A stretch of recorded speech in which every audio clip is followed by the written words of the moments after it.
a direct relation to the offense and the profession that they are practicing in. And there's a bit of a balancing test that's employed with the burden being on the licensing board to demonstrate that somebody's more likely to reoffend with a professional license. So with the current standard, it's very difficult to deny a license based on a criminal conviction alone. Now, putting the convictions aside, the issue from a licensure standpoint is always going to be whether the conduct itself is considered professional misconduct. And the one thing that I wanted to note today, which is it's in Roman numeral 10 under 318F20. It refers to, it says, this section does not authorize any person to engage in and does not prevent the imposition of any penalties for engaging in the following conduct. Undertaking any task under the influence of cannabis when doing so would constitute negligence or professional malpractice. It wasn't clear to me whether malpractice is the best term to use from a legal standpoint. Malpractice is a particular type of civil claim, requires duty, breach, causation, and damages. In a licensing or disciplinary route, we don't consider damages and we don't consider causation. So you may want to consider whether you change the term professional malpractice to professional misconduct. It will almost always be professional misconduct to perform or provide services to a patient if you're using certain substances, whether they be prescribed or not prescribed, if it's inhibiting your ability to do the job safely. It will not necessarily be professional malpractice if you don't cause harm to the patient. So that's a distinction that you may want to consider. But that was the only thing that popped out when I was reviewing that, and I'd be happy to answer any questions, Senator. Questions regarding professional licensure other than that one edit, which does everybody agree with that edit, changing it from malpractice to misconduct? I was like, that was the word you said, Lindsay? Yes, correct. Is everybody okay with that change? Good. Any other questions for Lindsay? Lindsay, so some of our licensure, the federal licensure piece, right? I'm a little concerned about things like electricians and HVAC that have to have special licenses and that are subject to potential random drug testing and citing coming up as positive. How does that play into this, and how does that work? So I think I'm not familiar with the particular license at issue. I know that there could be concerns with DEA registrations. Obviously the state law, to the extent there would have to be like a preemption analysis involved there. So that's not controlled by state law. So it could be that use of cannabis under state law is totally permissible, but it's not permissible. And if you want to get your DEA registration, they would have to follow the federal law. I'm not aware of any other federal licenses. From our standpoint, we see this a lot in variations of the law between the states. Abortion is a primary example, right? There are many different abortion laws throughout the state. What's considered criminal and or not lawful in other states may be considered lawful here, or vice versa. Essentially what we do is we apply the law in New Hampshire. If there's a preemption issue, then certainly, the federal authority could take a different position, but our perspective in New Hampshire under the licensing authority is that New Hampshire law governs. Anything else for anybody? Representative Cahill. I mean, what about pilots? So we don't regulate pilots under our licensing authority, so I can't speak to that, Representative. So I guess for the committee's conversation, the state regulates police officers. Would you say that police officers will be allowed to use marijuana? I would not be able to speak to that. I don't have police standards and training is not under our agency. Mr. Chair, I mean, the chief brings up a great point. I mean, you can't have a gun and marijuana at the same time. So I would raise the issue. I think the way you might want to consider looking at the issue is it goes back to my earlier comment. Is it professional misconduct for a professional to be engaging in certain behavior while on the job, even if it's legal? If I were to be practicing law and drinking alcohol all day, which is perfectly legal, one may argue that at some point I've crossed the line and I could be subject to discipline by our regulatory authority.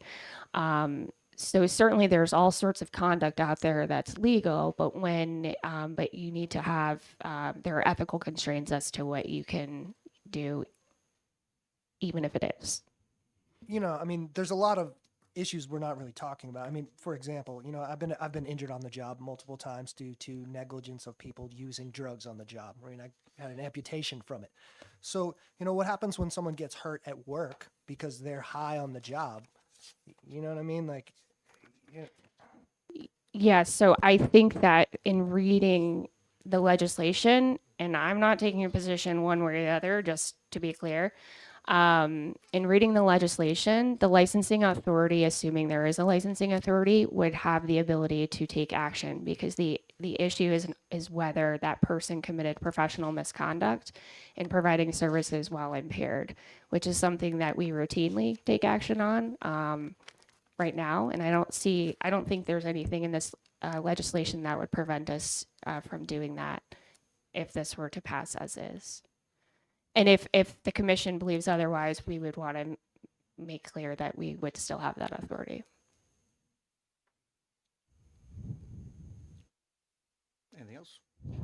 So again, I think some of the conversation we're having, and I'm not sure, again, this might be a majority minority report kind of thing, is again, looking around this idea of non-discrimination for state legal cannabis activities and prior convictions, right? So we have this conversation under here, it says, except as provided in this section, a holder of a professional occupational license may not be subject to professional discipline for, and B, is engaging in lawful activities of the state, which is marijuana consumption. Right. So I guess the question is around law enforcement is one, right? We have a state certification for law enforcement. And if you pop positive through, because you can be subject to random drug testing, you can be generally when you're involved in a critical incident, you'll be drug tested. And if you pop positive, does this prohibit law enforcement from disciplining an officer who may end up testing positive for THC presence? It prohibits a police officer even applying to be a police officer 1 year prior.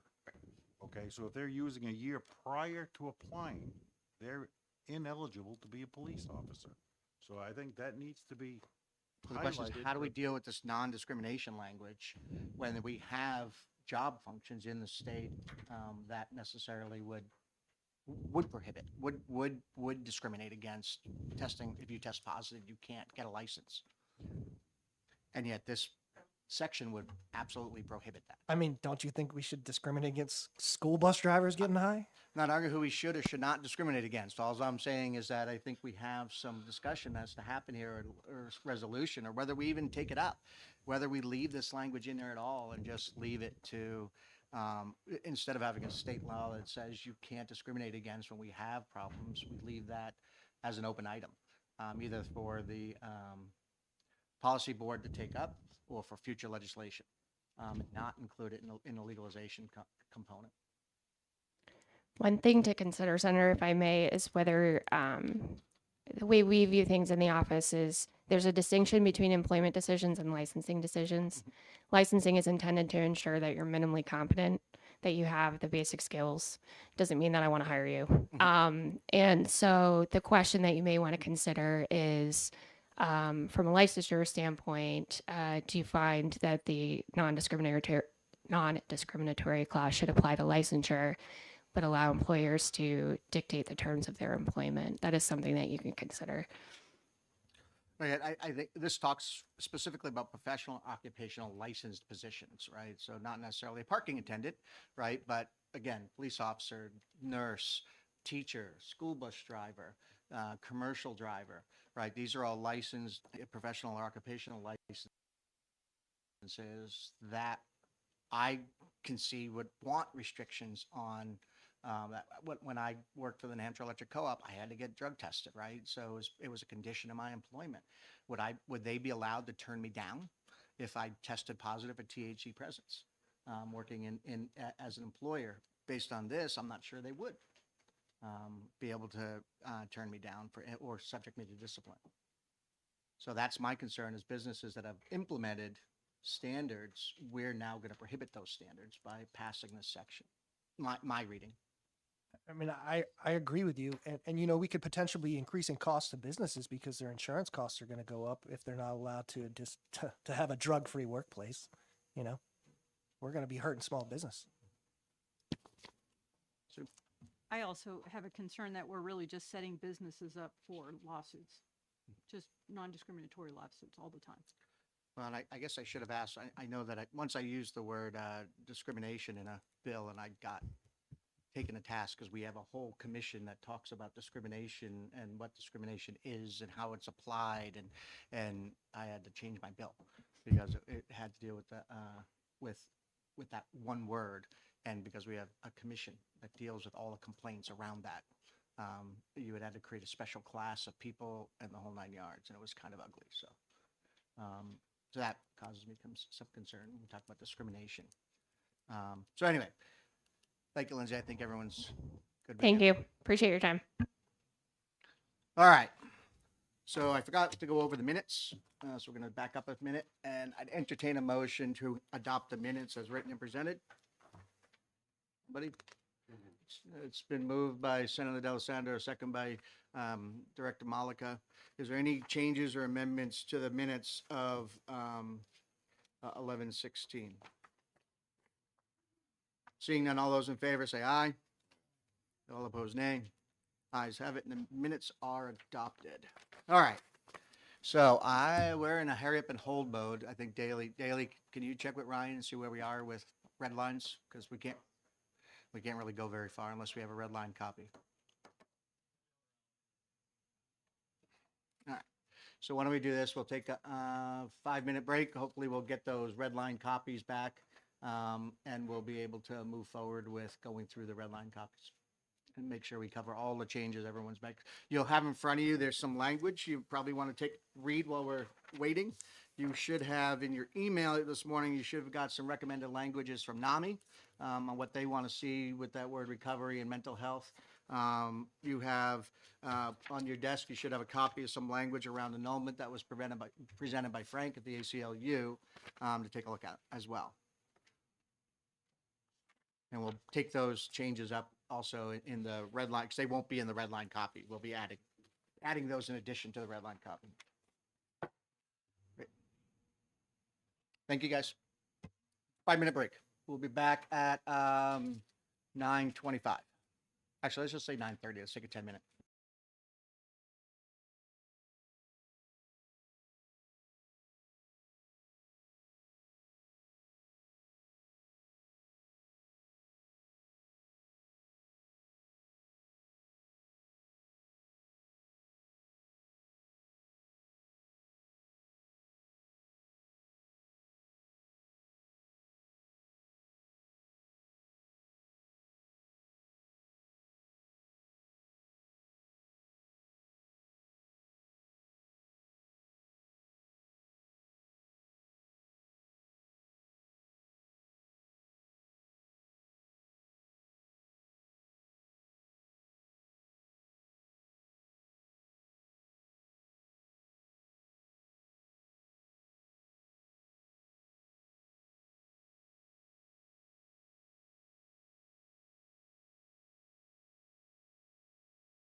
right through it with my head down, so I may not necessarily see you raise your hand.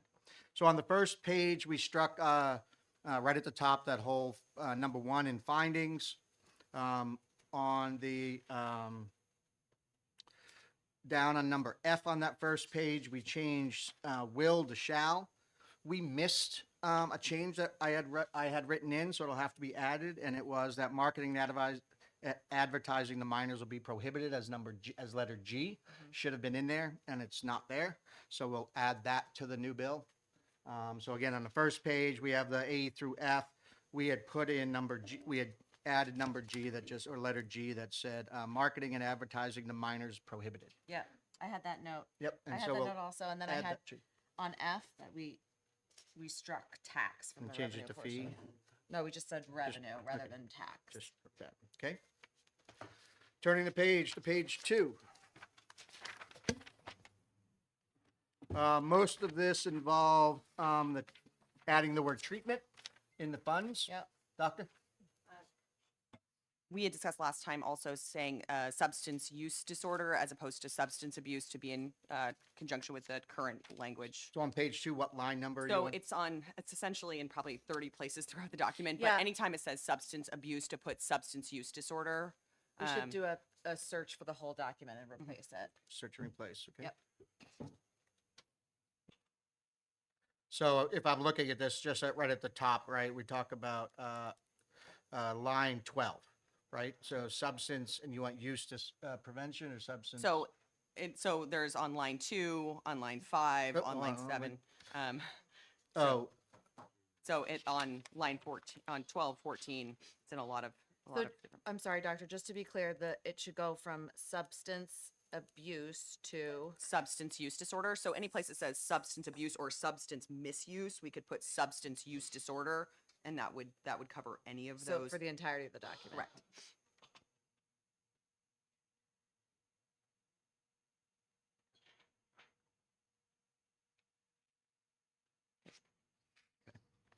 the other thing on you should have gotten in your email this morning, NAMI finally sent us the language for the allocation component. What they're asking, well, hold on, actually, we have that in a different section, the allocation. So we'll address it in another section. No, actually, that's not true. Hang on a second. Let me pull it out. Use my phone, it's easier.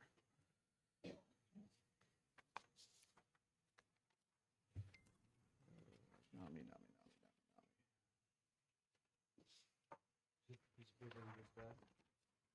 That's the. You have it? Oh, can I see it? No, that's, this is.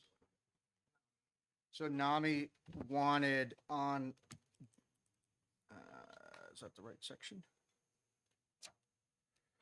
126A98, number. Looks like that's fine. Give me 1 second, guys. Trying to find it on the page. So under number 5 on page 2, letter B, right now, you can read what it has. What NAMI would like to change that to is voluntary and involuntary programs for mental health treatment with or without substance use disorder diagnosis. So one more time, it says voluntary and involuntary programs for mental health treatment with or without a substance abuse disorder. So it basically would allow funding to go to that program. Is that reasonable to everybody? So we'll add that in. We'll strike that and replace B with that. Yeah. Line 34. Page 2, starting at line 34. Okay, so that's added in.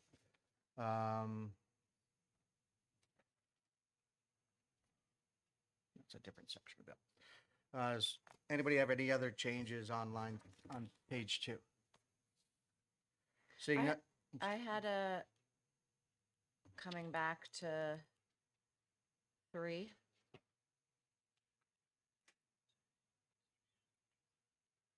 This was the issue about having a. Right, so Dave, that was assignment, I think that was given to you about changing language to say that the fund would be dispersed based on your commission, not on DHHS for the.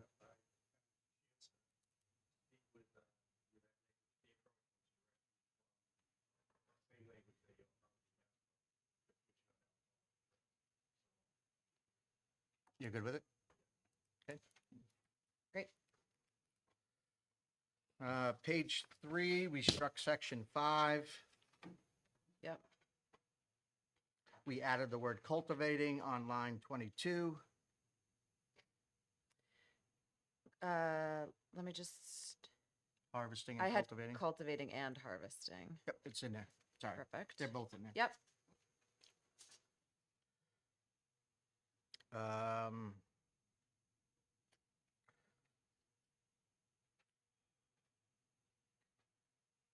okay, anything else on 3? Well, let's just pause on the definition of cannabis and remember the conversation about CBD. I think that's covered though, right? Yep. We wanted to Shall make not sure that. include hemp, Exactly. right, and hemp byproducts, which deals with the Farm Bill. Okay. Going on to page 4. We struck section 6 for cannabis accessory retailer. We didn't break out like I asked for A, B, and D, but that's fine. I had on line 8, I had a flag that instead of, Registered. yeah, I had a license. Yeah, they added, and what they ended up doing was just adding registered and licensed. Okay, yep. So, 8.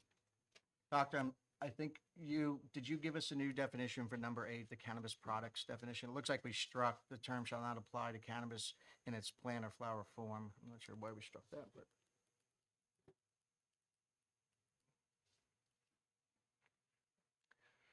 Was that definition okay? Okay.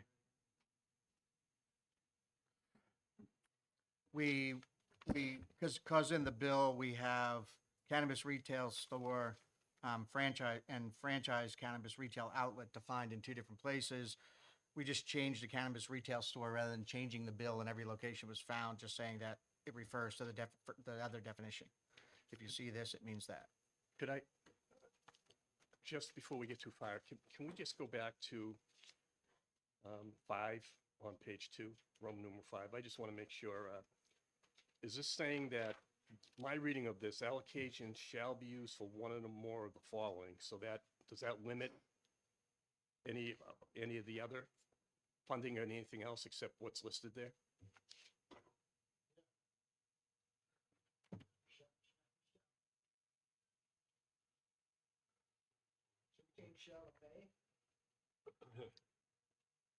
So that is a limiting factor. So that Well, would be that these 4 items are what can be used for. So again, it can be used for, But are we talking about all the money that's coming in from revenues? Because if that, only the revenue that's allocated to the fund.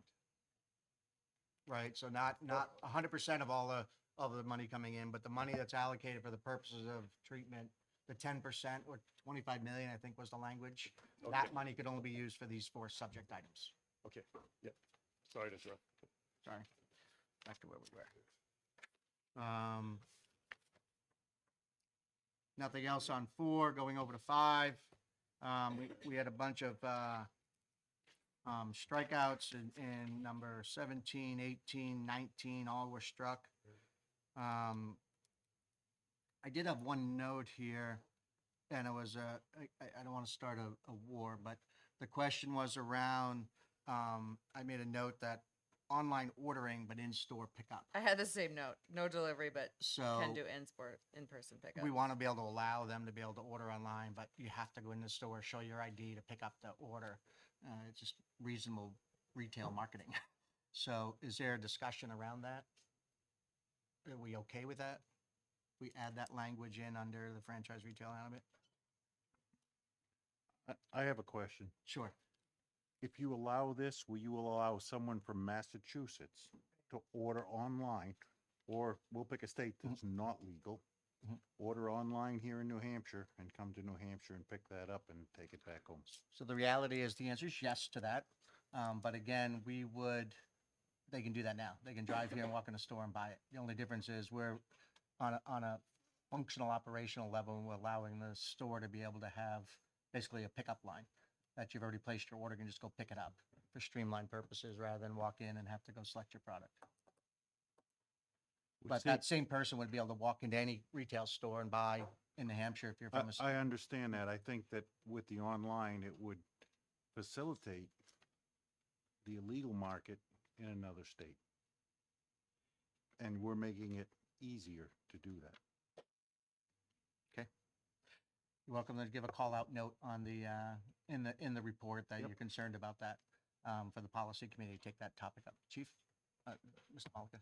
I was gonna say, just much like liquor, if somebody orders from out of state, we don't penalize them or don't allow them to do that. They're not breaking the law in the state of New Hampshire. And they would not be breaking, if this passed, they would not be breaking the law in the state of New Hampshire to purchase it here. So that's the premise behind the idea of people doing it from out of state. They have a second home here, they order I their un- product. I Okay. understand that. What Okay. my concern is that another state that it's not legal in, and they're ordering from there. Well, if we, put the caveat on it that it's not legal in another state, but they have a home here in New Hampshire, or they're coming here to New Hampshire to visit, they've rented a home for a month, they order it online, they pick it up and they're here, but it's not legal in the state that they're in. Okay. There's so many different just throwing that out because there's so many different caveats to allow that being done. So we'll add it in that online ordering, but in-store pickup is allowed. So it's no question about that. And then anybody wants to add a comment line into the addendum report for the bill. Senator Whitley brought up under 16, the last line that's currently printed on there, it says alternative treatment centers cannot be licensed to duly operate from the same location as a franchise cannabis retail outlet. I think we struck that, and it should be struck because we've decided we're going to allow dual use stores. However, if we're going to do medicinal and a ATC choose to move into the retail market, they'll be governed 100% by the Liquor Commission, no longer by DHHS. If they want to stay in ATC, they can, and just do therapeutic, they can be regulated over by DHHS. Is that where everybody is at? Okay, so we're going to strike that line, that last sentence that says alternative treatment centers cannot be licensed to duly operate the same location as a franchise retail outlet. We're striking that line. The next argument point is going to be number 21. We're talking about possession limits. So this uses, the big change in here is in B, 5 grams of concentrated product, and down from 20. And then at C is a new line that I don't remember having a conversation about, but I'll leave it I up don't for either. discussion. Cannabis products other than concentrated cannabis products contain no more than 80% concentration of THC. Mr. Chair. What's that? So let's do them in order. So let's start. Is everybody okay with A, on the possession limit? 4 ounce possession limit. We agreed to bring that down to 2 ounces, I do believe. The 2 was the conversation point I had in my notes. But I think the problem with 2 in a retail environment is someone who buys their week's worth of product and brings it home would be violating. If you had personal consumption, which is what we had before, you could have 2 ounces, and so I think that's where the language is, that the fact that we're entering into a retail market, we have a higher minimum possession limit, and anything above that is possession with intent, right? So just remember, anything above the 4 ounces, possession with intent to sell. Or at least that would be the argument made by law enforcement, is that it would be possession with intent to sell. Your legal limit for personal use is 4 ounces. Anything above that, it's not personal use anymore. So we're getting rid of all guidelines on this. Not all guidelines. We're still setting a limit that allows law enforcement to do their piece. The 5 grams versus 20 grams. And then the last one, and this one, I'll need some help from the committee, because again, I don't remember a conversation around this. Cannabis had- products containing no more than 80% of concentration of THC. I had that we were doing 2,000 down to 500. That's what I had for a note, but that's why I'm asking the committee if anybody knows where this language came from.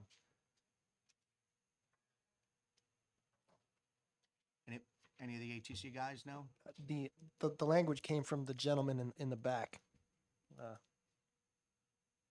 So cannabis products, so again, we're talking about what a possession limit is. Cannabis products other than concentrated cannabis products containing no more than 80% of concentration of THC. Does anybody know where that language came from?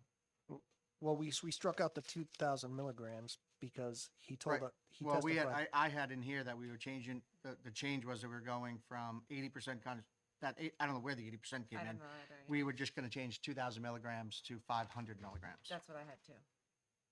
That's what I have in my notes.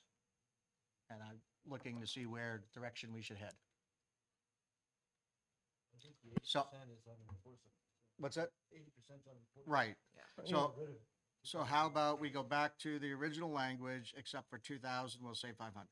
I mean, I don't think we should put any guidelines. I think we should just, Damn. Just on that note, I do think that this is an area that I'm sure that members will want to provide additional comment in the final report. Policy committee's gonna, yeah, any comment you want to add, you can for the report on those possession limits. And also, again, remember this isn't the end, right? This is just, we're getting to the beginning of the bill, which is it'll go in front of the policy committee, whether in the Senate or House, for further discussion on possession limits. Yeah, it's gonna be, yeah. And just a note on that, I do think it is important to make those comments should you have them. And because that I think will signal to, To the policy committee. it will signal to the committee. Yeah, where the critical discussion points are. So I do think it's important to Yeah. do that. So again, it just be a call out saying on possession limits, the committee still needs this viewed further. ready to comment. I think you guys are mixing up concentrate versus edibles. The 2,000 was for edibles. Concentrate, like 500 milligrams, like in a vape package, that's half a gram. We sell 1 gram packages. So basically, in a half gram package, you'd be at a limit that's a very small amount. I think you're mixing that up. And we agree, you're mixing it up. 2,000 milligrams is for edibles. So you got a package of gummies that has whatever in it, whatever you allow, up to 2,000, but not in a vape package. Well, so I think again, under B, I think is where they're talking about 5 grams for the purposes of vaping. I think right, go back under possession limit B. And I think the second one was relative, you're right, I think it was relative to edibles. And the idea being that I think somewhere along here, we talk about any single serving having 5 milligrams, is that right? And so the idea being is if you were buying a package of 20, you'd have potentially 100 milligrams in your possession, even though each serving is only 5 milligrams, right? And so this was to allow for a package of more than one product. I think that's what we're talking about. But you have this concentrated and 5 grams of concentrated product. I think It says other than concentrated product. Cannabis products other than concentrated products. So again, I think this goes back to your gummy, right? One gummy may have 5 milligrams of THC, and you can hold a package of 20, which would have 100 milligrams of THC, and you're not be in violation of the right? So we're going down 500 then? 500 milligrams. It should be, I don't know how many, I don't know. Massachusetts, they stop at 100. Yeah. So you want to go to 100? I have no, I'm open here. This language was changed from what I had, so, in discussion, 100 milligrams is, what's a typical concentrate serving? Yeah, Right, okay, that's right, multiple packs. right, that's the issue, is it? So you're saying that in any single container, you can only have 100, John, but you can have Well, up to that's 5 right. containers? This sentence is not clear. This sentence implies that one package. To me.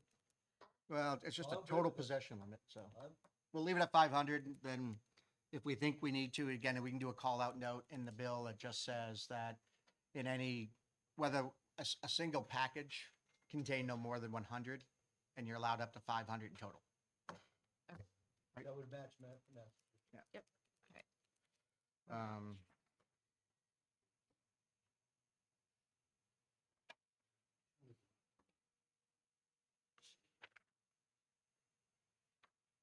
okay.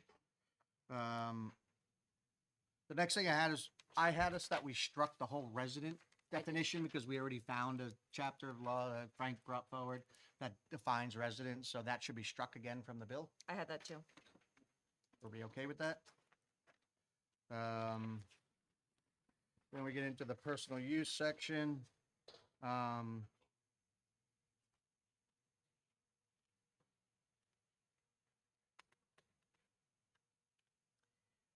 I had on line, so we're on page 6, line 17.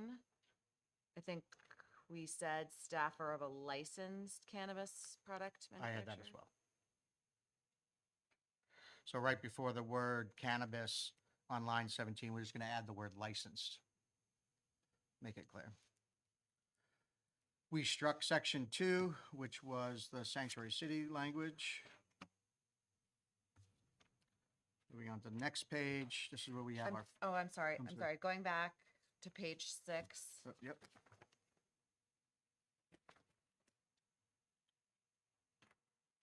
For some reason, I had a cross out on controlling. And then to X, Representative Hunt. is my I had note. John's name next to each one of these two provisions. 'Cause- well, they both came from 639. D and E came from, on page 6, came from House Bill 639. But I'm gonna leave them as they are. Okay. Commission to help me out on this one. Got it. So we'll leave it and we'll go on.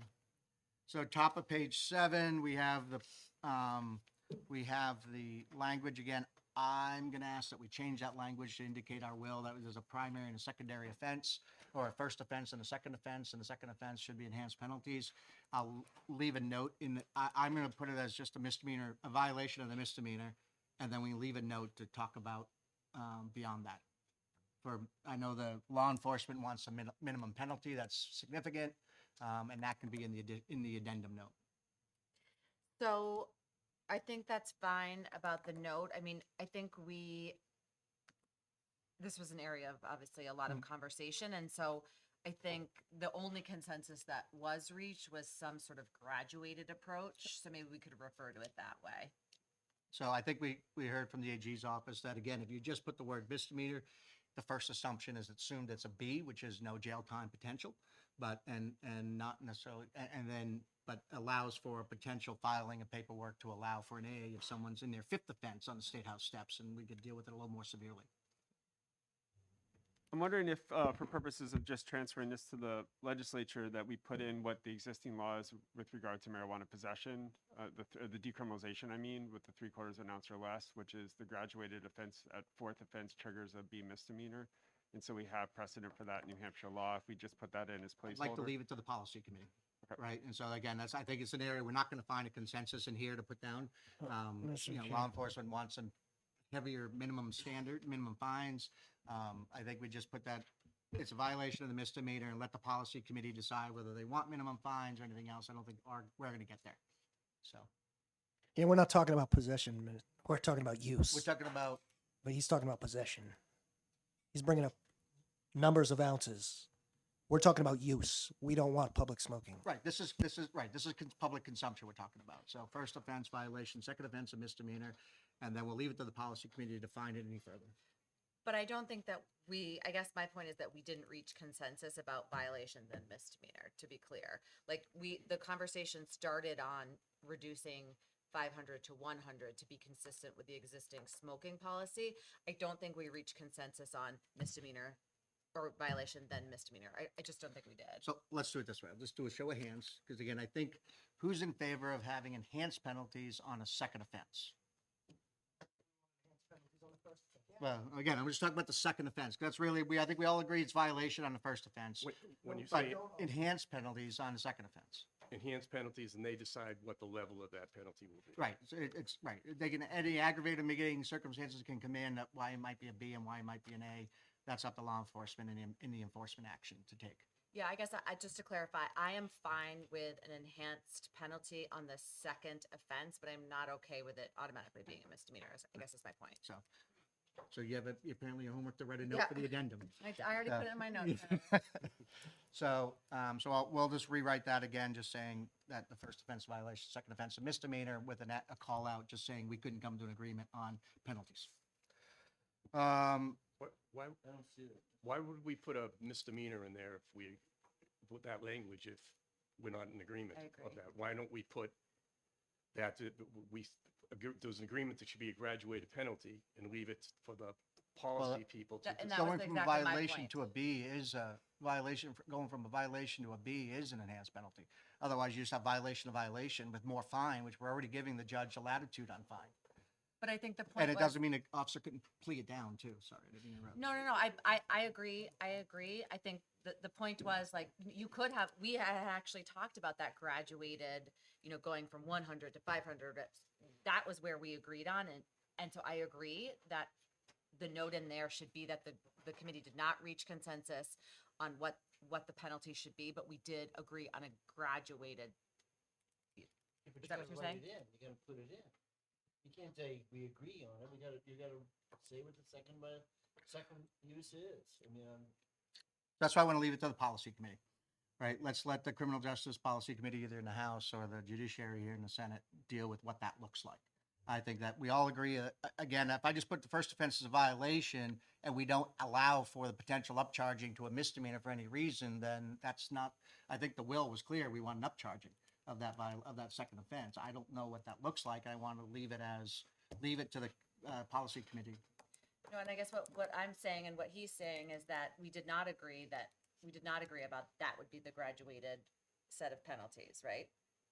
We did not agree that it would go from violation to misdemeanor on the second offense. We didn't agree on that. No, I agree. We're not going to find consensus here, but I think we need to give the policy committee a direction that says that first offense and second offense are different. I just have a kind of maybe a naive question, but if the purpose of this committee is to provide recommendation on the feasibility of legislation, right, then why are we going line by line on legislation and not just writing up a report about some of these barriers and boundaries on these main topics? Because Because again, it seems like when it gets down to brass tacks, the reigning thought is, well, we'll just punt that to for other people to do. But I mean, we're half doing it, half not. so again, the idea being is the bill is supposed to be a set of guidelines that put the most clean provisions in, but again, we're not going to get to 100% agreement on some of this. We have some people are going to be a no matter what we say in this room, right? So we're not going to get to 100% consensus. So in places where we can agree, we want to highlight that and give that to the legislature. In places we can't, we want to make sure we do a call out after we have a defined bill, we call out these areas still need further conversation. So banging through the bill.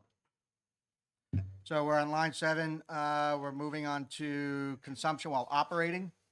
And we are okay with 1 and 2. On line 3, we change it to a misdemeanor and a fine not to exceed $1,000. Is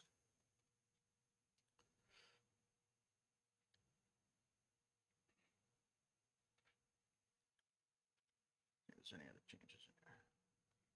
This is my old bill. This is the we have a couple changes already to the current bill. Moving on to we struck, I have that we struck number 5.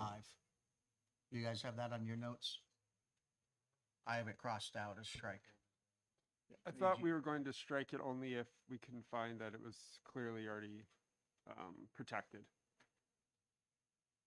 But I don't know whose homework assignment that was.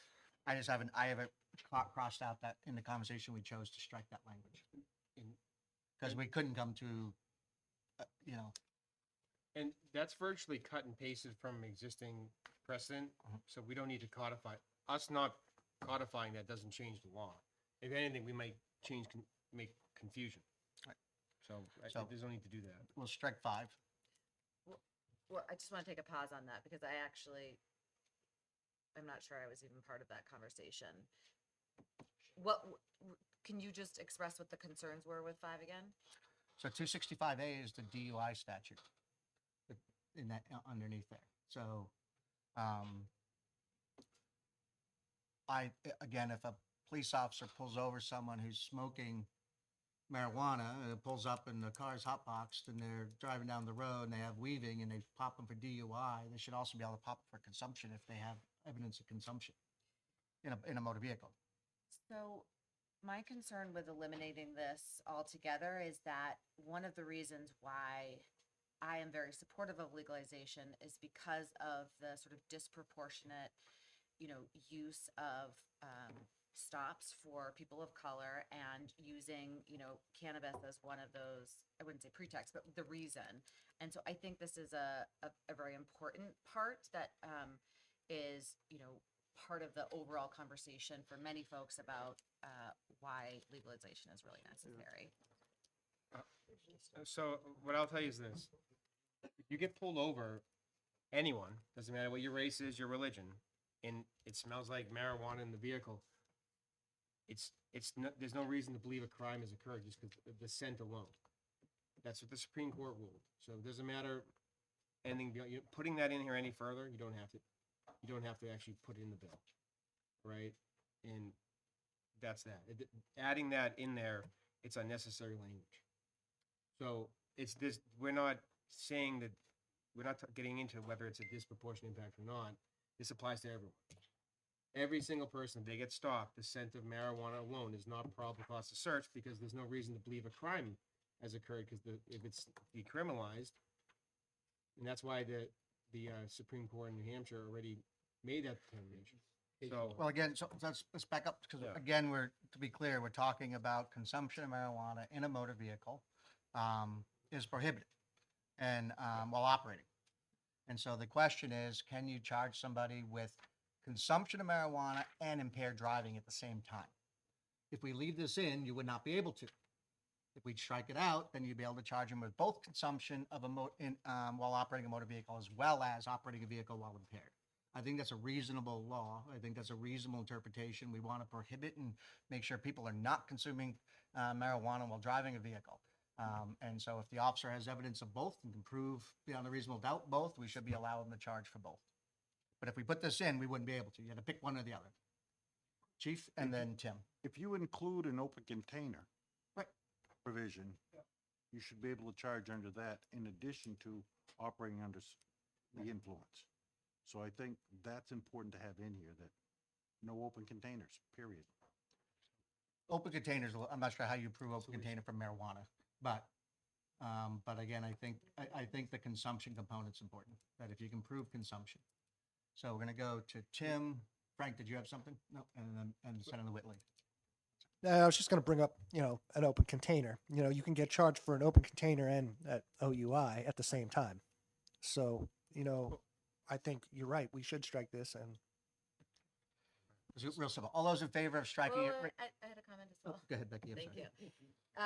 So I just wanted to respond to what Senator Abbas said about, there's a Supreme Court case that already addresses this, and that may be, I haven't seen that case, so I can't speak to that, but we are the legislature, and, as we know, precedent is sometimes, can change, and I think if it's a policy issue that the legislature needs to address, I don't want to rely on a Supreme Court case. I think it should be in the statute. So I guess this is an area where many of us will have to provide a comment. Right. So again, you can add an addendum note and send it to Senator Abbas, and he can add it as an addendum as a policy area we disagree with if you disagree with striking it. But all those in favor of striking number 5, raise your hand. So the majority of the committee is in favor. So we'll strike number 5. Moving on to number line 27, we struck this whole section. correct. Moving on to the bottom of page 7, we're okay there. Moving on to page 8.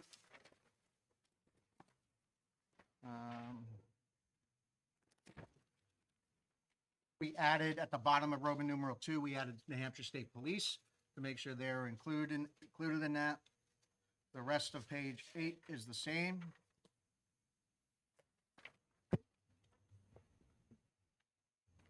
On the top of the next page, does anybody have any comments on page 8? Seeing none. Page 9. And just to be clear, Senator Lang and I were unable to compare our notes over Right. the long weekend, or shall we say. So if there's anything missing that should be in, that's not in there, I do have the Word document pulled up. I can add that to it. Gonna So- say the bottom of 9, the 24 months. Yep. Yeah, but yeah, well, there's still something at the top. So again, I Okay, had a sorry. note on mine, on my drafts, when we talked about the commission shall not apply penalties such as license suspension for an indefinite period of time, and I had the word revocation written down, and I'm not sure why. Anybody remember what that conversation, were we changing suspensions to revocations, or if not, I'll leave it as it is. I don't remember why I wrote that note. 7 and 8 were okay, or no changes. So this is where we get into the timeline. Everywhere it said 24 months, we're changing it to 30 months throughout the entire bill. Thank you. 24 to 30? 24 to 30. Again, nothing prohibits liquor from coming in sooner. It just gives them a deadline that they have to meet. So I have no changes on page 10. Yes. Or Vice Chair, it looks like we did strike special seasonal franchise cannabis retail outlets, so that is a change. Line 36. Carol? Where are we? Right here, this, you struck this, but we didn't, in our notes, we didn't strike it. So trying to understand why 16 is struck. Thank you, Tim. Or Representative Kale. They'll answer, then we'll go to you, Doctor. How exactly would you do a special seasonal franchise outlet? And I would refer to perhaps someone from the Liquor Commission can explain that. It didn't seem like you'd have a seasonal store. Pop-up store. The only way something like that could happen is if someone wanted to open a seasonal store in the beach area or up north during ski season. That's the only, we've looked at it over the years with liquor to open seasonal stores in different areas. I think that's originally why the language was put in there. But it's unnecessary. So the question is, do we need to strike it, or should we leave it just on the off chance there's a reason why you want to open a season? If we strike it, I'm not sure necessarily you can. But this, I think it should be stricken. it should be struck. Okay. Page 11. Senator. Oh, I'm sorry, Doctor. I all right. apologize. So on page 10, line 43, about the training, certainly we would advocate for some pretty robust training. My understanding is that currently, like if you're a bartender in the state, you have to do some annual training, but having something that says, not recommended, like mandatory training and continuing education required for licensees and all franchise retail outlet employees at least annually. And then maybe something which shall include but not limited to training, because obviously just being able to check an ID and for false ID is probably inadequate. So say like that's like the bare minimum, but really we would want some more robust training about, potency and high/low, that sort of thing. So Doctor, how do you feel if we add right at the first word, we just say annual mandatory training, continuing education required or recommended for licensees and all franchise cannabis retail outlet employees, which shall include but not limited to. Does that work? Can we get rid of recommended? Because like for liquor, I'm- it's not I'm okay with recommended, that. right? Is everybody okay with strike recommend, making a mandatory training requirement, annual training requirement for all licensees? Yep.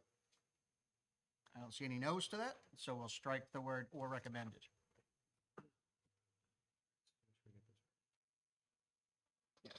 Annual, and then here we put, instead of annually, right, we had annual in the front. Remove recommendations and then put shall include but not limited to. And I'll give you all my notes for the changes. Let's just do it as we go. Okay. I'm not typing them. All right, page 11, we struck E. So Senator Whitley? I had this actually as just an area to come back to with some homework, and I have something about adding a procedure for franchisees as well. Adding a procedure for franchisees as well.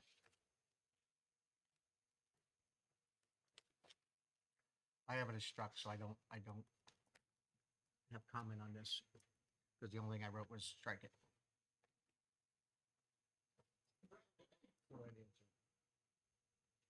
Is there anyone that wishes to keep the language in? So, moving on, we'll leave it struck. The other note I had was on G. Yeah. We were adding the word and qualifications and disqualifications. So what would disqualify somebody as well as what qualifies somebody? So, I have a note here that the ACLU was working on language for that. So I think it was added in here in G. I think we were trying to just clarify that people with past criminal convictions for possession would not be discriminated against. So it looks like it was incorporated here. Great. so we okay with adding or disqualifications to that, as well as the language Frank has specifically about previous convictions.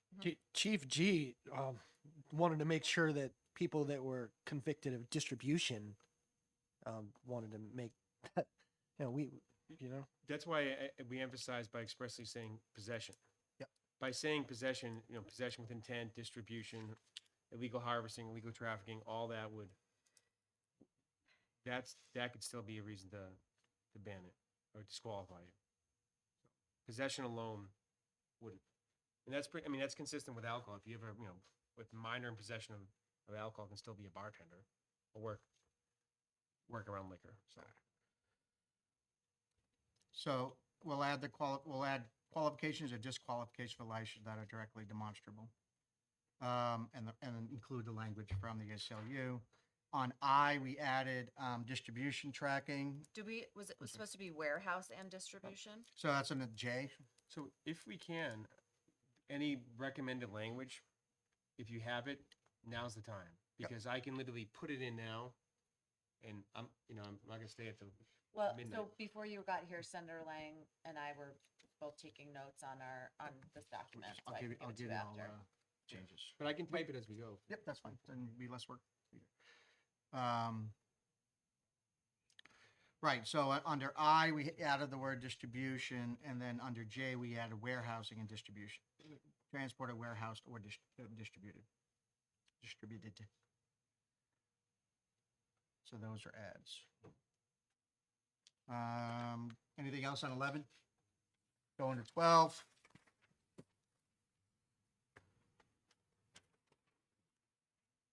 We struck section 3 altogether, it looks like.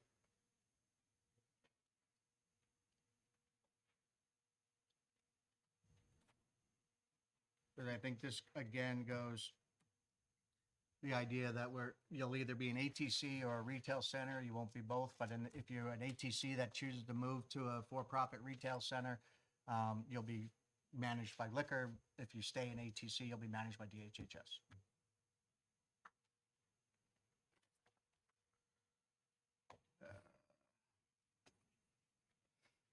And again, because we struck 3, we struck all of the subparts of 3 to go with it. On line 37, That's 30. well, line 37 of page 13, does that need to be 24 months or 30. Everywhere it says 24 months, it should be 30 months. Can we go back to page 11 for a second? Yep, give me 1 second, we just finished where Daryl is. So on line 40, the rules shall include, but not limited to, the following.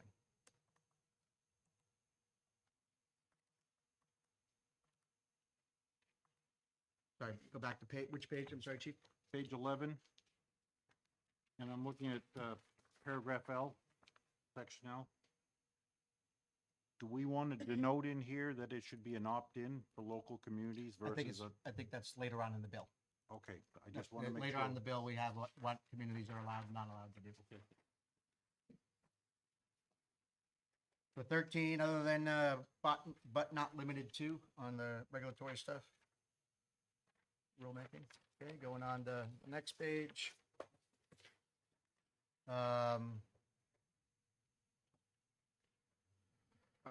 Senator Lang, on C on line 14 on page 14, I think in terms of potency limits, I know Kate from New Futures handed out an updated document around potency limits. I didn't know if it'd be worth having Kate come up real quick if we want to quickly talk through that.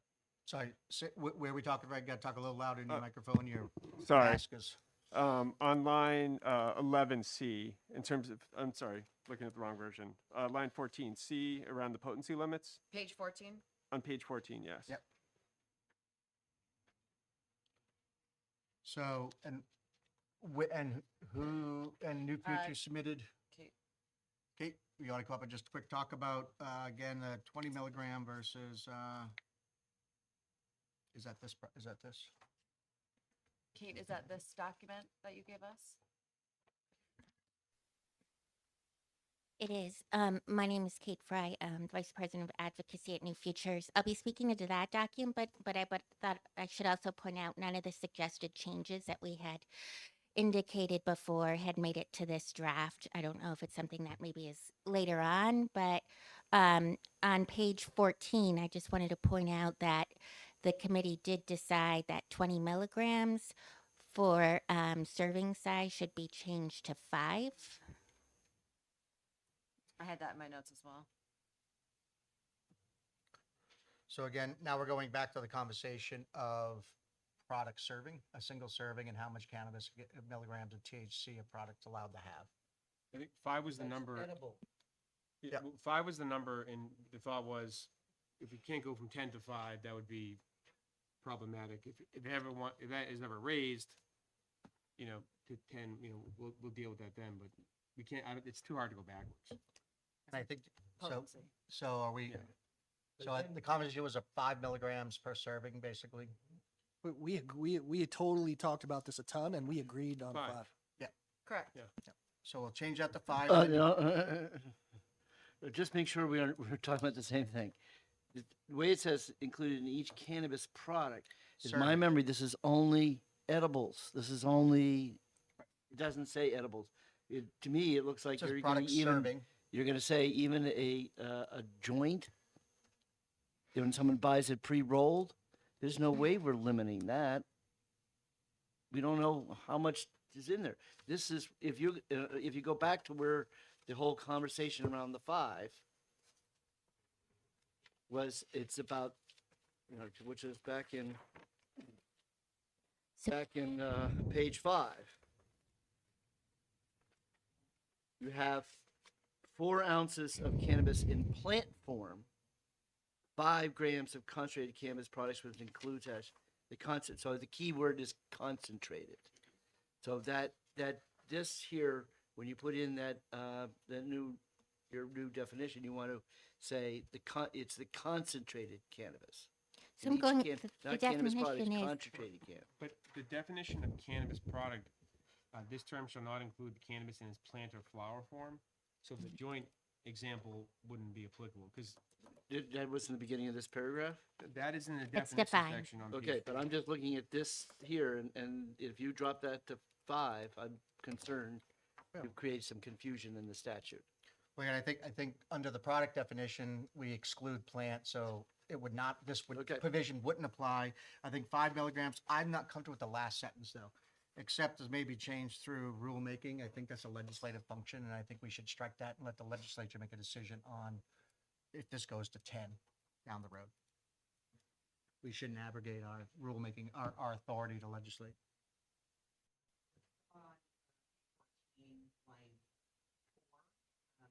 Could we finish up with, let's finish up with section C first, then we'll move on to the next one. So is everybody okay? We're gonna change the 20 milligrams to 5 milligrams and strike that last after the comma, put a Yeah, period after milligrams. That's exactly what I had in my notes anyway. Yes, okay. Doctor, back to you. So just going back slightly to line 4 for the prohibitions on things that make the product more appealing to children, maybe helpful to have a little bit more expansion in the diagnosis or in the definition. Saying things like bright colors, characters, toys, things to avoid somebody saying, well, I didn't mean to market this to children, but they found it attractive. Just a little more specificity to hold people accountable for making things that aren't appealing to children. But the children are not even allowed in the store, so how would they Right, see but if them? you have I go to the store and get something that's shaped like Minnie Mouse and I bring it home, my kid's more likely to think it's candy or find it appealing to eat than if it's clear and round. So I just think, just saying something that's, excluding things that are brightly colored, shaped like characters or toys or, commercially marketed candy.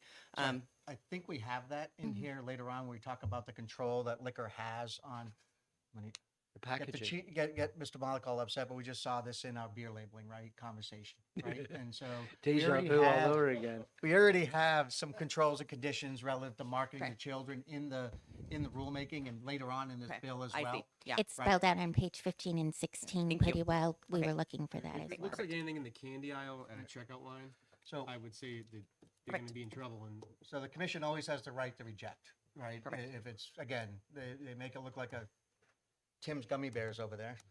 If they make it look like that, they can say, no, this is not, this form is not allowed, right? Kind of thing, so. I had another comment. Yes. I had also that we had extensive conversation about adding, as New Futures had suggested, a public health advisory committee.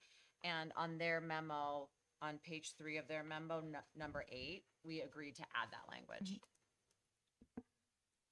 Where was it? What page, where was, let me see this for a minute, if you don't mind. I gotta find where this was in the bill. Oh, it's a completely new language. Yep. And it was around this area. which section were we added to? I'll just type it in now. You mind if I give this to Darrell? He's gonna take that. Yes, this was in our October 30th memo that it was presented that it is a way to just to address what you brought up later. If we find that that amount, like the potency amounts or the serving amount should be changed, that the commission could convene a public health advisory commission to make these suggestions, guidelines only. And that was agreed to by the group. It is not meant to make any business decisions. Kate, I'm sorry, Kate, the language that, so you gave us a memo dated Today. November 27th. Mm-hmm. Are C and D additions to what you provided in the previous memo? So that today's memo is something different based on the discussion last week. So just to wrap up what we were talking about, the Public Health Advisory Commission, that was something that this committee discussed, this Right. commission So discussed. Let's put I think we're in agreement that'll be an advisory commission, but let's take that and we'll figure out where to put it as we get through the rest of the bill. Yeah. And we'll put it as, again, an item that we'll add in there. I think we all agree on an advisory level type of committee. That'll include law enforcement and public health officials. But let's figure out, we'll add it as at the end of the page. Now, where do we want to insert this kind of thing and what should it look like? But so I think we agreed on, my point is, I guess we agreed on number 8, just the creation of the advisory committee. But I think what New Futures is suggesting in their memo of today is this additional language about what the advisory committee shall do, correct? Well, actually, this discussion is, it is related to the Public Health Advisory Commission too. So this was just discussion that happened I think it was on November 16th, about whether cannabis potency limits should be in statute versus rulemaking. There was a lot of conversation about that, and even a representative from Granite Leaf ATC said they prefer to actually have it in statute. New Futures has said that all along too. So what I was just pointing out was some suggested language from Dr. Lynn Silver, where she does put in a potency amount for cannabis products. And then she had some other language about, that's the limit for 3 years. And then a group can look at changing that. I put in that Public Health Advisory Commission language as being that body because this group had agreed on having that. So that just to me made the most sense that they were the body that approves it. So, And which section, I'm sorry, which section was, Potency limits is discussed on page 16, Okay. line 27. okay, we'll get it there. So All right, again, thank you. So I think we'll add the advisory commission, what its role and responsibility is, and who the makeup of that commission. It's not in here now, but we'll figure out where to add that into the bill when we get to the end on big policy ads that are not covered by the current draft. And lastly was the medication lock boxes that was agreed on by the commission to have the franchise stores sell the medication lock boxes. And I'm not sure where that is in here. We'll see if we. I It's know not in here. in the new draft. It's not in No, here. none of these things that we just discussed are in here. Therapeutic would need to be sold in with a lockbox, is that? It's not being sold. It's that anybody who is selling cannabis products must also offer a lockbox. For As sale. part of the condition of having a license, that you have At the- to have a lockbox for sale. Don't have to sell it. Someone wants it, but they have to make it. That's a requirement that it has to be sold. At the franchise stores. I mean, So I just wanted to point out that not only is that memo language new, but everything that was discussed from that November 30th looks like it didn't make this draft. Right. Thank you. So, we'll take up the commission later. Anything else on page 14? Moving on to page 15.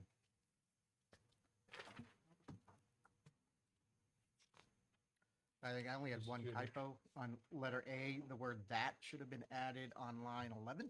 Senator Lang, has there been any discussion about having a placard or something at a retail facility? Like I see popped up everywhere now about smoking. I don't know. Yeah, behind so that's every- later on in the bill. That Okay. there is some provision that talks about the fact that there'll be regulatory mandatory signage Okay. at licensed locations.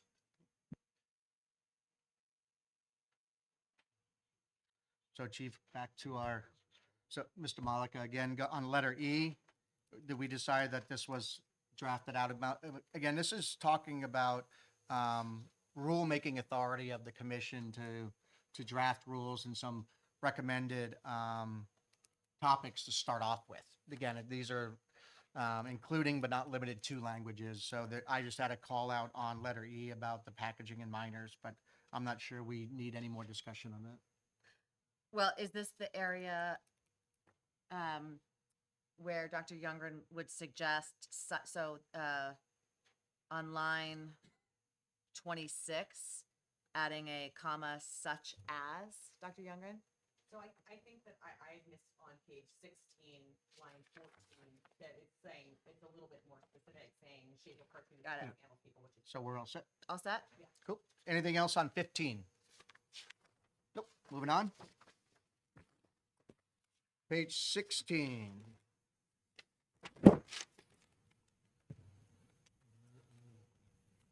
Senator Lang, I think on page 16, we had talked about adding a recall procedure rule. I Yep, don't see it. that was going to be number 9. Well, actually, it'll end up on page 17. But we had number 9 to make sure that they draft rules regarding recalls and notification procedures. Is there any language you have to add? I can add it right now. So again, on number 7, we got to change that to 30 months. Number 8, we got to change it to 30 months. So that for some reason we have 36 in there. Is there, you said you wanted to add a Roman numeral Oh. 8 though, for a recall? Was there any recall language that we had? Nope. Again, this is just saying that as part of their rule, this is all under the rulemaking authority of the commission. We want to make sure that as part of rulemaking, they addressed any recall and notification provisions necessary for the retail outlets and consumer protection.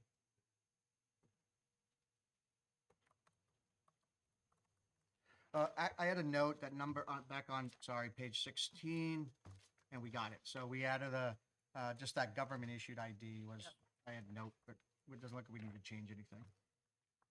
Mr. Chair, on the top of 17, that should remain 36 months. That's relative to hemp. Okay. Discussion on hemp, not cannabis. Thank So you. keep it at 36. So 8 is Yes, going to stay at 36, Thank you. but 7 is going to go with a 30.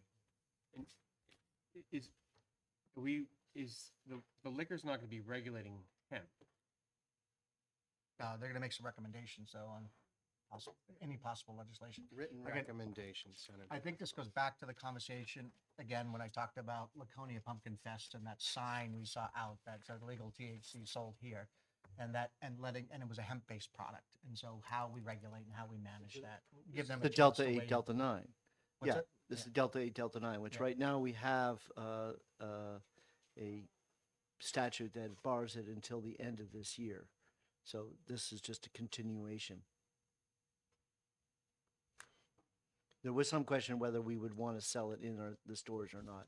So that's why we needed to have the time to figure that out. All right, so moving on, we'll leave that at 36 months, give you time to regulate, and if you make any recommendations.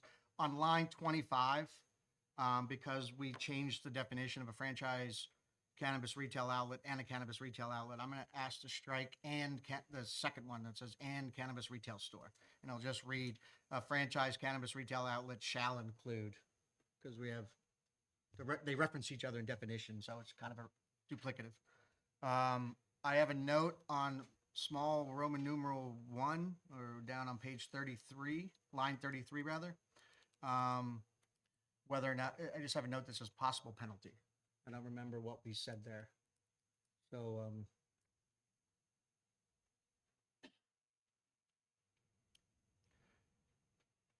I guess, This is just regarding the information material. well, this is the handouts, right? So do we want to include on a handout that's required for materials? And this is, Sue, when we're talking about having signage and that kind of stuff up, is do we want to add that on that sign for the risk of driving under the influence of cannabis and the fact that doing so is illegal, you'll be subject to a fine of, right, up to kind of language so that people are aware of the severity and the risk of that.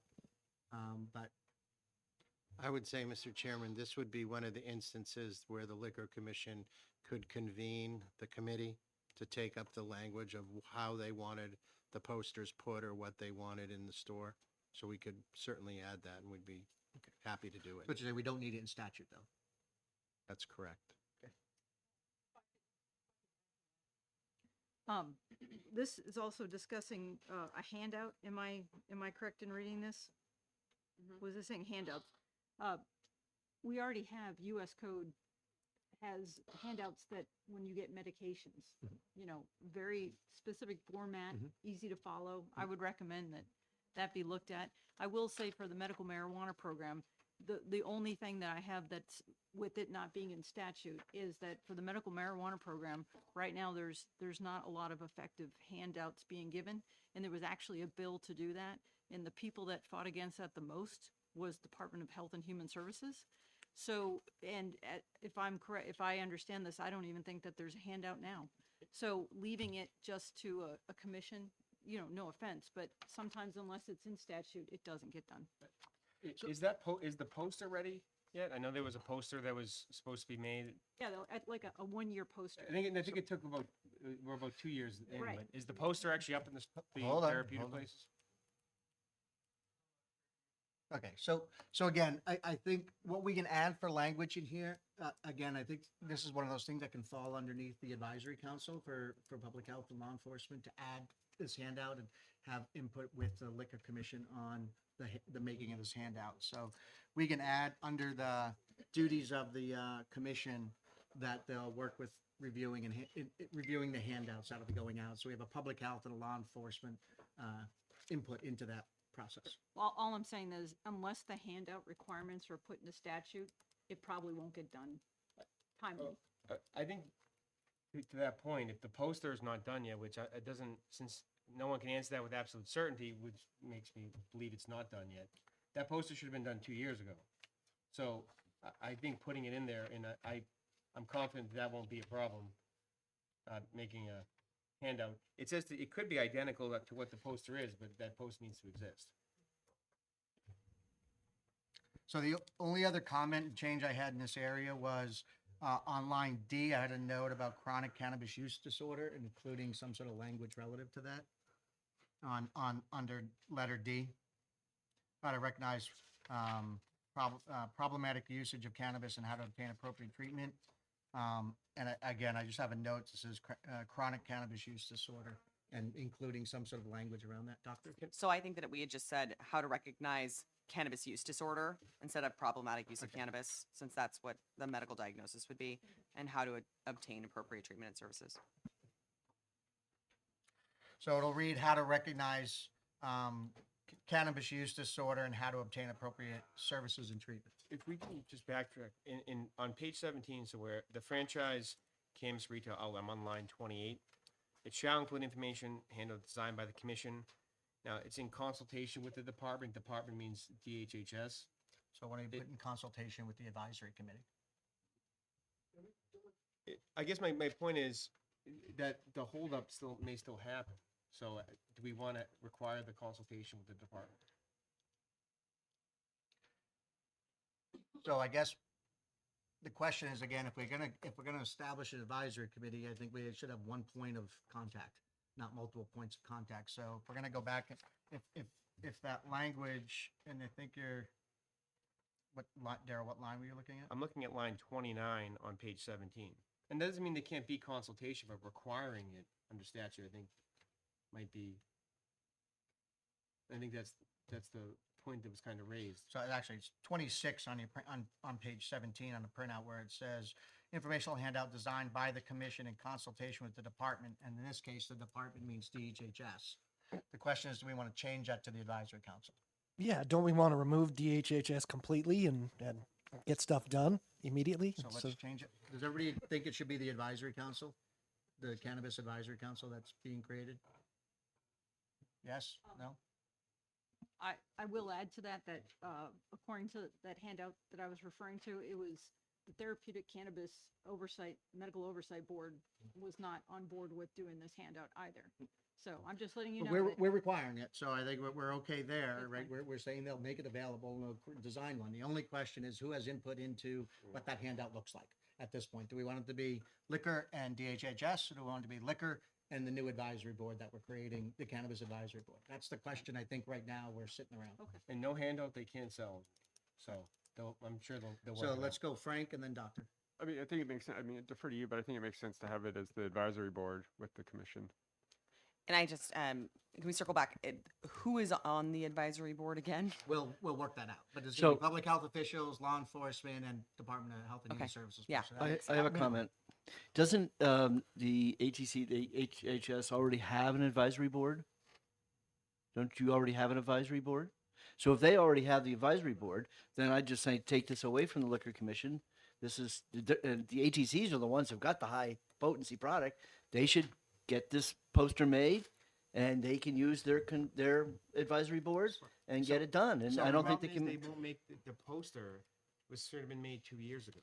Well, We can write in the statute, Okay. right here, that the HHS has to get it done. They have to approve it, get the consultation, and So get if I it done. We Back can up set one a second, deadline. guys. So I'm not going to go backwards in history. I'm going to go forwards in history, right? So let's look at what we're going to do, not what we had in the past, right? And so again, the question becomes, if we're taking away the management, again, if you're an ATC, you're going to stay with DHHS and that advisory board applies and you go do the ATC thing. But if you're going to be a retail store and you're going to, then I think we need the regulatory stuff to stay with Department of Health and Human Services, and we establish a cannabis advisory commission underneath health and underneath liquor, and let them work with liquor for the purposes of this handout.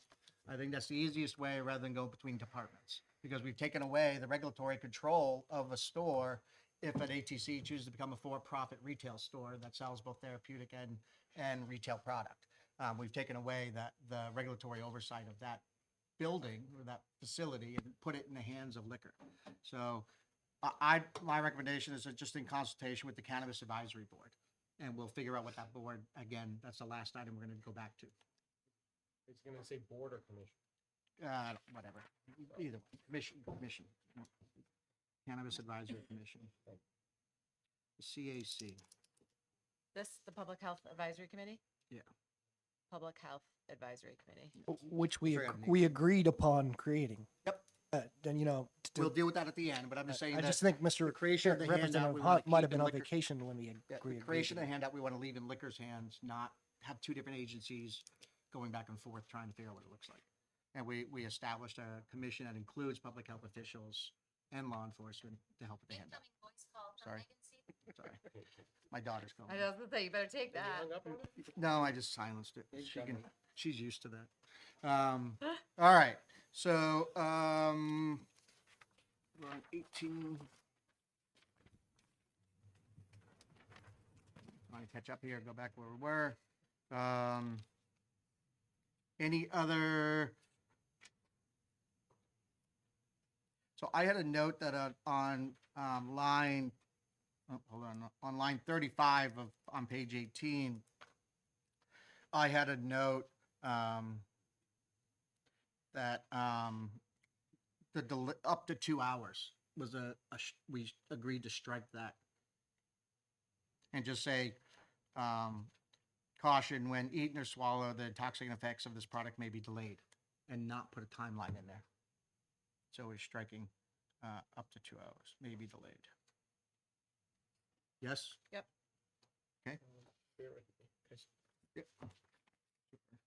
18 right here on the cautionary note. On the top of 19, On a okay, so moving on to 318F9, franchise fee imposed. yeah, so we were talking about the total gross revenue, and I had something about, oh, right, because we were talking about minus accessories and paraphernalia. We didn't want to impose, So I think, again, the discussion point here was around cannabis accessories, because we have stores that currently are not licensed facilities that sell cannabis accessories, and we define what a cannabis accessory is.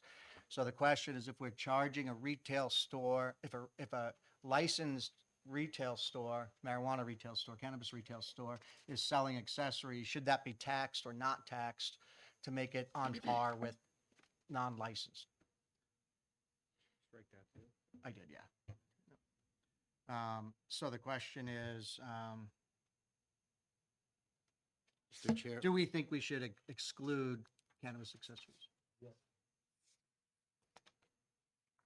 just one quick thing. On line 4, we're going to just strike the word tax. We have the word tax in Fee. there again. Yeah. So that will be fee. right? And our discussion on that was, in order to make it fair, we have to do it one way or the other, not tax the franchisees or tax the people that are selling it now. So what's the consensus? The consensus is just to strike the tax component of the accessories in all instances, whether it's a licensed retail store or a general Yes. retail store? Yes, that's the right answer. We don't have a sales tax.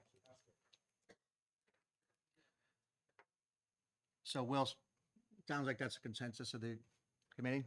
So we'll add in here language that just says that cannabis, Accessories and paraphernalia. it'll be basically a franchise fee on a monthly gross total less the sale of cannabis accessories. Yeah, excluding yeah. the sale of cannabis. I just have to add for the record that this is just wordplay. What's that? It's a tax. This is just wordplay. Yeah, I understand. So again, so it'll say a franchise fee on the monthly total gross revenue, excluding the sale of cannabis accessories. Derived from this, Or you could say, although actually the way it's worded, it's not a bad. franchise fee on the monthly total gross revenue derived from the sale of cannabis and cannabis products, but not on the sale. It's just Sure. another way to do it. Sure, we'll put it right there, excluding. Yeah. Yeah, so right after the word cannabis products, we just want to add excluding the sale of cannabis accessories by the franchise. Is everybody good with that? Moving on.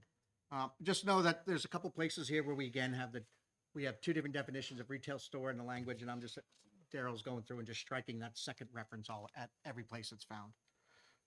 So in this line on the draft page on page 19, we have the same thing: franchise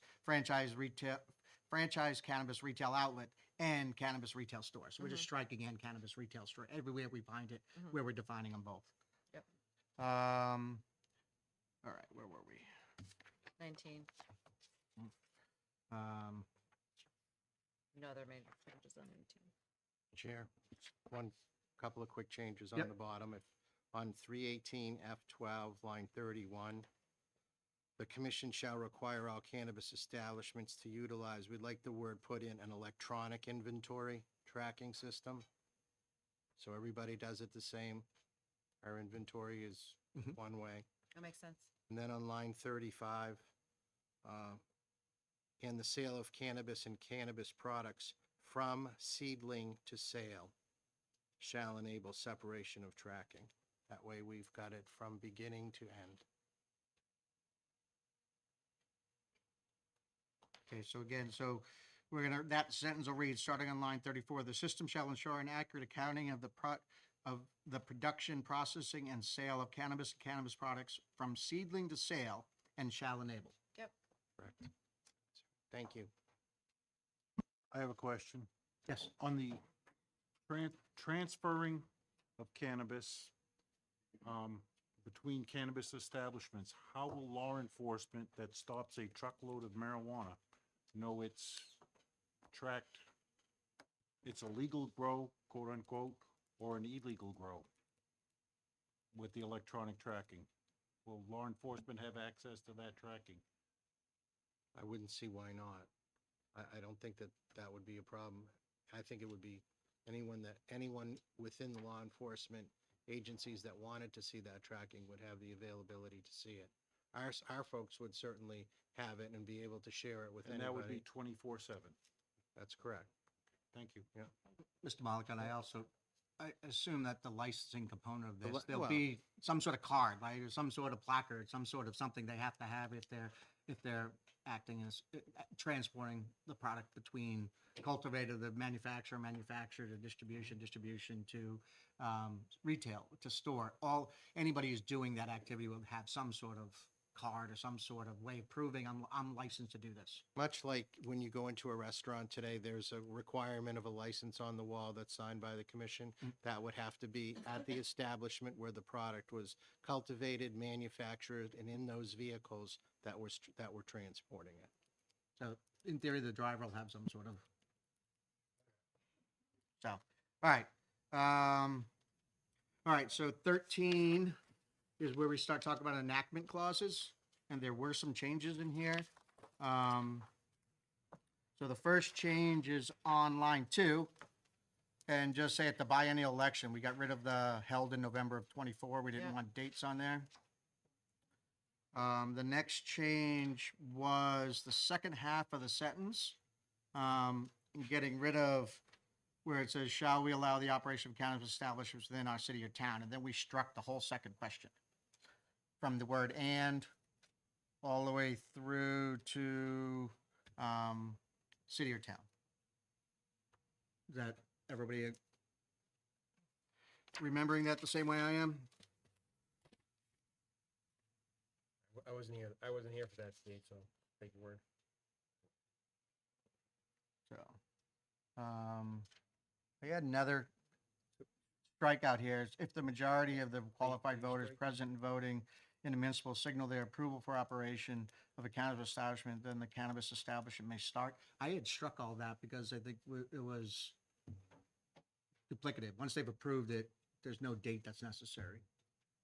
But I had that whole thing all the way to July 1 of 25 struck on my copy, that we agreed to strike that as well.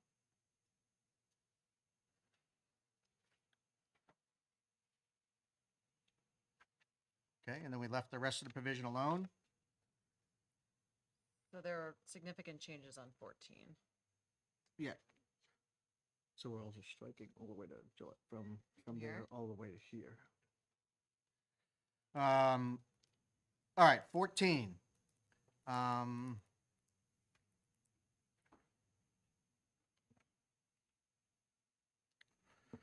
So again, as I read this, no cannabis shop operate.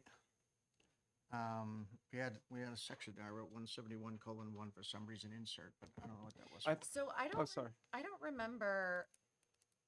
So Senator Abbas, did you just make these changes on your own? Was this agreed on by the commission? Well, are you talking about Roman numeral 2? 14. We're starting on line 29. There's Roman number 1, section F14.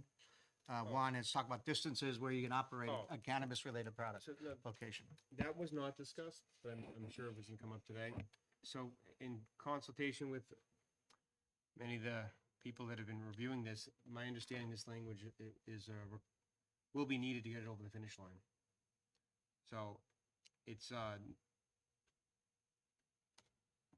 Well, here, I'm not saying that it's my first choice. I think 2,000 feet I was okay with that, but when I say that this may hit a roadblock, it might not make it over the finish line. well, I mean, that may be true, but this commission is making recommendations about what the commission thought was appropriate.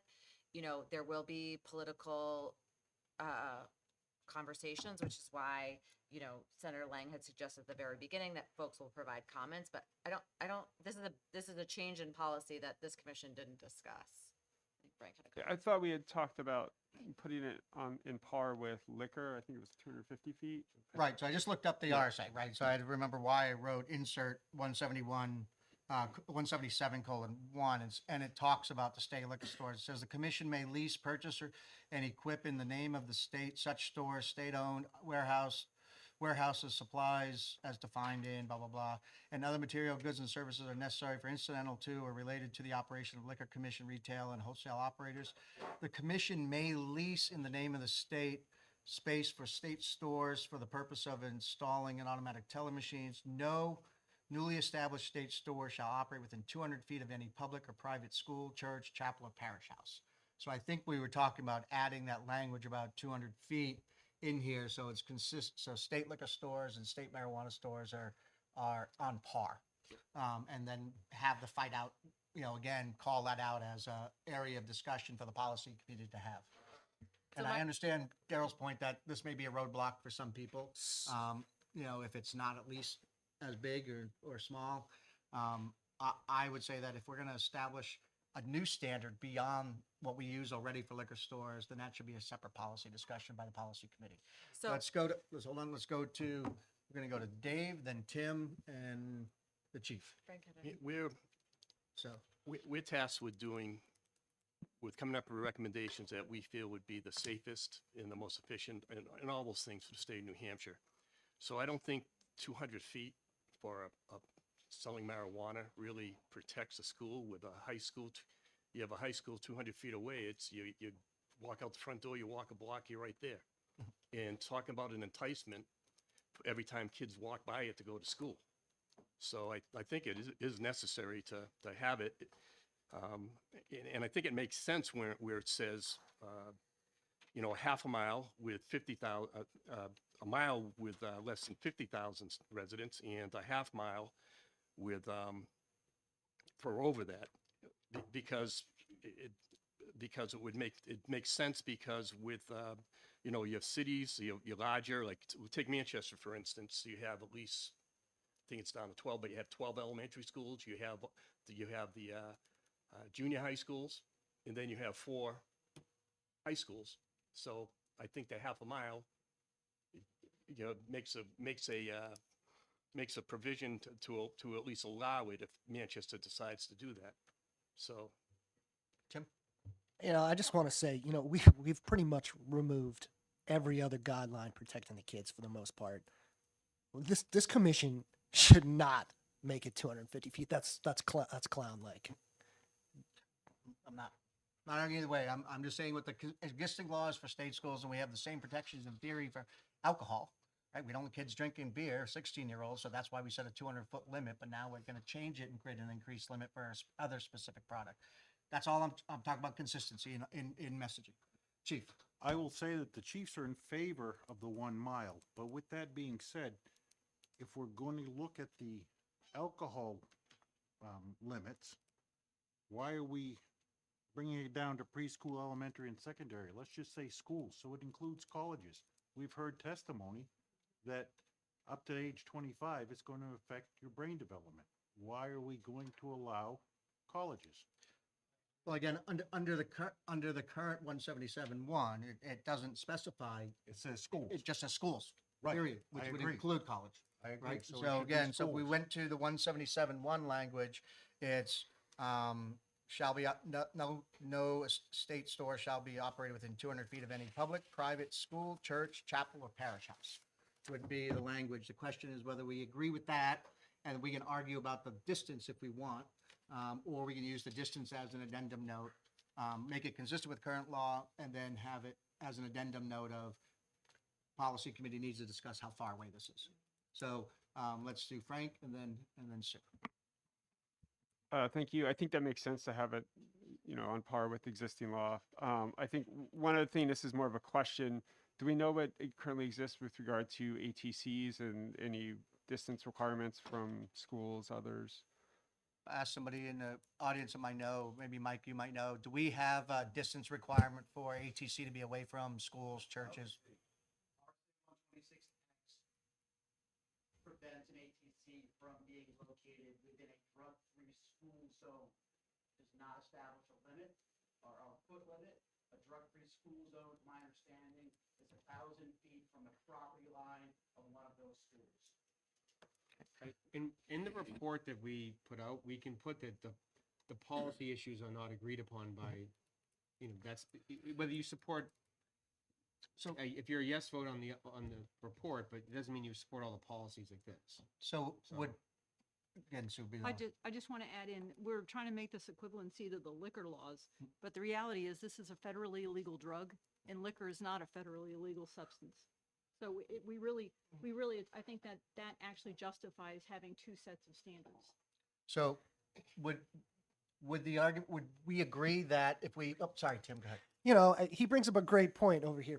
Finally, I agree with Frank. We should follow the existing law and follow the existing law of at least 1,000 feet. So I'm okay with that. That's just where I was going to go. So we okay with making the limit equal to what is the current limit under the THCs? Can I just explain one thing?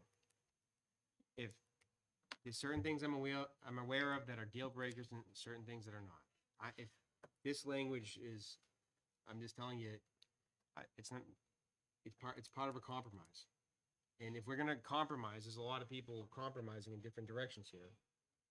But this is one of them. I'm not saying that it's, I got if it turns out to be problematic, it's one of those things that a future legislator could always. John, then Dave. Okay, as someone who sits on a policy committee, I think 1,000 is the right answer. Okay, thank you, John.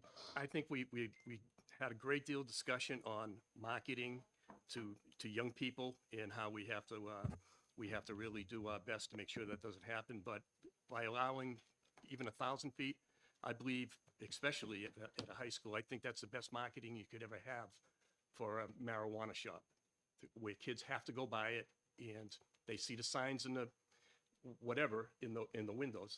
And I've never seen a liquor commission. I mean, a liquor outlet. Maybe I'm wrong. Near a school before. So again, we already allow therapeutic cannabis ATCs within 1,000 feet. That's the current law. So my recommendation, and if the committee will go along with that, is to use that same footage. So we're not setting a brand new standard for a different type of function, and then let anybody who has an objection to the 1,000 feet can write an addendum that Daryl can add to the report. That'll say this foot limit was not recommended. I don't think we need to do it because we'll have 1 million of those. You're gonna have This them. report's I'll gonna write it. will be 2,000 pages. Um, And I'm just So telling you, it's if an if important you policy change topic. this, the whole thing Senator Lang, is gonna how sink. many ATCs are there in the state of New Hampshire? 7? Right. So what we're really talking about is we're actually talking about a whole crud ton of pot shops popping up, which is not the same thing as 4,000 feet around 4 ATCs. So I think that using the ATC standard is woefully inadequate for the volume of stores that are going to be trying to establish themselves in the state under the franchise. Let's do this. Dave, did I get to you? I apologize. Your mic was still on. Okay. All those in favor of using the ATC standard to move forward, raise your hand. All those who want to use the liquor standard, raise your hand. All those that want to use what's written in here, raise your hand. Okay. All right, so it looks like the consensus is we'll leave the language as it is.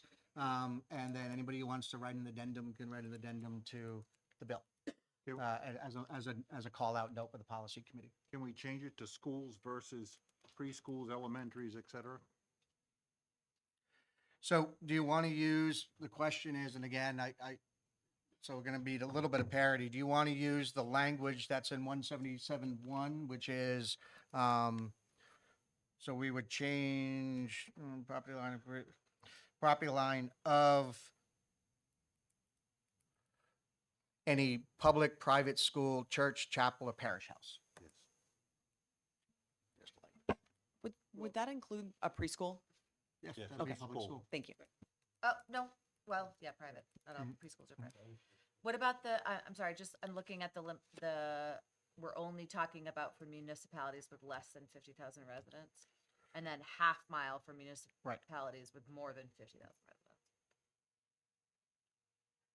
So, my understanding that would apply to cities like Manchester, Nashua.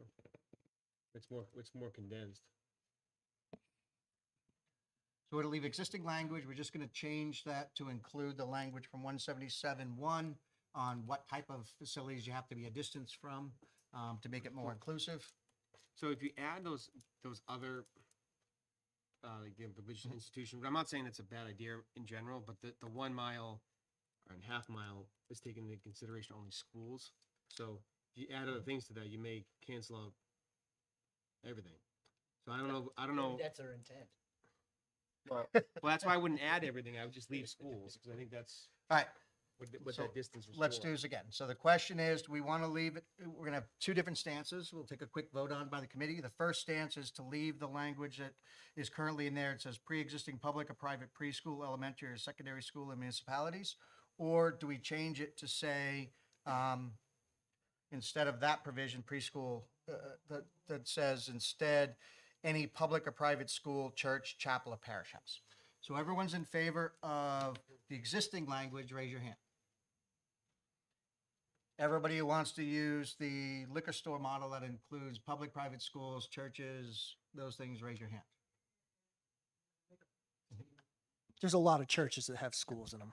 So again, so it looks like we're going to use the liquor language for the definition of what properties are subject to the restriction on distance. What's the RSA so I can reference it? 177:1, it's right here.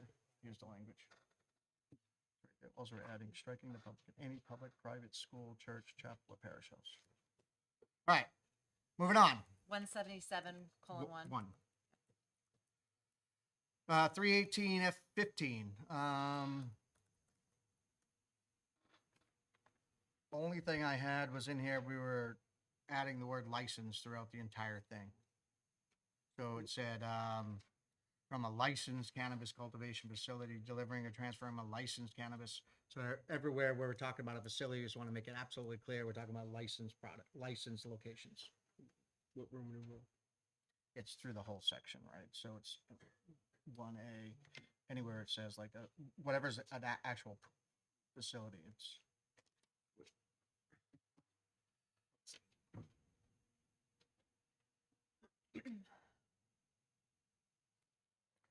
All right. Can you just give me? Yeah. Well, who? Go ahead, Sue. On page 20, is there a reason for the double negative on section F15? Why does it say following acts shall not be illegal? Why not just say following acts shall be legal? I mean, it's almost like I'm just wondering if there's a reason it's written that way. Following acts shall not be illegal. Yeah, not be illegal means it's legal, so you can just say shall be legal. Well, Shall be it's legal. just like double. You okay with You that? know, it's a little So convoluted. just instead of not be illegal, just say shall be legal. Shall be legal. Yeah, Yeah. bear with me. So you're on what, 318F? 15.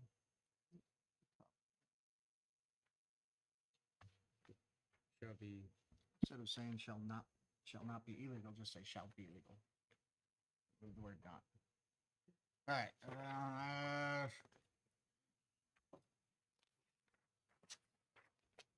Page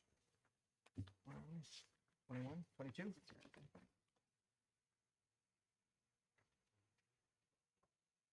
We're moving on to page 22. I had here that the chiefs were going to come back with information on this. All right.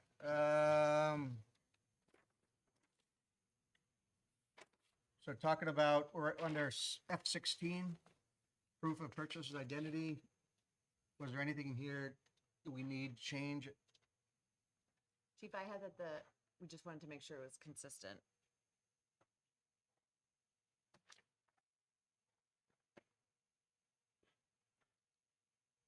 I just had some note that said liquor license, and I don't remember what we were saying at the top or under the title. I think we were just trying to make it equivalent to alcohol. And Correct. so we're just, yeah. I think you need, it needs to say cannabis, not just sale of cannabis, it's cannabis and cannabis products. There's a little bit of different. Right? Cannabis, cannabis products, or cannabis accessories.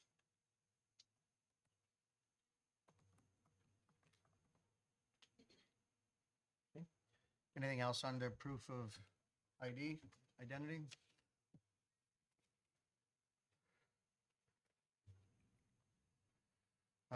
Moving on to 17. I think we had a pretty good discussion on this relative to sting operations versus normal enforcement. And it's a violation in a sting operation, it's a misdemeanor in normal enforcement. Or regular enforcement. And again, this is a violation to the license, against the licensed operator, or misdemeanor against the licensed operator, not the individual. Is there a difference in definition versus cannabis paraphernalia versus cannabis accessory? I know, they can be more than that. I think paraphernalia is a little broader, but do we need to put accessories under 318-F:17? So cannabis accessories and cannabis paraphernalia are defined on page 3, Roman numeral 3. So we have a pretty good definition there already. Yeah, but it doesn't include accessories, 318-F:17. I'm just gonna add cannabis accessories. Paraphernalia. Well, paraphernalia is there, which I think includes accessories, but I would. Are you talking about 16 or 17? Okay, you're over here on 17. In my lines Go of back to definition. Oh, you just want to add, you just want to say cannabis, cannabis products, cannabis accessories, Yes. or cannabis paraphernalia, okay? Everybody okay with that? Paraphernalia defined, because they are the same thing. It's in the same, it's one of those duplicative definitions. Okay, all right.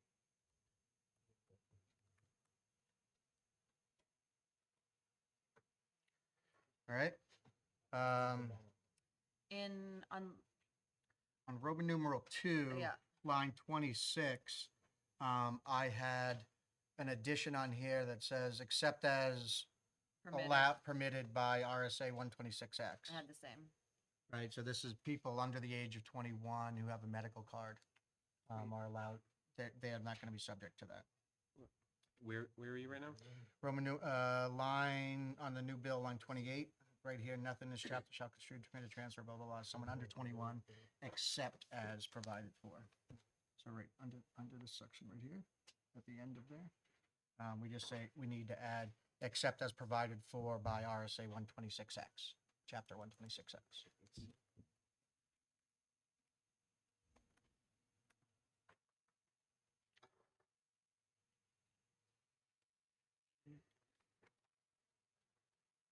Okay. Next page.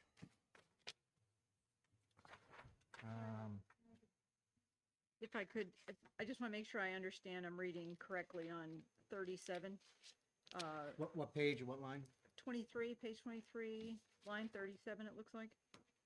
In the case of the rental or residential dwelling, a landlord shall not prohibit the possession of cannabis or the consumption of cannabis by non-smoking means unless, never, I'll just keep reading. I think I'm just getting stuck on that. So again, it allows for a landlord to still prohibit smoking, but not prohibit consumption by any other means. So they can prohibit smoking and vaping, but they can't stop you from eating an edible. It's the short version.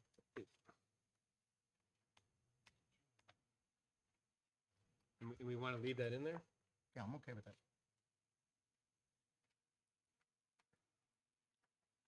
I think it's a little tacky. It's, All right. it's one of those things where if you're using edibles and your landlord, to the point that your landlord finds out, you're not really sure what you're doing. Landlord might also say you can't drink in the apartment. Well, I think the difference between smoking and vaping is the residue, right? just saying, You don't, can't let if I take an edible, I'm not gonna get residue all over my walls. If you ever walked into someone's apartment that smokes, right? So again, I think the landlord has a right to limit the damage to their existing property. I mean, you can limit whether someone has pets. Why don't we? It's your why don't we property. just strike this landlord section? Yeah, Is I'd it- like to strike it. It seems like a odd to legislate that seems odd. Is what I would recommend. So you want to strike, all of. Really, the whole paragraph.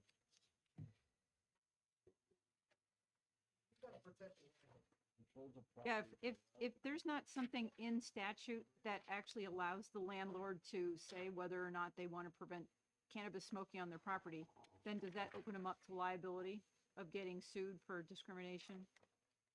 I think you can put it in your lease.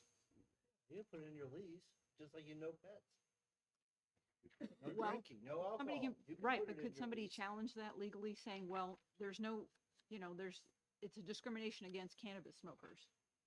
That's not a protected class. But I like the AFL, a landlord could say no alcohol in my property. Could they put that in their lease? I mean, the only place I know where they can do that is if it's like a sober living facility. But absent that, I'm not. I mean, I don't know. I'd have to look. I'm not familiar with that. It's contract. It's a lease is a It's a lease, contract. it's a contract. You put in there if you don't want your tenant having a large dog or a dog over a certain weight or any dog at all, you put it in there. Mr. Chair. Right. But I'm just saying, this is a kind of like an awkward regulation of the landlord. It doesn't need to be in there by any means, especially in what the charge of the commission is. I would strike it. So are we talking about striking just 4? Yeah, no, they can leave the Or 4, just- just the A. Mr. Chair.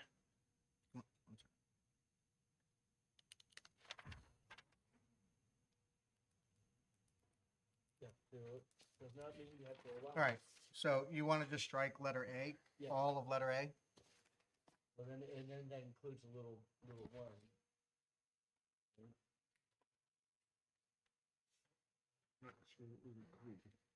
Sue and then Tim. Well, I would just say that we're not really talking about a dog or something that's already a known factor for landlords. I do believe since this is sort of a new territory for a lot of people, landlords might need a little bit of that top cover in statute.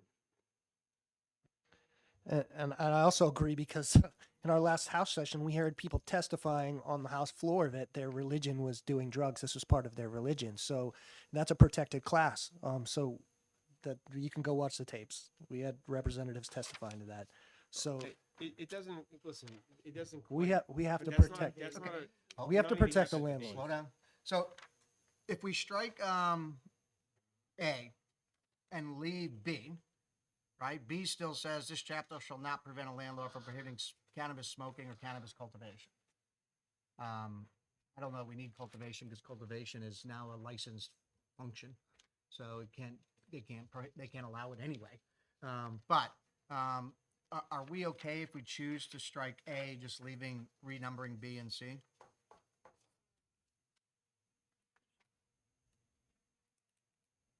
Yes?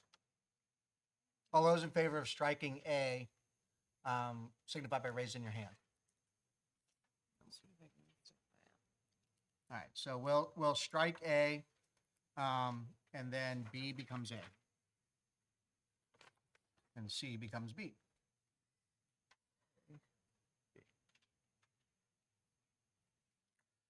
All right, we go to that section, moving on to 19, enforcement of contracts.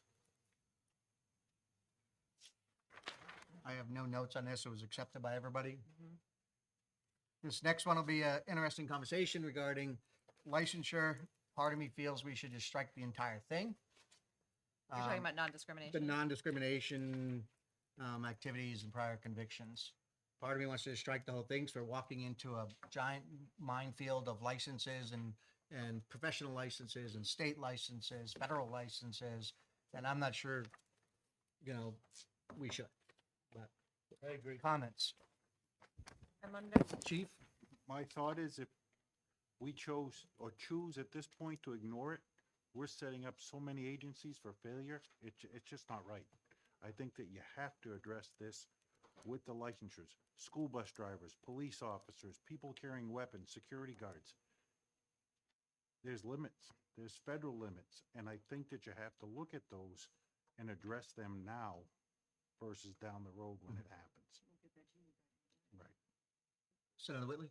Yeah, I didn't know if the Attorney General had any comments that we had sort of asked him to touch base. Yep, absolutely. No, thank you for that. So brought it back. We spoke internally about these provisions. This is outside of my area of expertise. I don't have any recommended language at this point, just given the complexities of this issue. May be appropriate for a placeholder, just as was discussed earlier, given all of the considerations at play here. What I can tell you this is more in the legal world as for attorneys, ethical rules, you know, when states have started to allow recreational or whatnot, we ran into the dilemma, like we're not, as a lawyer, we can't advocate or give someone advice to violate the law. When there's a conflict between state and federal, what do we do? In the guidelines from, you know, most of the state bars, what they came out with, basically, if you would advise them to comply with state law, you know, you just have to advise them in part of the process you are violating federal law, which is pretty easy to do. But for here, this has to do with whether, you know, we're going to impact professional licenses or not, or occupations. Are we going to deal with that at the state level? I think, you know, I understand some federal laws, like if you have a CDL, this could be problematic. But are we going to tackle that right now with this commission? So let's go to Tim and then Frank. You know, I just have a question from my colleagues and everybody sitting out there and everybody at home. Raise your hand if you actually want your kid's school bus driver being allowed to get high while they're driving your kids. And I think the answer should be no for every single one of you. And we should regulate that. Yeah, but I think that's up to the John, employer. John, hold on, John. We're going to Frank next. Frank? I think this section is important. I think we heard from testimony this morning that there has to be I mean, it's important to have some requirement that there's a nexus between the denial of licensure and the action that that person engaged in. So in this case, smoking marijuana or using marijuana. I think section 10 or part 10 on line 30 on page 26 gives clear ability of employers to punish or to discipline individuals who engage in actions that are either negligence or forget the term we used, not malpractice, but there's a new term I think that was circulated this morning. Obviously, operating a vehicle is prohibited under DUI laws, but also clearly here operating in B on line 36 is also prohibited. So I don't think that's I think that concern is addressed in many other places. I do think it's important that, practically speaking, people use marijuana, and it's important not to deny licensure for something when there's no clear nexus to their use of marijuana and their ability to conduct their employment. I will say in lines 8 and 9 of page 25, you know, prior conviction for a non-violent cannabis offense that does not involve distribution to minors. Yeah, we could probably, that doesn't really eliminate the drug kingpin, shall we say, but so we can probably make that stronger, but otherwise, I just am leaving it in. So here's my concern is around section 6 of this bill. Except as provided in this section, neither the state nor any political subdivisions may discriminate against a person in hiring, termination, or any term or condition of employment, or otherwise penalize a person in employment or contracting if the discrimination is based on any of the on either of the following, right? So engaging in a lawful activity, so smoking or consuming marijuana, right? A prior conviction for a nonviolent offense, which is fine, right? I'm okay with doing away with past convictions. But then the last one is testing positive. So again, state trooper, police officer, fireman, anybody who tests positive by this, the town can't fire them if that's the only reason for doing it. They can't do a random blood test, find out that they test positive and say you're terminated. That's problematic for me, if that's a condition of employment. So how do we exclude that and how do we deal with that? Because now we're talking about state, we're talking about municipal and county and state employees, our correctional officers, our, again, firemen, policemen. Senator Whitley? So I think in this area, I agree that, so I'm sort of thinking of middle ground, because I do agree that this is worthy of conversation and include in the overall topic, but I think it's complicated enough that we're not going to solve it today. So perhaps a note here that, you know, the committee, there is consensus around the need to have some conversation about non-discrimination, but, you know, essentially we ran out of time to go through the details. I was just thinking, instead of it says distribution to minors, just have it say distribution. 'Cause I think that basically if you were illegally, I'm talking sort of globally She's about going this section. about this whole section, just non-discriminatory for employment purposes is what we're all talking about in general. And there's some specific call outs here. So I just have concerns. I don't know how to address them. Again, like law Yeah. enforcement, fire. My concern is that those kind of, you know, people who are subject to drug testing or state employees and test positive. Why? I guess my question is, are state police, are state employees drug tested anywhere in this? Are they? But we're talking here about employment and hiring, right? So again, I know in hiring, it's not an uncommon practice. Again, I got tested by the New Hampshire Electric, NHEC to just go work in IT. There's a requirement of testing, right? So, and if I pop positive, does that mean they still have to give me the job? Or would they be discriminated against me because I'm doing a legal subject? So do I now have a case against them for discrimination? I don't think it's discrimination because it's not a protected class. Like, everyone keeps throwing that word around. Discrimination. Because it's in here, may not discriminate. I know, but it's using it out of context. I mean, discrimination applies, you know, it's gender, religion, race, Frank? that type of stuff. I can do my home research and get it back, obviously not for purposes of today, but for the policy debates this session. I believe, like just from ban the box work in the past, I think there are carve outs for certain employment types like law enforcement, et cetera, that have different criteria and carve outs from some of these licensure issues. So we could get that to the policy committees. But if it would be, okay with everyone to kind of leave the concept in here, understanding that I think, as you mentioned, Senator Lang, for C, that seems to be the hang-up issue on line 39, and we can get back to folks with some ideas from other states. Is there any objection though with, if you go on page 25 lines, it's 36, 37, same thing, same page on lines 8, 9, to just strike 2 minors and just have that say distribution? So if you,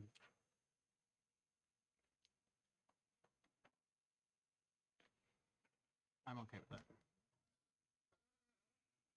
Is everybody okay with, so the idea is just, again, any possession with intent to sell, that's, you know, on your record is still valid. It doesn't have to be just to minors. It's any possession with intent to sell case, conviction.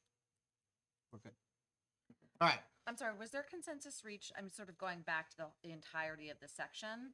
I don't think there is. Right. And like, I would like to see, I don't know how to deal with, section 6, which is my big concern about municipal, county, you know, and state government, employment, concerns. So we could just, I'm just saying for, if you just globally, we could, instead of, you know, this is just a thought, we could just say globally for section 20, for F20, that, you know, there was consensus reached that the conversation about non-discrimination is important in the context of employment, licensing, et cetera, but we didn't have the capacity or the time to get into the details. Just retaining the concept.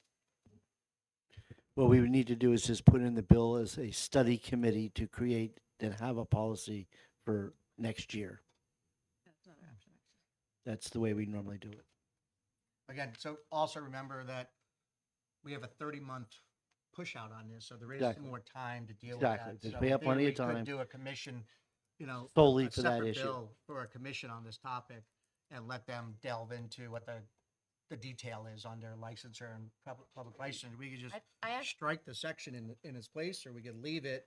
Put the study committee in this section. Huh? You just, this section, you just say, No, you want to add the commission. you right here? add the study commission right now in the bill, that it'll task to, you know, for another year deadline for legislation for, Yep. for 2026. so that would go after section 6? Well, no, I think he's going to leave it as, it's going to be actually F20. The whole of F20 will be, we'll establish a commission to study, and it's everything that's in this section. And therefore. Make it easier when they put it in the statute, right? That makes sense to everybody? Yes. So again, so the idea being that instead of using prescriptive dialogue in here, what we're going to say is that the legislature will establish a study commission, and Daryl can make up the study commission to discuss discrimination in state level, blah, blah, blah, blah, blah. Yeah. And it'll cover these topics, and it's all the topics that's listed in 20. Yep. Okay. So including medical care? Yes. Okay. So all the topics that All the is topics. listed in 20. Yep. So we're just gonna form a study committee to study everything that's in 20 in this bill. So we Okay. can figure out the proper place for it.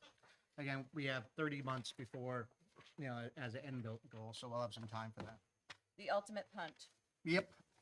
All right. Moving on to 21, data collection related to cannabis legalization regulation. Becky, you were in charge, you were chairing at this point, I have no changes on this. so you had a note here, the Oh. non-identifiable personal. Okay. Okay, so line, So that's the old bill. right, so if we're looking at the new bill, I'm not sure I made, there's any changes. What? She's looking right now. so we're on She had some page notes. 27 of the new bill. So yeah, the bottom of 26, top of 27. Maybe that's here. And every 2 years there. That includes, okay, no, sorry. The bottom of page 26 of the new bill.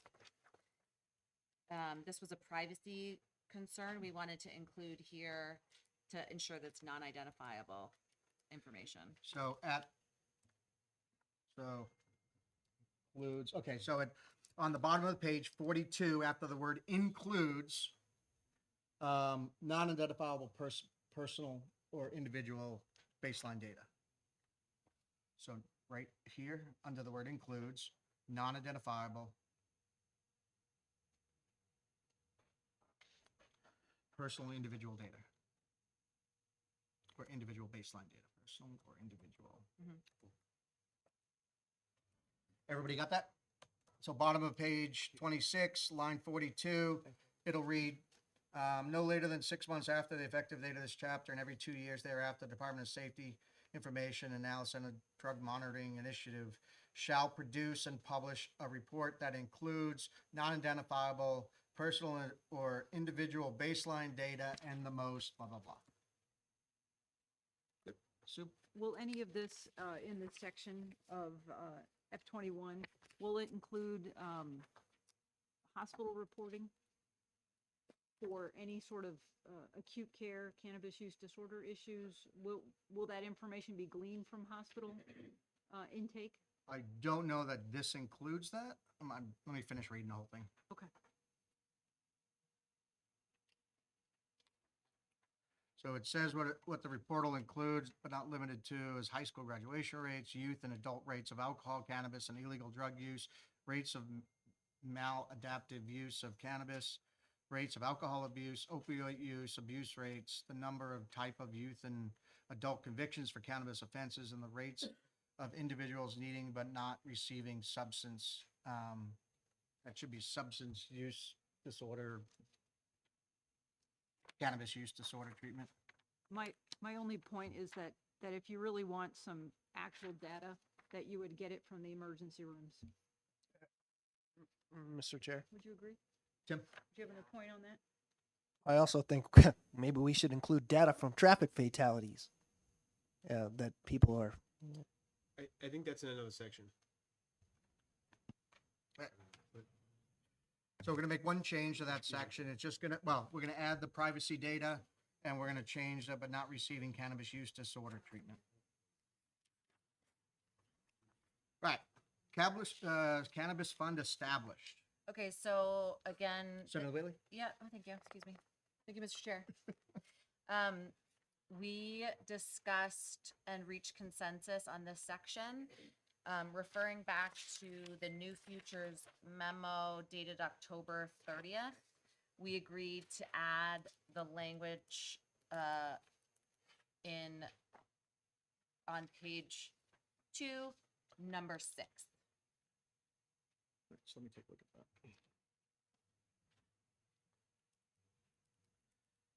So this is under Roman numeral, this one you talk about?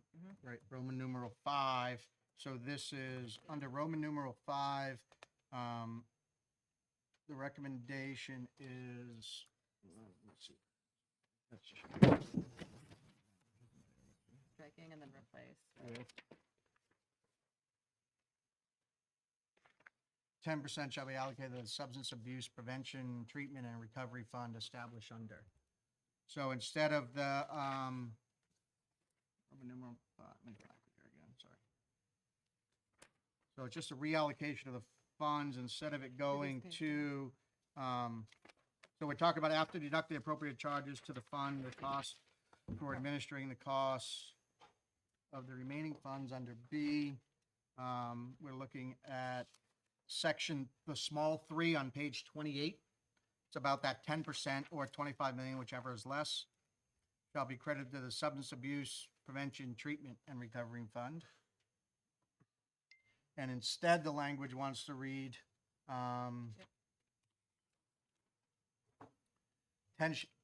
shall be allocated to the Substance Abuse Prevention and Recovery Fund established under, and get rid of all the other language. Yep. And then also in regard to Roman numeral 4, Let me make sure we're okay with 3. So instead of all this other language that's in here about all the different types of treatment, everything else, we're putting the money into the Substance Abuse Treatment and Recovery Fund for expense, and we have language we went over already talking about the disbursement of that funds for what treatment purposes and everything else. My understanding is it'll be a separate fund from the existing alcohol fund, but it'll still be administered, so to speak, by the Treatment fund, commission. Governor's Commission. Governor's Commission, yes. not so. So. Does that make sense to everybody? So it should be, so just, I'm gonna make the one recommendation that it say, hold on a second, let me grab it. It's, that we still keep the 10% or 25 million, whichever is less language.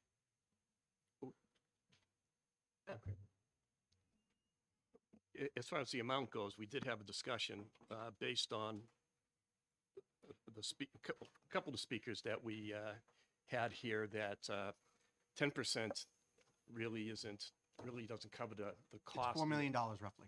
What's that? $4 million. That would be the number. 4 million? Based on our base, again, I'm going back to 1598 and the discussion we had about, we did this whole calculation based on other states and per capita use and comparing that to New Hampshire for per capita use, like Colorado and those other states. And the number we came up with, 15% of that is around $38.75 million in revenue to the state. And if we allocate 10% of that, it's roughly $3.8 million roughly. Daryl thinks the number's gonna be, Senator Abbas thinks the number's gonna be much higher than that. Most of I'm taking a more the conservative. fiscal notes that I've seen on the other recreational cannabis bills didn't really have any significant consideration for out-of-state consumers, where I think a lot of our retail markets, you name it, a lot of it's funded or by out-of-state consumers. So On a conservative approach, I know, again, Daryl thinks the number's gonna be much higher. I'm being a little more conservative, doing the number much lower. But the rough idea of 15% was $38.7 million in revenue to the state. And you would get 10% of that to the fund, which is $3.8 million would go for substance abuse and treatment. So we're looking at little Roman numeral 3 Correct. on line 19. And that's going to be, in your calculation, will be a number that's going to be around 4 million? Correct. The conservative number of 4 million. Because that, right now for alcohol, coming from the alcohol funds, which is about 10%, it comes out basically at about $10 million that we get. And that does not come close to covering the harm that's caused by alcohol. Where when it is fully funded, there still isn't enough funding to go around. So now we're going to introduce cannabis, and we're going to say we're looking at just $4 million. Well, again, that's the extremely conservative side of that number. Dr. Silver had indicated that rule of thumb based on her research, and correct me if I'm wrong, other people here, that the number should be 30% of the revenue coming in. So we're supposed to be making this, with as many guardrails and safe to the state as possible. So $4 million a year really isn't going to cut the anticipated harm that's going to be caused to the community. Understood? That's just my comment. I don't know if anybody. I agree with the chief. Senator Whitley. Yeah, so I just want to be clear. So what we're talking about is page 28, eliminating the entirety of line 19 through 30 and replacing it with So the language is, 10% shall be allocated to the Substance Abuse Prevention and Recovery Fund established by RSA 318 F23. and I asked to leave the or $25 million, whichever is less. So again, Chief, Dave, I understand you want the need for more money, and nothing stops the future legislature to change it.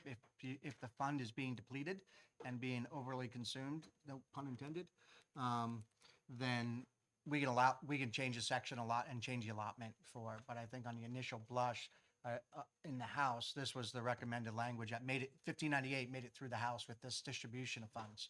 And I think it's a political compromise, if you will. What I can tell you is, when the original 1598 that went forward, and when it got kind of hung up in Ways and Means, and they changed it to this, part of the problem is that no one from DHHS came in advocating for the money being allocated there. So it was really hard to justify the expenditure.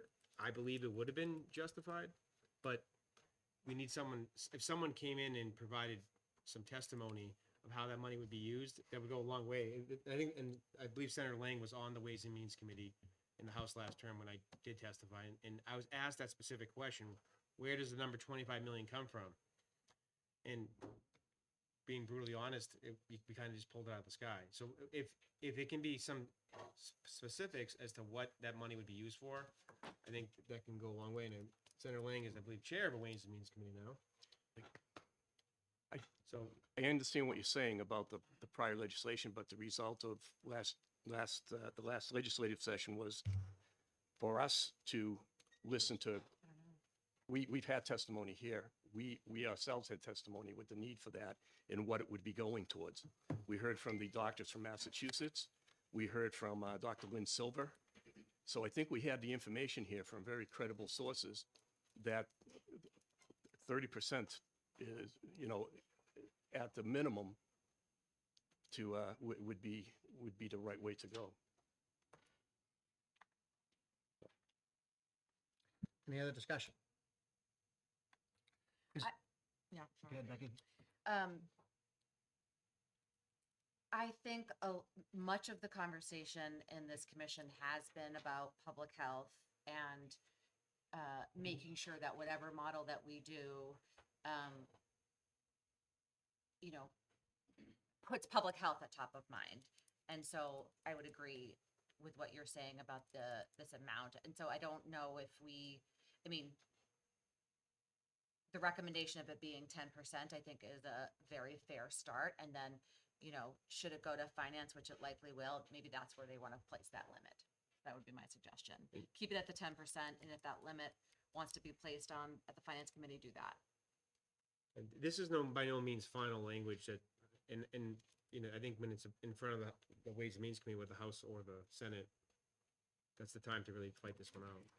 But I agree, I think the number you're talking about is too low. So is the consensus to leave it at 10%? 10% of $25 million, whichever is less.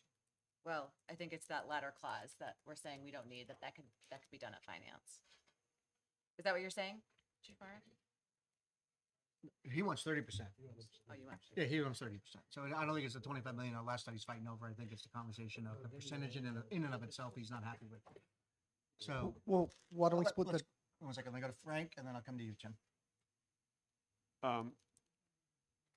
My only thought here is, I agree in terms of having more money for this in this section, but just the flag, if to keep the 25 million, it just creates bad math at the end. So I would just pull that and then let's keep it even percentages. That's fine. I'm not going to die on that hill. Okay. Yeah. So leave it at 10%.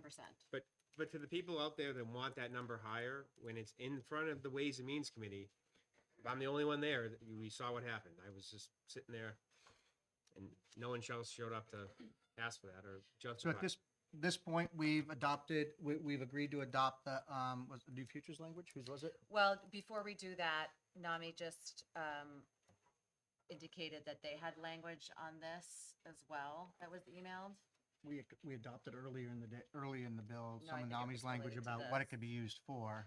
There's a representative from NAMI today if they want to. When it-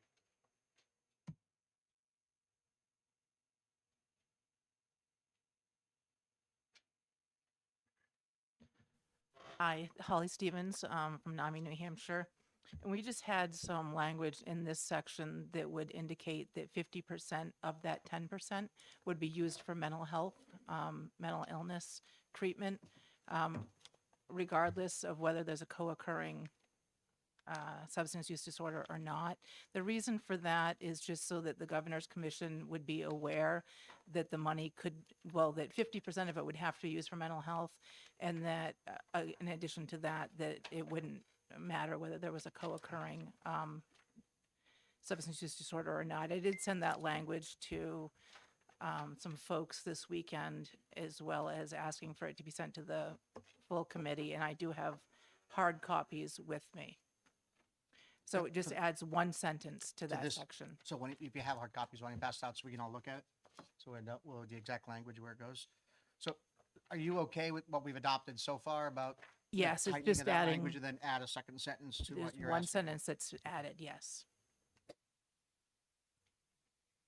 I'd have no objection having another percentage of the whole fund going to mental health, but now we're cutting, if we're mandating half the amount of the projected 4 million, We haven't adopted it yet. We're just having a conversation about it. well, I at this just, point. I would echo his sentiments. That would be even worse. And maybe we should just right now decide to maybe make it 15% and make a little compromise there. You know, he's suggesting 30. Dr. Lynn Silver, who gave us fantastic testimony, overall suggested that we put all these guide rails in before we go further down the road.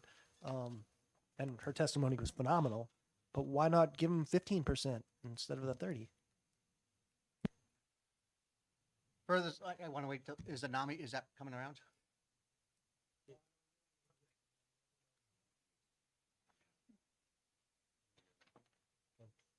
I will tell you, the first one, the first drafts on 1598, the first 25 million went to them, but then no one showed up to the hearing to advocate for that other than myself. So that's where I would get to this point. So for the people, for the advocacy to get it to higher, it's now in the reverse. When they're saying what passed the House last term, that's what passed. The original language was much better. Or what you're. Excuse me? Oh, you're sitting right there. Could I It goes just, that way. Senator Lang, could I just add that I agree with the gentleman? And Senator Abbas, you're mentioning that DHS didn't attend or show, interest in that, having that discussion. Were they invited to provide testimony on this topic? Because I'm not sure that everybody sort of, looks how they can swoop in and. Well, I formal invitation wasn't sent, but I'm confident they were, DHHS was aware of the. So let's not look happening. backwards again. Let's go forward. Okay. So I'll make a compromise. How about we drop I to 45%, 2 to 30%, increase 3 to 20%. Wait, say that again? So break it up. So it's the first section in the breakdowns of funding. So we're back Yeah. into breakdowns. So the first one will be 45%. The second one will be 25%. We'll reduce 5% from each one. And then we'll add that 10% we just saved on the first two distributions and add it to the substance abuse program. I would just want to reduce. So to 20%? Roman numeral 2. Hold on. So we take a little bit from each and add it to the mental health and substance. Is that reasonable? I prefer the lower the property taxes, if you ask me. I think that's something that people are, throughout the state, are having to deal with, so I think, I would want to leave Roman numeral, I, as it is, Roman numeral 1. So you want 50, 20, 20? 50, 20, 50, 20, 20? Yep. No. 50, 20, 20? Yeah, we're talking about now. when we're talking about the 30% or whatever percentage that was going to be taken from the revenues was supposed to be to alleviate the harm that is caused by legalization of marijuana, cannabis. But now that we're saying we're going to be funding mental health treatment that has nothing to do with it. We haven't added mental health language yet. Okay, but I don't want to come across as I'm advocating for mental health treatment. I think if we want to use funds, we should give them their own light item, so to speak, and give them funds. But I'm still talking about the inadequacy of dealing with the harm that's going to be happening from the use of marijuana, the increased use of marijuana. So I just want to make that clear. I just also wanted to bring back the attention to the committee about the harm that they know that is linked to first episode psychosis. And we've heard from Dr. Saeed at New Hampshire Hospital, as well as Lisa Madden at right here in Concord, that they are planning to see a huge increase in mental illness.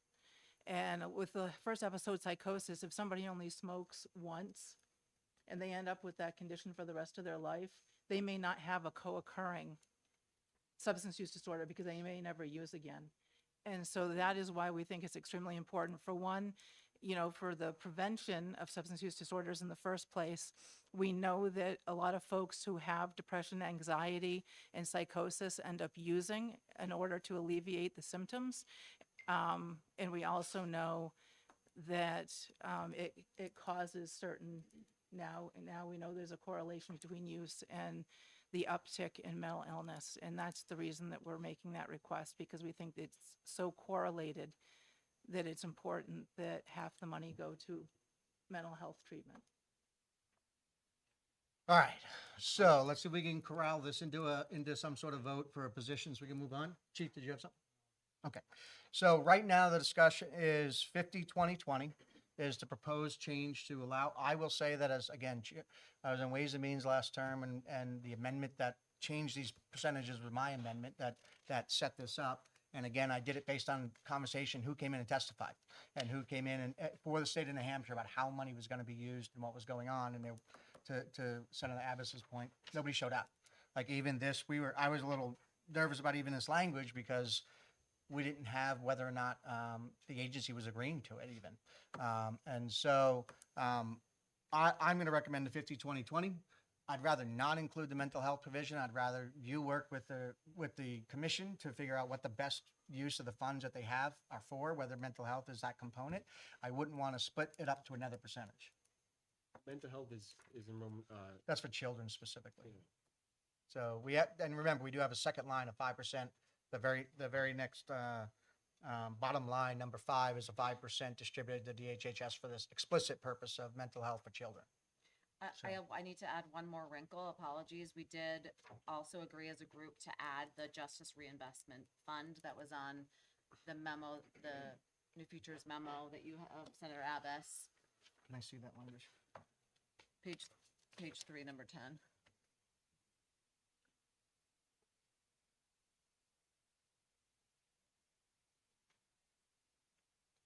So I guess this will provide for people impacted from. So that language was originally in HB 639. Is that right? Did I get that right? So, and that was important to both New Futures as the public health agents or organization. It was important to other justice-focused groups that were supporting legalization for the purpose of making sure that we are rebalancing that particular issue about the impact of legalization on communities of color.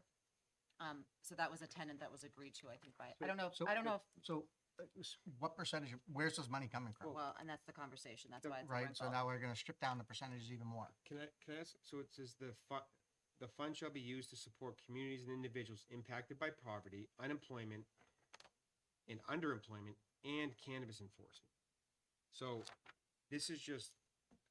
I understand what I'm not saying these are not good causes, but is this the time we're dealing with this? I mean, we have an annulment section already. We've even expanded that. What, having now a fund to do it? Is that? I'm just, what are we trying to do here?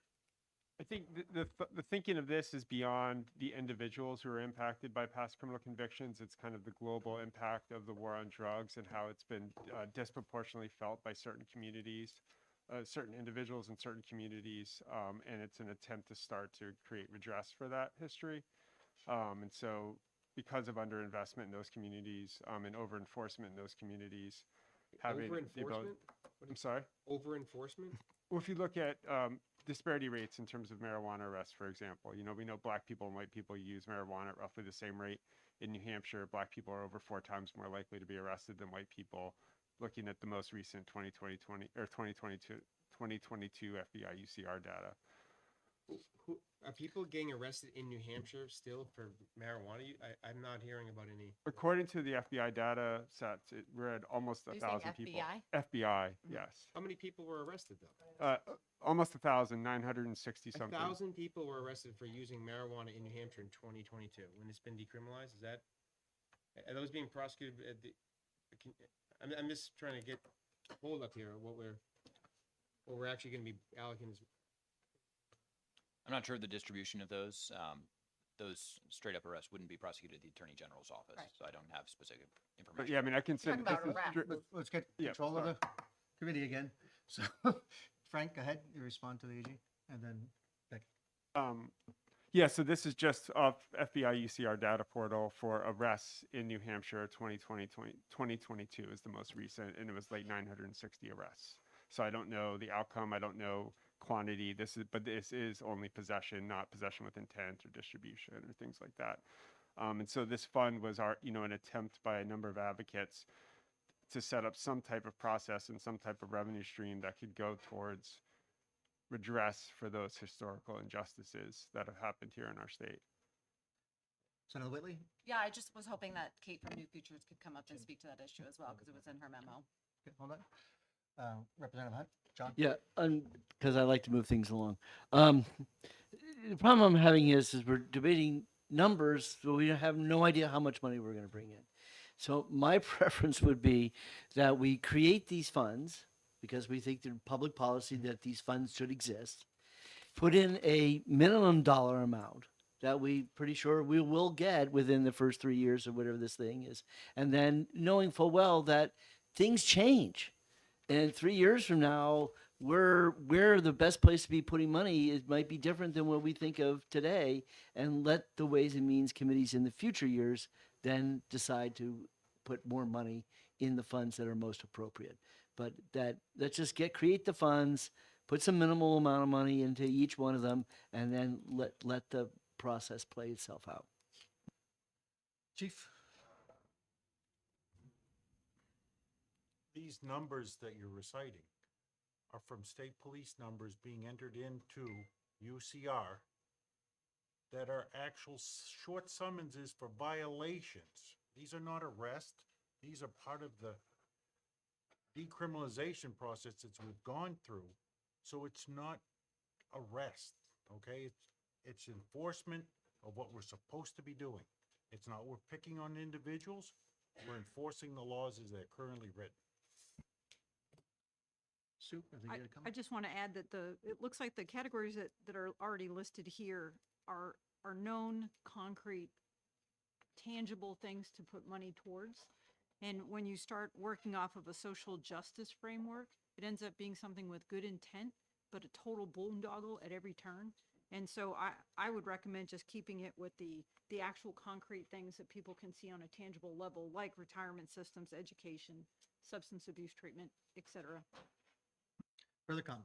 Senator Whitley? Yeah, I think the social justice framework is incredibly important. I don't think it's a boondoggle. I think many people support legalization for one of the critical points about why they support it is because of the unequal enforcement of drug laws. And so I don't think it's a boondoggle. I think it's a very, very critical piece of this discussion. I would be supportive of what Representative Hunt suggested about creating the funds and then letting the various policy finance committees determine the percentages. So I would advocate for adding this justice reinvestment fund and then, you know, the creation of the fund and let, you know, punt on the issue. And of I would percentage. add that if people care about social justice in this, and this is a priority for them, it's really, in a lot of ways, many people have been, in some ways, the numbers get inflated, where you're talking about arrests and Chief is correcting it, saying that's not, it's just part of the process. So if any of this, the social justice aspect of this gets, say people are really wanting this language in there, I would counter to say there's been a lot of maleducation on the social justice aspect. Frank? I would, I guess, just push back. They're not inflated. That's literally just, if you go to the FBI UCR data portal, that's what it says. I'm just providing that information to the committee. What, but there's not even a definition of Daryl? people of color. So, all right, On- so, on the website. so let's reel it back in. So the question is, do we want to establish a fund? John, Representative Hunt's recommended we establish a fund.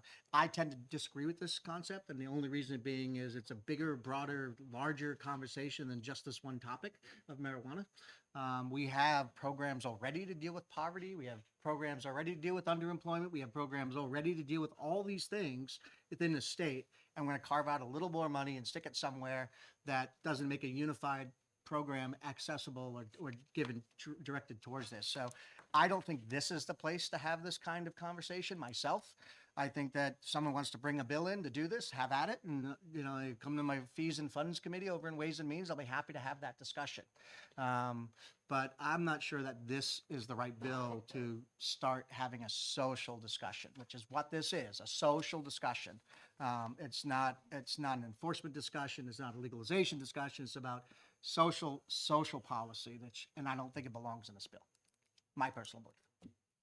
So, all those in favor of adding this fund into the bill, raise your hand. All those opposed, raise your hand. We're going to strike that language, and you're welcome to do an addendum to the committee to bring that language in. Thank you for that. Moving on. So we're all set with that. I'm sorry, do we finalize 50-20-20? We're all those in favor of 50-20-20, raise your hand. All those opposed to 50-20-20, 5-5? So the ayes have it. We'll leave it. We'll change the breakdown to 50-20-20, 5-5 for the disbursement of funds. Moving on to section 23. Can I Chief, just go ahead. discuss number 2 real quick? Disperse to the retirement system's unfunded accrued liabilities. This is a commingling of funds. If you put marijuana money into the retirement system, that will jeopardize the entire retirement system. All of the money in there. So the entire bill is a commingling of funds. We have I number one is education trust fund. We're dumping marijuana money into education. I cannabis understand money. that, So, but it jeopardizes all current and former state employees, local employees, as far as their retirement system.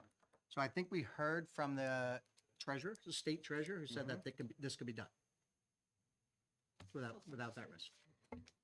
All right, moving on. We're at section 23, the Substance Abuse Prevention and Recovery Fund. Any conversation here? Becky, you were in charge during this, so I'm not sure. I just want to make sure that everything. Okay, so we didn't have enough language. Right, so this was the consensus that we should create a separate non-lapsing fund, correct, Chief?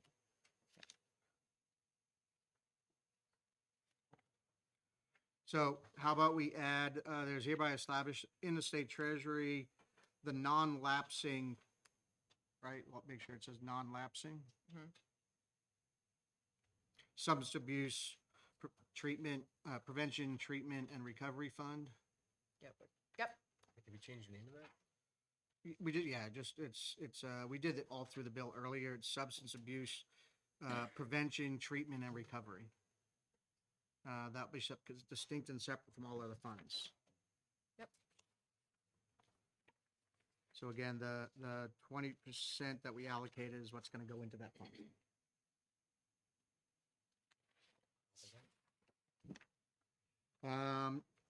Page 29, it looks like we had no changes according to my notes. The strikeouts you do were from the original bill strikeout. Going to page 30. What'd you strike out?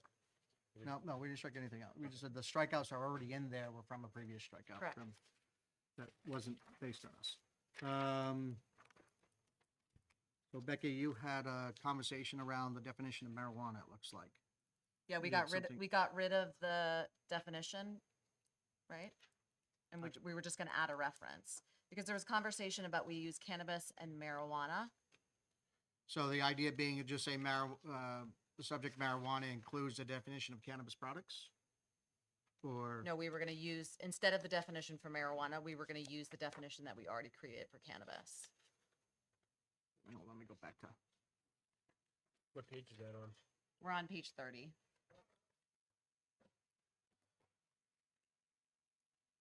And I apologize for interrupting on my computer, the line numbers no longer match up. Match, right, you're with adding the it. print copy, so. So I think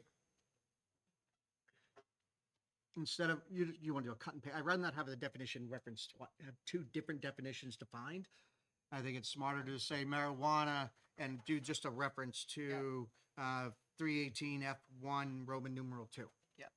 Just say marijuana means the definition of cannabis as defined in, does that make sense? Well, we were gonna eliminate the definition of marijuana altogether.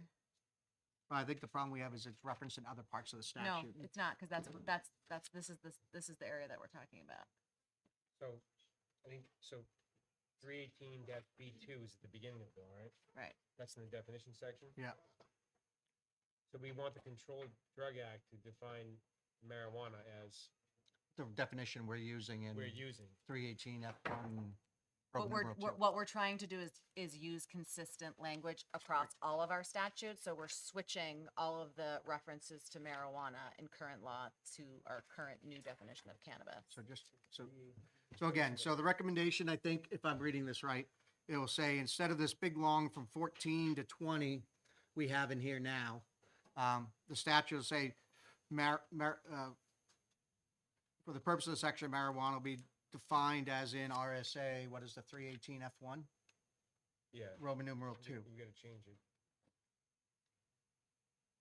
Does that make sense, everybody? We're gonna go back to the original definition of just cannabis. Say marijuana equals the definition of cannabis, which is on 318 F1 Roman numeral 2. Mhm. You got that, Darrell? Let me type it out. 318 F Roman numeral 1, number 2. Okay. All right, That's what I'm trying to write. moving on to 31.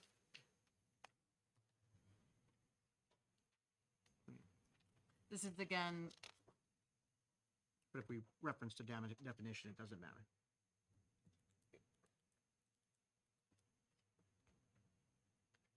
Because marijuana is defined. So it doesn't- or we just need to say cannabis. I don't want to change. That's gonna be repealed. Yeah. So, all right. So nothing on 31, going on to 32. Oh, Les will pick that up. Yeah. So This is what you're talking about What's it on say? bus. Ensure it be free upon request by the defendant and automatic by the court. So here we're talking about the annulment of certain crimes or convictions of cannabis. And this is where And Frank has some language somewhere. So y'all should have somewhere, it was handed out, this sheet that looks like this.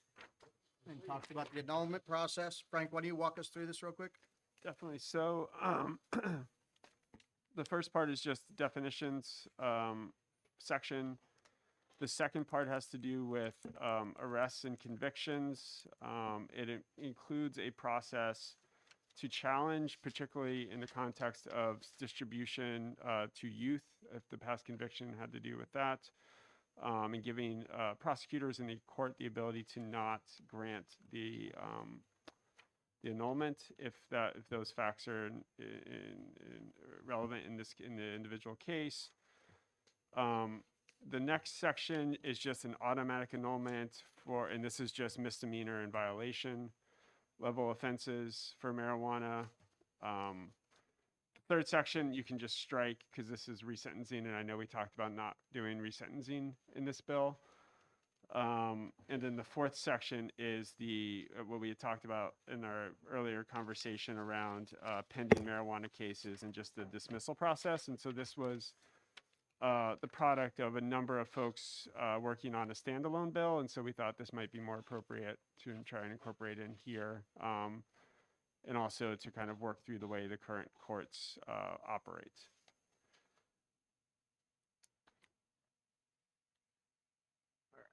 So again, I'm only looking at the first page and the top of the second page right now. Or the back of the page. Yeah, sorry for my printing.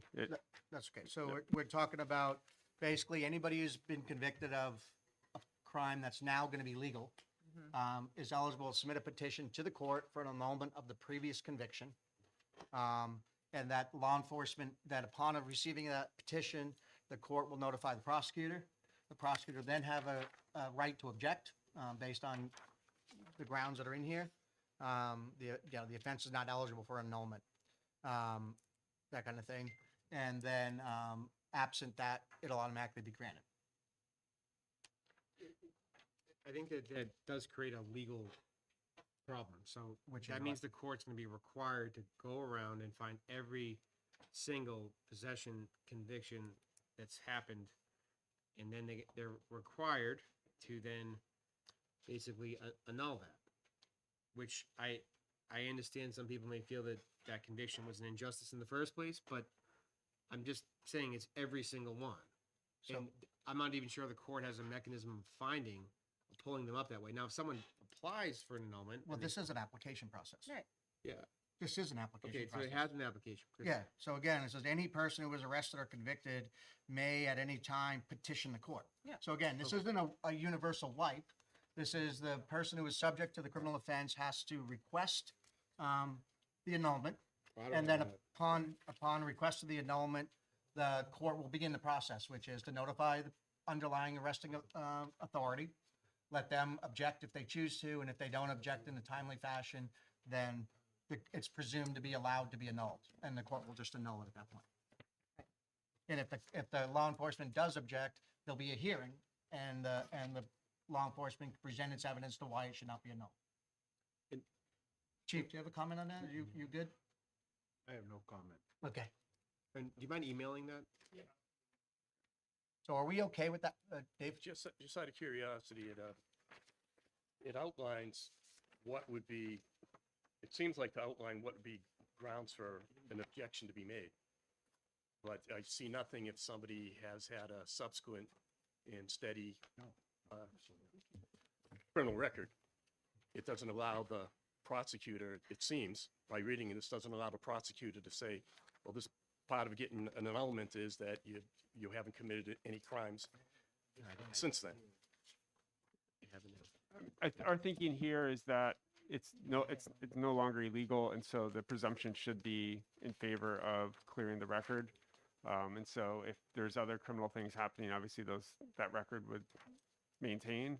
This is just with regard to something that is no longer legal. And so that's what we thought was an appropriate balance there. Further conversation about the annulment process. Again, I'm only going to number 5, all fees, we're at the last section. Sorry. Just a quick question for Frank.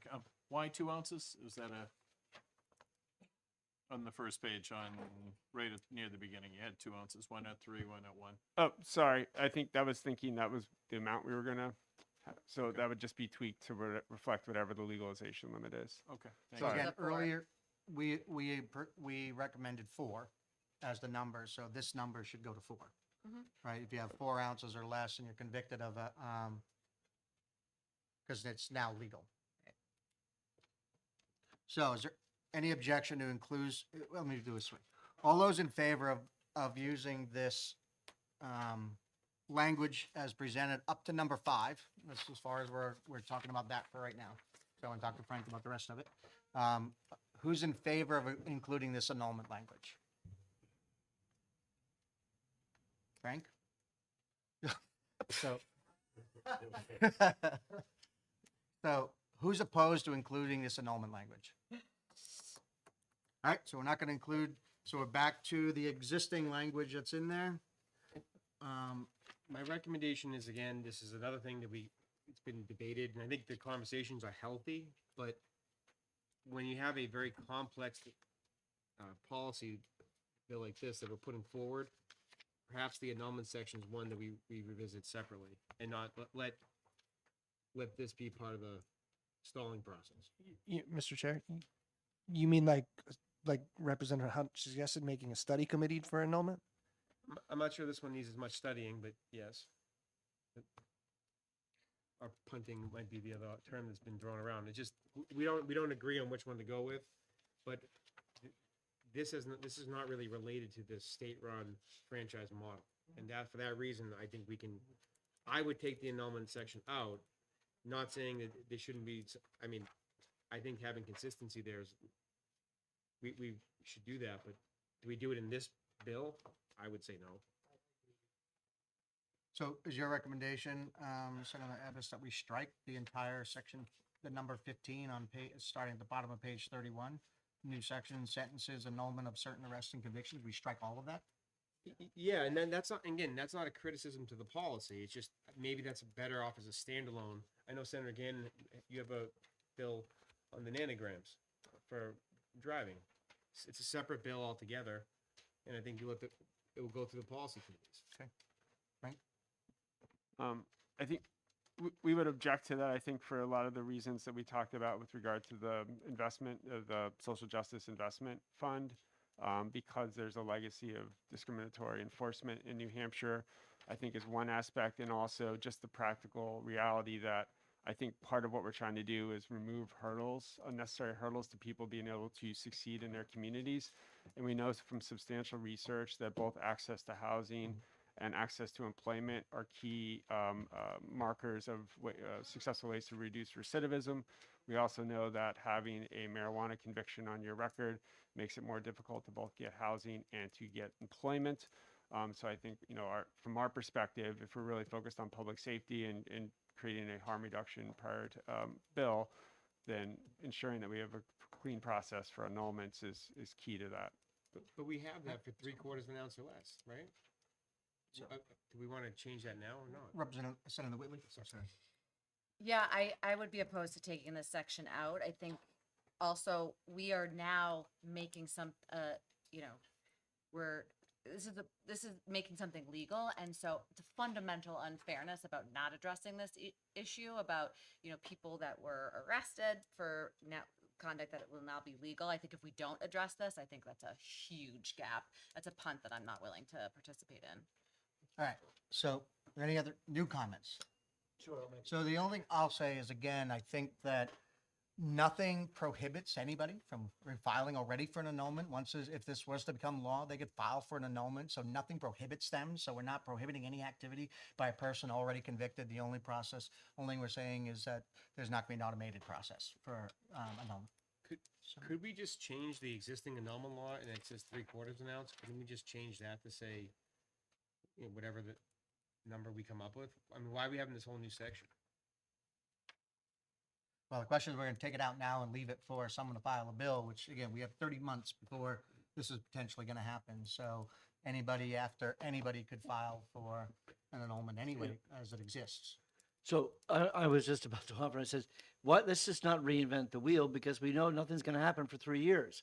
So if all we have to do is take the current law and put in what this bill looks like when we're here, and then to refine it, to make it better, that absolutely is best to be handled All right. through a separate legislation. So let's take a quick vote and see where we are, rather than keep having a circular discussion. All those in favor of striking at the bottom of 31, new section, sentences, annulment, and certain arrests and convictions for cannabis, striking that entire section all the way to the page 32, line 26, which are all the provisions of that. All those in favor of striking that language and letting it be dealt with somewhere else, raise your hand. So that's the majority of the committee. So we're going to strike that language. And then again, You take the current, and again, if this legislation filed, that this, whatever this commission recommends, there can be an amendment to that bill, and when it's filed,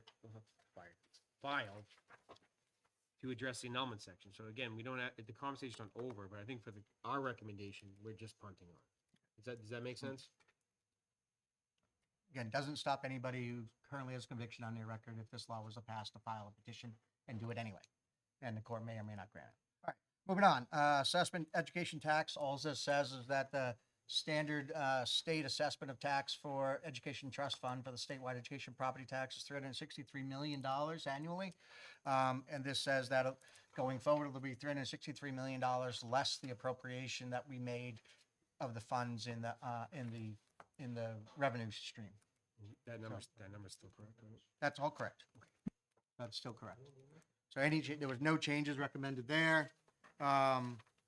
Use of the cannabis for therapeutic purposes. Daryl, I'm gonna, So sections 17 through 24 Yeah. is all, just to clarify, is all language that was added to make sure that that ATCs have the opportunity to convert to for-profit status. Okay. So sections 17 through 24. so 17 through 24, all the languages added to allow ATCs to move from a not-for-profit status to a for-profit status. Is there any objection in that language?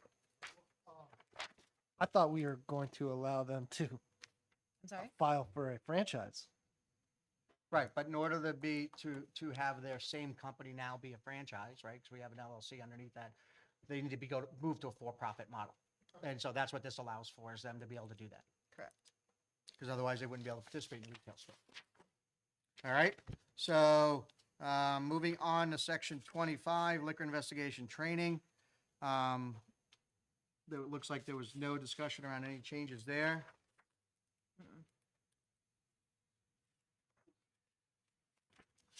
Moving on to 36. It doesn't look like there was any language there. It looks like this is new language at the bottom for appropriations for Department of Safety for the purpose of generating that report that we asked for earlier in the bill. Yep. And then we appropriate some money to liquor out of the current budget for purposes of rulemaking and all the stuff they have to do that we're asking them to do. Do we know where in the bill? Because I can't find it. Where in the bill we were keeping track of the fatalities in car wrecks? Do we? So again, that was that report, the report requirement. Let me see if I can find it. It was back here.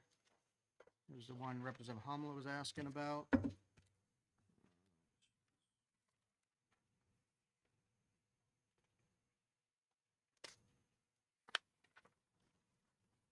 right, I'm gonna have to find it for you. You know, I just wanted to make sure that stat was That's included. what, this is the money for them to generate that report. And then money for liquor to be able to do the startup, before they have revenue coming in.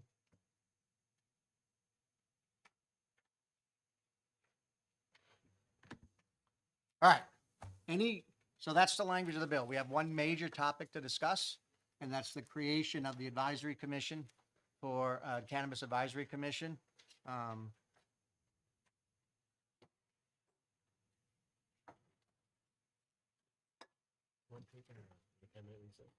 What's that? Well, this is the last one. Well, I think this is important.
items to take up. The first we're gonna take up is the Cannabis Advisory Commission. And we would need to talk about, that is, all the conditions of that commission, who is attached to, which is obviously liquor, the makeup of that committee, who we want on that committee, and some of the basic roles, responsibilities, and functions of that committee. Where's that gonna go? Which would be a whole new section somewhere. I don't know Okay. where, but it's gonna be a whole new section. So I think this is a place to start. This is the starting kind of language. So we're creating whatever we want to call it, but Cannabis Public Health Advisory Committee, convened by the Liquor Commission, charged with making recommendations on public health issues such as, or making issues, including but not limited to THC potency limits for cannabis products and serving sizes, packaging, labeling, marketing and advertising standards to prevent targeting to minors. This advisory committee is not intended to make recommendations on cannabis business-related issues. So again, number one, I was asked to remind everybody to turn their mics on when they speak, because there's people listening in the digital world that can't hear us when we're talking. So let's start with a simple roles and responsibilities. So what is going to be the primary responsibility? I think it's not just public health. I think it's the overall operations of the cannabis retail model, whether it's relative to public health, whether it's relative to law enforcement, whether it's relative to enforcement mechanisms, packaging and labeling. I think it's a little bit bigger myself. I just don't want to limit it to public health, because there could be a very narrow definition of public health, and I don't know that we want them to be advising the commission on how to manage this new function that we're doing. My opinion. Up to comments. Does that sound so? Their role will be public health, right? And I think within that, maybe there's a subsection, and that when we are saying public health, we are saying I want to include all these things. Sure. So we can Potency- define public health, what Uh-huh. that is. Well, not define public health, but include within that bucket what we want them to look at. Right. So look at public health component. There's a law enforcement component, or I'll just say enforcement and regulatory. So, you guys, I appreciate the efficiency you're working with, but do you guys mind, I'll give it to you when I write it up. I'll write it up for you and give it to you once I'm done. And you can just patch it in wherever you want. wherever I want? We're not saying where in the law bill it's going to go, but, all right. So we have, and then we have 3, the business operations component. So this is the charge of the commission? Yep. So it has 3 main charges: public health, enforcement, and regulatory, opinions, and then business operations as well. So anything else for big buckets that we can define those a little bit better, but for big buckets, does that sound like what we want this advisory commission to be talking about, Sue? Okay. All right. So given those big buckets, which we'll talk about, public health, enforcement, regulatory, and then business operations, they'll discuss those things in the advisory commission and make recommendations on this new model. And ongoing, they'll make recommendations. So my recommendation is this is an ongoing commission. This isn't just a startup commission. So this is they'll meet minimum once a year, right? At a minimum, right? Just to make sure that, or as necessary. And they'll deal with the ongoing. Science is going to change, business opportunities are going to change. There'll be lots of enforcement may change, and allow them to meet regularly. So they'll meet annually at minimally once a year. We have to write that in there? Yes, because I found out I was on a commission, I'm the chair, and I never called a meeting because I didn't know I was on it. So, because I never got to notice. So I think that by calling out that they're responsible, and when we break it out, my recommendation is we identify whoever the person is, probably at the liquor enforcement, the liquor representative will be responsible for calling the meeting when necessary, or at least once a year. And that way we know who's responsible, regardless of who the chairman may be. We have one person designated to call a meeting and make sure there's a meeting called. All right. Who do you want on it? Chief? I would recommend a representative from the New Hampshire Liquor Commission, a law enforcement rep appointed by the New Hampshire Association of Chiefs of Police, a public health rep, a representative from the medical You're community. typing faster than I can. Okay. I can write. I know he's way behind me, but, all right. By the New Hampshire Chiefs Association. Who was your third person? Public health rep, On that, maybe a representative from like the New Hampshire Department of Health and Human Services, Public Health Division, and also maybe New Futures as the public health Well, I have, advocacy agency. Got to finish, Chief. so I have the medical community in addition to public health, and then a representative from New Futures. When you say public health, do you mean from Department of Health and Human Services? No, public health. It could be any within that variety around. Appointed by? Appointed by whom? The governor? It could So I'm be sorry, who was your, and then you had somebody from, so you have public health, medical, what was the next? New Futures. New Futures. You have to say who's gonna appoint on. What's that? Yeah, I'll make Mark. Tim? Yeah, I'd like to see someone from SAM, Smart Approaches to Marijuana, and someone from Caddy. So we'll put, we have a representative of the New Hampshire Liquor Commission as appointed by the Commissioner of Liquor. We have a law enforcement person as appointed by the Chiefs Association. We have a public health official. We haven't identified where that was. We have a medical person, and I'm going to say that's by the New Hampshire Medical Society. Can I make the suggestion that maybe it's the same makeup as this commission? Plus an It's advocacy. a little bit group? unwieldy Yeah. with the number of us that are here that are in different positions, so. My thought is you're gonna be trying to develop rules, regulations, policies, and all this other stuff, and this many people, it's not working out now, so. I'm gonna hope we keep it to 9. So I'm hoping we can keep it no more than 9 people. There's a reasonable number, and we're already up to 5. Dave?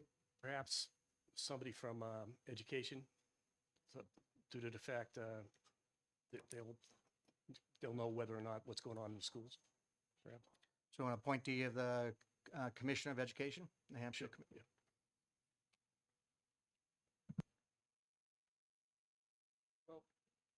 And I'm gonna recommend we have at least one senator and one representative on it, because if there's legislative changes that come out that aren't rules or anything else, you need someone to be act as a champion for those to move them forward.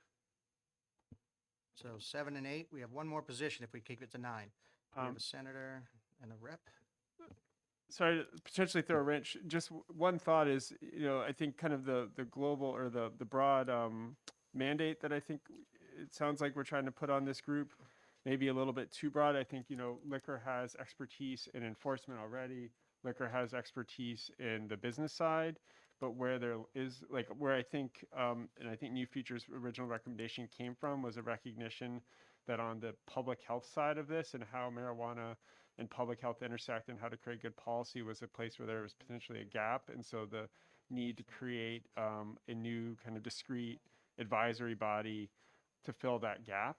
And so I guess a concern is that we're creating too broad of an entity without a clear mandate when there's already expertise in 2 of the 3 areas within liquor. And so my suggestion would be I like what New Futures had put together. And so my suggestion would be whether it'd be worth trying to kind of narrow in and focus on that original mandate. So I would tend to disagree, because the argument we're gonna have is, okay, public health, let's talk about that. Does that include the labeling? Yeah. Right? But does that include labeling? How would that deal with, one of the things we talked about here is suspension of licensure and stuff like that. And if there's an injustice happening within liquor, who's gonna be the advisory panel to bring that up to liquor and say, this is not being enforced evenly or anything else if there's a complaint, right? The whole point of this commission, this advisory commission is we need to advise you on all aspects of what you're doing and how that would work. Because it's a brand new topic and a brand new business model. And so what is that? So to do that, because it is such a big thing, we have public health, we have enforcement, we've got things about education. To do that, So this commission, I think before you start appointing members to it, you want to figure before we start naming who's on the commission, we really want to narrow the scope of what the charge of the commission is. So And then from that point, I think you can, what Senator Whitley said, use kind of what we have now for this, but you can cut down some of the reps and senators, right? there's only one of each. I think by doing that, to the So- chief's point, this is a large commission, we've been kind of banging heads, but if you kind of limit this corner over here, I think it will work, right? Senator Whitley? Yeah, I would agree that because a lot of our work, around the state control model was to focus on public health. That's why I think if we have an advisory committee focused on public health, that way, we can be the leader on this issue, which is the whole intention behind the state control model, that we are the leaders on the public health side. I think there's so much to look at on the public health side, all of which, we can define, like labeling, this public awareness campaign, potency levels. There's just so much on the public health side that needs continuing, a continuing look at because of the science changes. I think it becomes too unwieldy if you have, this again. I don't think that's necessary. That's why I said 9. We limit it to 9, which is a reasonable committee It's size. not unwieldy in terms of the number of people. It's unwieldy in terms of the number of issues. That's why I think the most important thing that we need advice on is public health, because it changes so much, and because we have heard the impact, that legalization will have, because there's science involved. That's what we really need the advice on. So as I'm laying this out, right now, 4 of the 9 appointees are all in the public health sphere. Right? And then you have 2 legislators, and then you've got liquor, right? You just talk about how it's going to, how it works and have that input into the committee to be able to be a member of the committee, to be able to speak about how operations work, how things look, what the current rules and regulations are, to be able to speak authoritatively when it meets. And you have only one law enforcement person on it to talk about how that's being managed and dealt with. What is you say public health, and I'd argue, okay, fine. So DUI, is that a public health issue? Public consumption, is that a public health issue? Right? But that's an enforcement issue to me, but it's also a public health issue. And so why shouldn't we have a cop on there? What about the Attorney General's office? Not to give you, Well, that's make your job more difficult. Go ahead. So, we had this conversation actually in a previous meeting, and we decided we don't want to be overly intrusive in terms of what the Liquor Commission is going to do. They are going to be the regulators. They are going to be the one that is responsible for doing a whole heck of a lot in implementation of this model. So we don't want to over legislate in terms of telling them what to do. They are responsible, and we are delegating that authority to them. But they are not the public health person, and I don't think they would claim to be. And so this sort of middle of the ground solution was to just create this public health advisory committee. I think, I don't know if the Liquor Commission wants to speak to that too. That sort of balance of over-regulate or being overly prescriptive, yet also wanting to provide the support that you may need on the public health side. Senator, I would agree with you that the public health side is the side of the business that we are less inclined to have knowledge of. So we want to make sure that we can run the business and run it efficiently and profitably. And my idea of this committee would be someone to we call these meetings, we have ideas, we have concerns, or someone that's on the committee has ideas and concerns. And the public health piece would be the most important piece for us. We agree. And so again, so the question is but where would public consumption fall into that? Is that a public health piece? Do you think we should have law enforcement involved in that discussion? Right, and so that's why they're a member, I'm putting them down as a member of the committee, right? Because it is a public health issue. I mean, Right, how is enforcement happening in the law? Again, they're advising on how this model is working, then they need to make do they need to make recommendations for legislation? That's why I'm thinking you need 1 senator and 1 House member, is to be able to bring forward things that are beyond rules but need to be addressed, or a piece of the law that needs to be changed because liquor's operating under a model because that's what they interpret the law to read. And so you need legislators on there. So, I mean, the only person, now we have, again, a public health official, which we haven't defined, right? What that is, who that is exactly. New Hampshire Medical Society to bring in science. We've got New Futures to bring in public policy arguments. We have an appointee of the Department of Education to deal with how it's impacting youth and what's going on in our schools, as this new policy does. Then we have a senator, a state representative, and I'm going to recommend for the 9th person, 1 licensee. Someone who's licensed to be able to come in to talk about how it actually works. We may have a perception of how it works, but having a licensee on there may give us insight into public policy and how implementation might work. But that's just me. Tim. I mean, why does it need to be a representative from New Futures? We hear a lot from them all over the state already. Why don't we bring in some new blood and get fresh ideas that might work? Well, I'm okay just saying public member appointed by the governor. And leaving it, the governor can pick a person who is representative for him to bring in and not specify New Futures specifically. And just say one public member appointed by the governor. And to bring a general, it could be a private citizen that comes in and has concerns or impact, or it could be a policy wonk that the governor thinks is important to be heard from. So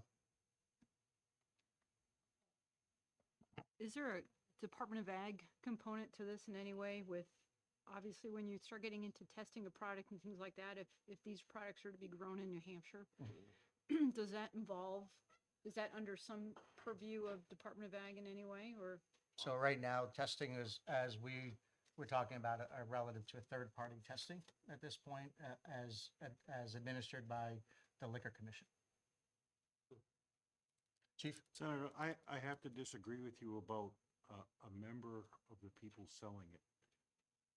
You wouldn't bring someone producing tobacco in an oversight committee for tobacco.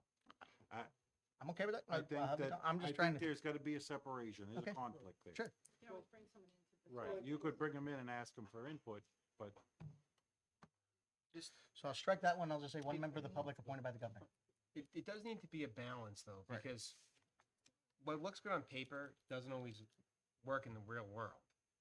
All right, and what are the things I've been critical of? Some of the rules that exist now. On paper, they look rock solid, but when it comes to enforcing that rule, and how does that rule impact the franchisees? I mean, again, they make a recommendation. Is the legislature going to pass that and adopt that? That's a different story.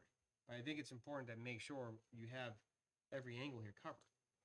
You want the chiefs on there. You want law enforcement on there to make sure, hey, we can enforce this rule. We can enforce that law. We can enforce that policy, right? Realistically speaking, right?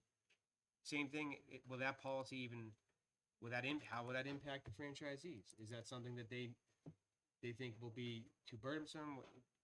You know, they're sitting in the room anyway the whole time. They'll be testifying.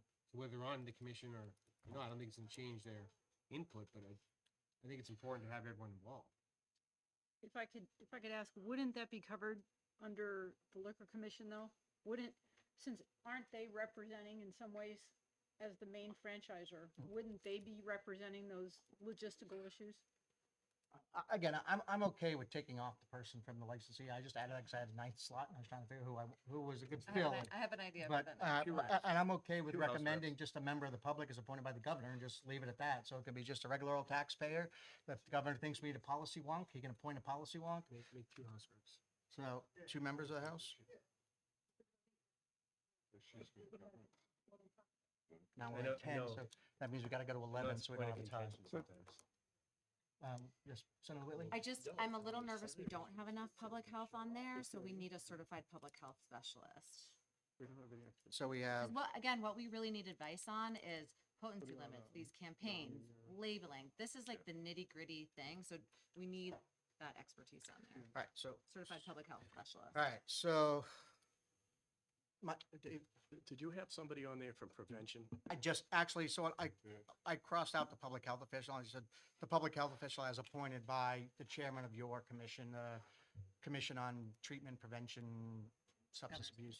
Yeah, so you'll have one member from your commission on there as well. As Senator, appointed by, it may not be from your commission. You may choose to pick somebody else, but it's appointed by the chairman of your commission.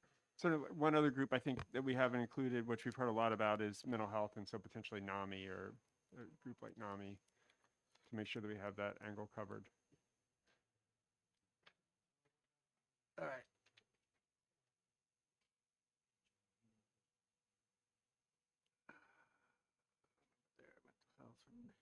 Hampshire Medical Society, okay. I will say with this commission, 11. I think we're pretty close on it, but there's some things that we need to get to. That I think. So with I some time still with need a commission. definition of what is a public health person and who's the appointing authority? Certified public health specialist. That's like an actual, of course we want someone certified in that area. The certified public health specialist appointed by, I don't know, Governor's DHHS? Commission, DHHS, Public health. certified public health specialist appointed by DHHS. And then I'm okay because we have one more slot I got to fill because now we're at 10. We can't have an even number. And so we can do the 11th member could be the Commissioner of Department of Health and Human Services or their designee. Does that work for you? Oh, DHHS. DHHS. Right? Does that make sense to everybody? So Chairman, I just want for the record to make sure that this is an advisory. It is an advisory committee. Its goal is to take topics and make recommendations to the Liquor Commission for either regulatory or legislative changes. So a couple of other issues we have to address. This is On the same topic. no. Let's finish up this and then before we move on. I don't want We still, how much, because the commission's taking up a lot of time, but that's important piece for some people. So are we okay with this commission to break up 11 people? The members are the commissioner of, someone appointed by the director of Malika or himself or a designee, someone appointed by the Chiefs Association, a public health official as appointed by the chairman of the Governor's Commission on Prevention, Treatment, and Rehabilitation, a medical person appointed by the New Hampshire Medical Society, a certified public health, Specialist. what is it? Certified public health specialist. Specialist as appointed by DHHS, the Department of Education Commissioner or as designee, one senator, 2 House members, 1 member of the public appointed by the governor, and the Commissioner of DHHS or their designee. Those are the 11 members making up the commission. They have 3 big policy topics: public health, enforcement, regulatory, and business operations to advise the commission on. Is that good? And we'll write all the filler language around it. Great. Now we can move on to another topic. I have on the list, there was one piece that should be without objection. You all, I don't know if you remember, we had this piece that talked about distribution and warehousing. And we all approved it, but it never made it actually into the bill. So I'll give that to Daryl and just get that to include. It adds a new definition for a cannabis distributor. And we want to make sure that gets into the bill as well. We had missed it on the other thing. no, that's key, but Yep. these ones, before people start taking off, there's a couple, we'll call them deal breakers that need to be addressed. So I think we want to get to those soon as Yep, we can. yep. One of them being the issue of the amount of stores. Yeah, that's next on my list, number of stores. Dave, I think you had a comment on that? Yeah, off the top of my head, the way it's currently written, it references no more than the amount of liquor stores or something to that effect. But what from the governor's office, what we would recommend would be no more than 15 stores. And at some time in the future, after this thing gets up and running, if then more could either be added or deleted just to see in relation to how things progress, how they worked, or didn't work. Mr. Malika, you have a comment on that? A limitation of a cap on stores, at least to start off with, and then legislative change to grow it beyond that? So they want to cap it at 15 stores statewide. I guess my only question would be, how do the ATCs fit into the 15 stores? So if an ATC were to apply and be, for a retail, to be a franchisee, and if they were, if they were selected as the franchisee, that would be one of the stores. So they would have to apply for one of the 15 licenses? Yes. That's fine. Again, Thank you. ATC would have the option of working in working in one or the other model. So it could be a retail store, sell its therapeutic product in the retail store, and be governed by DHHS, or it could just stay a therapeutic store, in which case it's governed by DHHS, if it just stays as a therapeutic store. We think that's a great number to start with. Thank you. So you're And- okay with 15? Tim? And before everyone just loses it, I can see some of the people with the great poker faces. Listen, this is a starting point. It's not, it could always, a future legislator could always address it, but the idea of compromise here and getting this to the finish line, that's the best number we can. If you Tim? make it 20, it's not gonna work.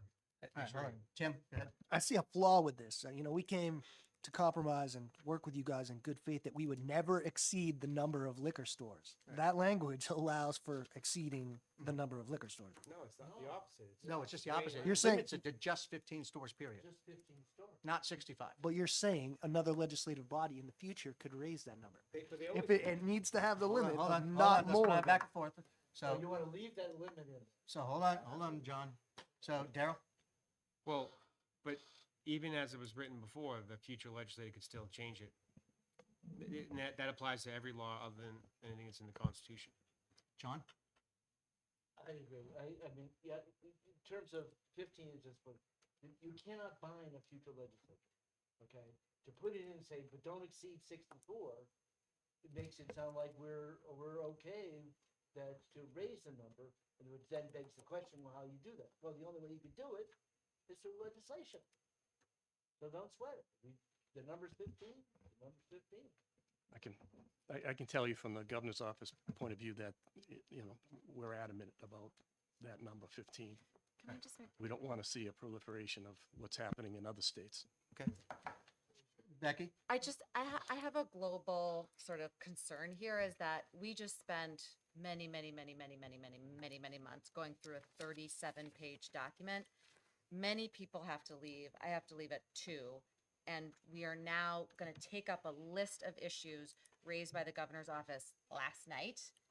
I feel like this is, It's 2 issues. So as most far of as these I have know. already actually been It's addressed. only 2 issues as far as I know. This Okay. is one of the 2. There's a number of stores that are concerned. it just feels, just to finish, it feels very rushed and a little inefficient to have spent months and months on this language, the various issues, and the very last meeting, the very last half hour to raise these, pretty substantial issues. We're not going to take any public testimony on this limitation. I'm not saying I support it or don't support it, but we took all this public testimony on these issues, and we're going to raise these issues at the very end without any public input. I see that procedurally as problematic, particularly because this is the legislative body. I can tell you the governor, all conversations have been adamant about this. I have brought it up. I don't think it's wise to leave the legislation that cannot exceed the number of liquor stores, which would result in a proliferation of pot shops all over the state.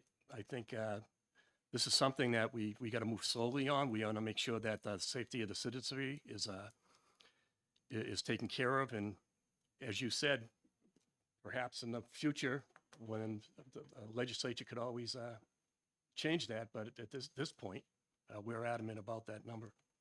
Mike, do we have a cap in law for ATCs?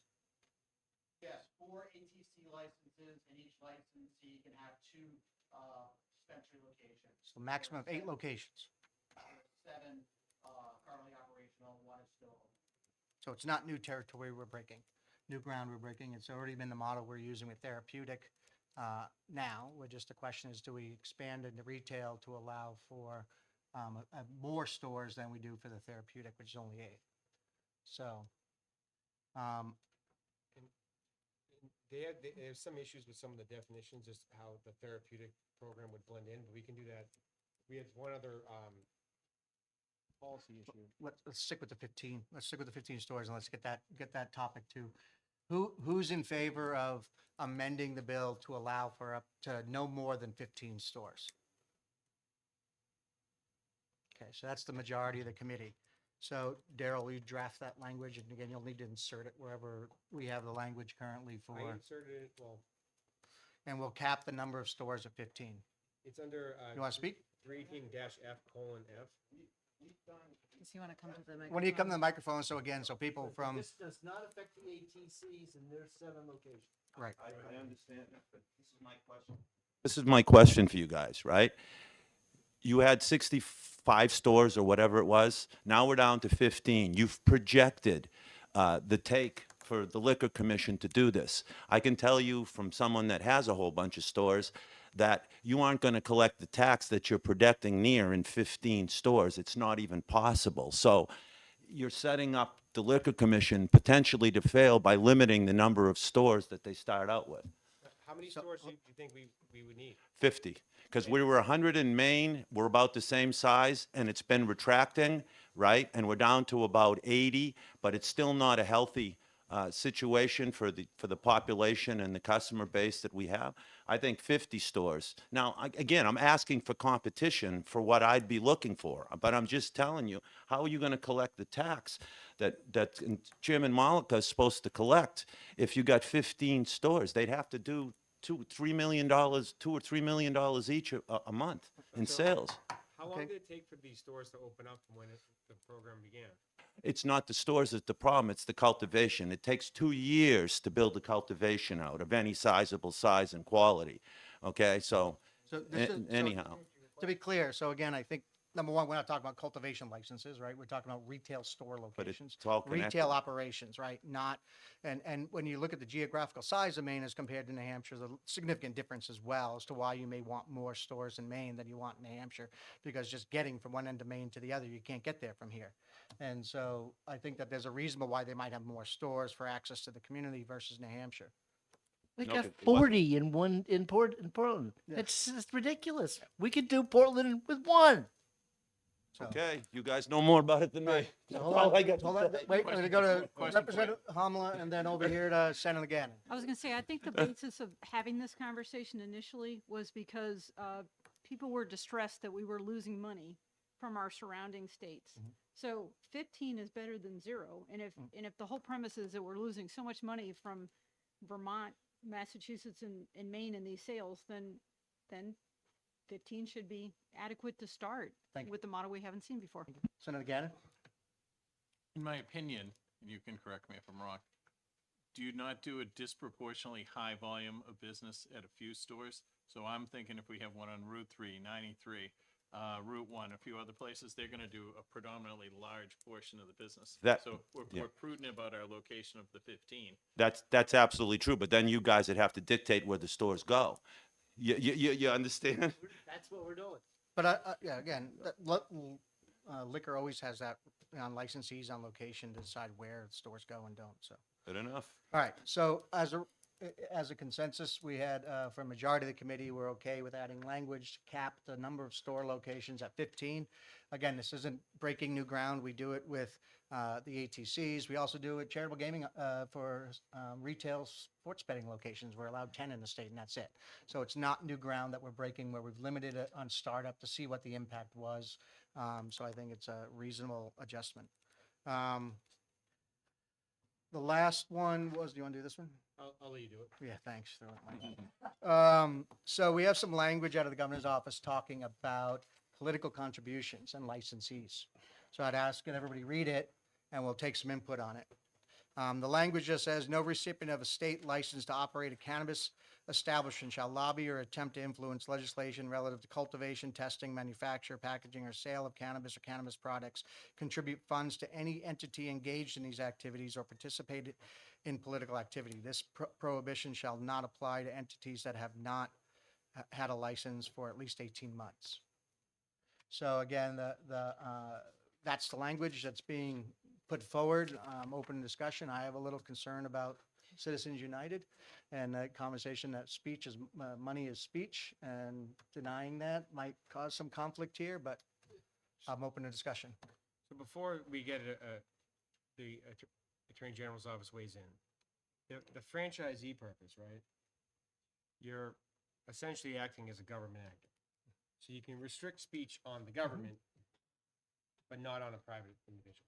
Agreed. So a franchisee, I think this, they're voluntarily deciding to become a franchisee. I don't think that's a First Amendment issue. I guess for our friends sitting here and they're all together, would they be able, this would apply to them perhaps? I guess I would ask Darrell, can you name one other place in state statute where we limit this for a private LLC? Because that's what these businesses are. They're private LLCs in a franchise arrangement with the state. Where else in statute do we ever limit speech by a private LLC? Well, if they have to receive the state license to operate a cannabis establishment. By taking that, I understand that. You're saying that licensee gives up that right. Let's go to Senator Whitley, and then we'll go to Frank.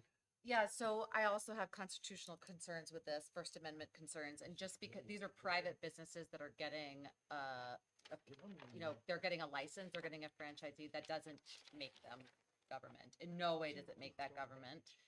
And so again, this is very rushed.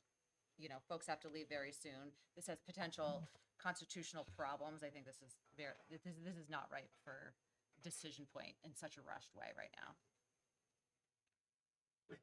Dave?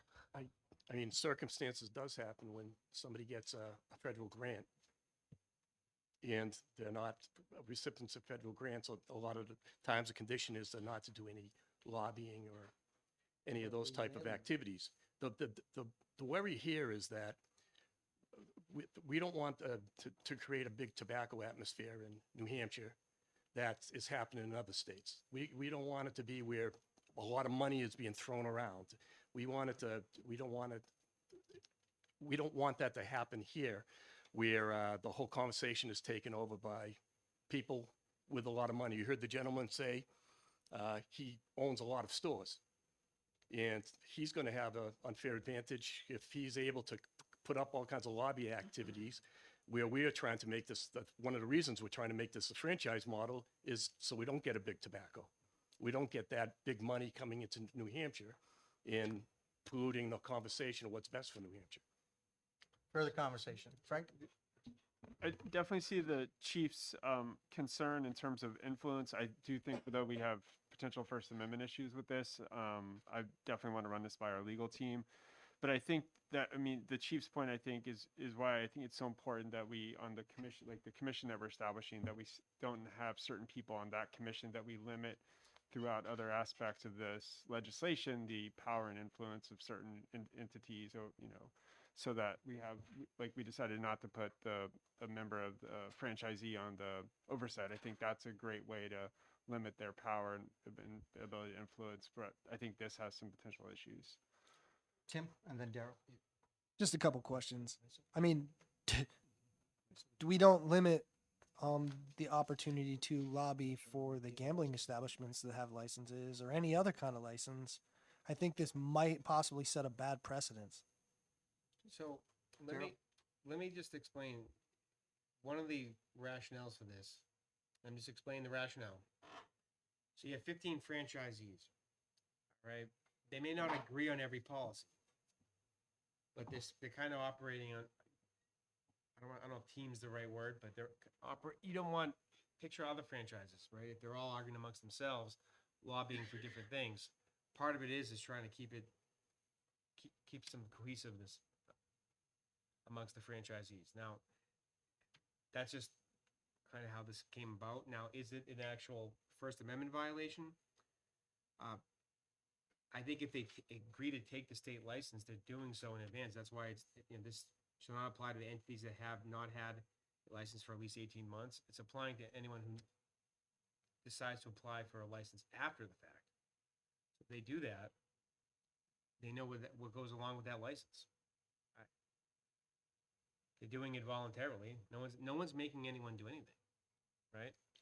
As long as they know it in advance. Now, if we were to do this 5 years from now, I don't think you can do it. I think at that point, that's problematic. But Further discussion. So let's do it this way. All those in favor of adopting this language into the bill somewhere, signify by raising your hand.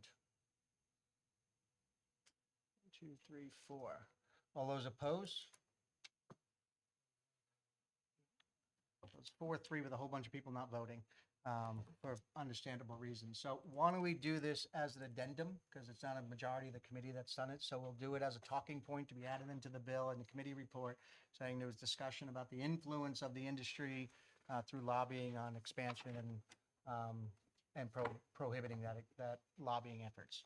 And we can put some sort of note in the rest of the amendment to the bill or the addendum to the bill. Can I just add that the last sentence is tortured language and can be drastically improved? If just when you had that in the addendum, you just put a little note that someone really should look at that last sentence and clean it up. All right, what else do you have on your list? I know our friends at the ATC had some issues with some of the definitions of how it would be coordinated. So I was going to ask if they could come up with someone from PHHS.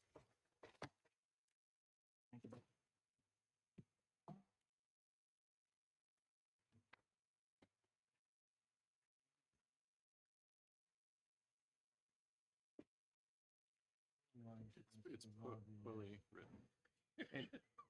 And I'll just bring everyone up to speed. During the lunch break, we had a very pleasant conversation about some of the definitions and Poorly written. basically I like it. we're trying to balance some of these definitions, piece it together, because if an ATC were to apply to become a franchisee and be granted that, and they were to then close their storefront, how would that work with the rest of these rules? And part of it was maybe defining what a therapeutic product is not, and where would that go in here? Also, tweaking some of the definition of manufacturing, stuff like that. So we'll let you guys take the floor and explain how to do this. Thank you, Mr. Chairman. Again, for the record, Matt Simon representing Granite Leaf Cannabis. Yep. And good afternoon, everybody. Brandon Pollock with Temescal Wellness. Thank you. First of all, thank you for listening to our previous testimony and reading our previous memos. We've had some good conversations about how to integrate the therapeutic cannabis program with the proposed franchise model. We still, I've read this a few times today. I'm still trying to make sense of some of the provisions. The biggest problem was already fixed early this morning when on page 5, line 13 and 14, the sentence reading alternative treatment centers cannot be licensed to duly operate at the same location as a franchise cannabis retail outlet. So that was deleted this morning. Thank you for doing that.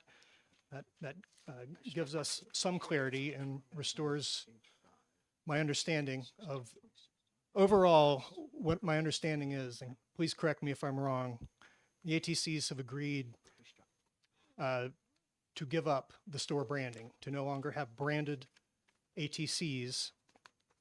If we do receive franchise licenses, we would operate the franchise, but we would be able to continue selling to patients. And in fact, this would expand access because any franchise store would be able to sell therapeutic products to patients. So to be clear, we think that's a good idea, and we agree with that concept. Go right ahead. We strike that. All right. I do So apologize. Give me 1 second. He missed the morning. We missed I'm- striking that language. I was late. I apologize. So we struck But that whole language in, that says. in striking that language under Roman numeral 16, that's part of the idea is that you can't have the licensed ATC and the licensed franchisee operating at the same location in a retail capacity. We weren't going that way. So by striking that, Yeah, I think we're just misunderstanding each other, Senator. That sentence wasn't in the previous draft of the bill. It was a new surprise for us this morning that we weren't super happy with, and it promptly got deleted. So we're back to a place of trying to make sense of what we do see in front of us. The section that goes along with this is beginning on page 12 and proceeding on to 13. There was a whole section of rulemaking on how specifically ATCs would apply for and be licensed, and it included some restrictions that patients, I think, are going to think are very important, that we continue serving patients and continue to prioritize serving patients. But in terms of process, there's still some things we're not clear about. We thought a definition of therapeutic products and sorry, Matt, just can to I finish. ask a quick question of you. So again, I want to make sure we're clear. Is that the issue is that I think at some point, once you apply to be a retail store, you're no longer acting as an ATC. But the problem is with that sentence in there, even the ATC can't apply to be a retail store because you were explicitly prohibited from becoming a retail store. And that's why we struck that language before, right? I understand that. We would still be doing all the things we currently do to serve patients. We would still be cultivating and producing products. We would still be dispensing to patients. We would still be doing all the things that RSA 126X authorizes us to do. And unless we change RSA 126X, we'll still be defined as ATCs under 126X. So that's something that probably needs to be cleaned up a little bit. And we're happy to spend time in December and go through RSA 126X and make sure everything in there comports with what this bill will be doing and clean up any of that. But I do think for the definition of franchise cannabis retail outlet, first of all, we need to make it clear. Currently, it says an entity licensed as a franchisee. to purchase cannabis from cannabis cultivation facilities, purchase cannabis and cannabis products from manufacturing facilities, and sells cannabis and cannabis products or cannabis accessories or paraphernalia to consumers. And instead of ending on consumers, if the intent is for all franchise stores to be able to sell to adults, you would need to add registered patients or qualifying patients and designated caregivers so that all retail franchise stores would have that. And Brandon has that definition. Yeah, I'll just be a little more precise. So recommendation is after cannabis product manufacturing facilities include purchase therapeutic cannabis products from alternative treatment centers. That would allow any of the franchise outlets to purchase the products. And then also at the end to sell therapeutic cannabis products to qualified patients and their designated caregivers. We would also recommend a definition of what a therapeutic cannabis product is in the definitions section, which would be a cannabis or cannabis product that's produced by an alternative treatment center. Dosing and potency limits established under this chapter shall not apply to therapeutic cannabis products. So those definition tweaks should tie into the intent here, which is to allow any franchise retail outlet to purchase and sell therapeutic products to patients. So three things. Number one is to adjust the franchise cannabis retail outlet definition to include the language you had, to create a definition of what a therapeutic product is as compared to a retail product. And then lastly, the third one, what was the last one again? Yeah, basically, I mean, that's correct. So the franchise retail outlet definition would allow them to both purchase and distribute the therapeutic products, create a definition for therapeutic products. And then the last minor thing, the bottom of page 10, we would recommend changing the term therapeutic grade to therapeutic cannabis products. To match the definition. Yeah. So that's all, at least I got. So change therapeutic grade products to therapeutic products? Yeah, therapeutic cannabis products, pick a title, it doesn't matter. So can you, okay, so let's talk in general right now, and as the committee goes, those adjustments make sense in order to be able to allow the ATC to move over into the retail market. Does that sound like a reasonable adjustment because of definition changes we've had? Is there any objection to that? Let me put it that way. Make sure I understand where we're having. Because we always said they could be the cultivators for the retail. What I'm hearing is that when this product is now in the retail environment, that the same controls we have over the ATC's personnel in terms of their training, the product labeling, they still have to have that same, the employees of the retail have to have that training. I mean, I guess, is that what I'm hearing? Well, we already put the training in for anybody in the retail side. We're not changing the therapeutic side, but the Right, no, training. but what I thought I heard was that the requirements of the therapeutic product, right? That's what we're talking about here, is the product itself. Obviously, it can't exceed the limits that are already in the retail, right? The 5 milligrams.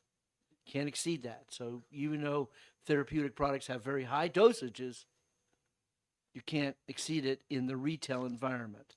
So the only thing this seems to tell me was that if the product is provided to a retail outlet, that you are saying the person who is selling it or the person who is marketing it has to have, sounds like, have to have the ATC training. That's what I heard, but maybe I'm So, yeah, misunderstanding. Representative Hunt, our intent with the recommendation was to allow any of the franchise retail stores to sell therapeutic products, which would be higher potency, and they could only be sold to patients or caregivers. So it allows, more access points for patients. Yes, that's to me a deal breaker, because I think when we sit here and argue about how we want to have caps, to say, okay, but if somebody shows up with a health card, then now we have the same problem. Fundamentally, with a difference in my mind between the ATCs and the retail, is that the ATCs have no franchise fee and have the sky's the limit on your dosage, whereas the retail has a franchise fee. And yes, there is a limit to how much THC the product can have. Respectfully, Representative Hunt, you missed a couple of meetings. There have been a number of discussions that took place when you were not here. And the commission, I believe, did reach consensus and did agree that it would be desirable for franchise stores to be able to sell to patients, registered patients, as well as adults. And I see the chairman is nodding. So. At a higher dosage? So the idea, I'm just going to backtrack a little bit. The idea was, can't have two masters, right? That was your Correct line. So we have our ATCs who are, from what I gather, are interested in entering the retail market. No one's making them do it, but that's what they want to do. Initially, they wanted to have a dual license and 2 signs and all that. And I understand. I just want to hear what you guys agreed to. Well, the idea was if they're going to operate become a franchisee per se, that's assuming that they're They could operate franchisees, right? That's And then assuming- give up the ATC. Yes, but the idea is you still have an ATC market. The idea was rather than create an unfair market advantage for, some of the franchisees, is that they would be able to distribute, any franchisee would have the opportunity to sell therapeutic products to patients, but we're going to limit manufacturing to the existing manufacturers. We're not going to have more. At the higher dosage, they could sell the higher dosage? Provided the person has the therapeutic card. And is the franchise fee still in effect or not? Yes. Yes. If it's in a retail store. Okay, so the difference is they can sell higher dosage if they have a medical card. A therapeutic card. And it still goes towards the franchise fee and gross sales. Okay. But if they choose to stay as a true ATC, no retail sale, then they're not subject to the tax, the fee, any kind of franchise fee on that medical product. Okay. Representative Palmer. Just wonder if there's a stick up about the selling the higher THC levels, then could we go back and look at the medical cards and see that maybe the doctor has agreed that this person requires a higher THC level? So the interesting part about mine, You missed that meeting. he was That hoping a big whole- can. Oh, sorry. A big can of problems. So again, the issue is around doctors don't write a prescription. They qualify you as having a certain condition, and by law, we allow those people with those conditions to be able to get medical. Yeah, what happens is they cannabis. tell you they tell you what you're supposed to have verbally. It's not really written down No, anywhere. I understand. And there's no way to really enforce that. So they more certify the underlying condition that is legally able to have a Then card. what's the justification for having higher THC levels on the medical side then? Maybe it all gets brought down in general. That's an option. Just the thought. All right. So all right. So in general, how do you want to proceed? We have these definitions are necessary for the ATCs to be able to move from an ATC market to a retail market and run a retail shop. Are we okay with the adoption of the general principle of adopting those? We'll give it to Daryl to be able to change those 3 conditions we talked about, right? Adding the change in the section about the franchise cannabis retail store to clean up some language to deal with therapeutic, creating a definition for therapeutic cannabis, and then lastly, I always forget what the third one was. Any recommendation from our experts? Mike, do we have a definition of what therapeutic cannabis is in current? Tobacco, yes, anything they sell is a therapeutic product. There's no differentiation of adult use product versus therapeutic product because there is no adult use. So a therapeutic product would be any product that an ATC manufacturer and cultivator produces and grows and sells. So there's no differentiation. There's nothing in that law that would allow us to differentiate between retail product and therapeutic product. unless you guys have a definition that we can use.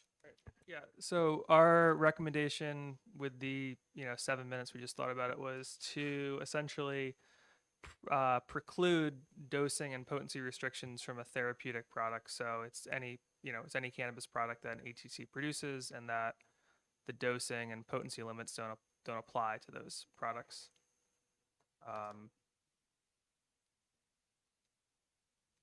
So what we wrote was, it means a cannabis or cannabis product produced by an alternative treatment center, dosing and potency limits established under this chapter shall not apply to therapeutic cannabis products.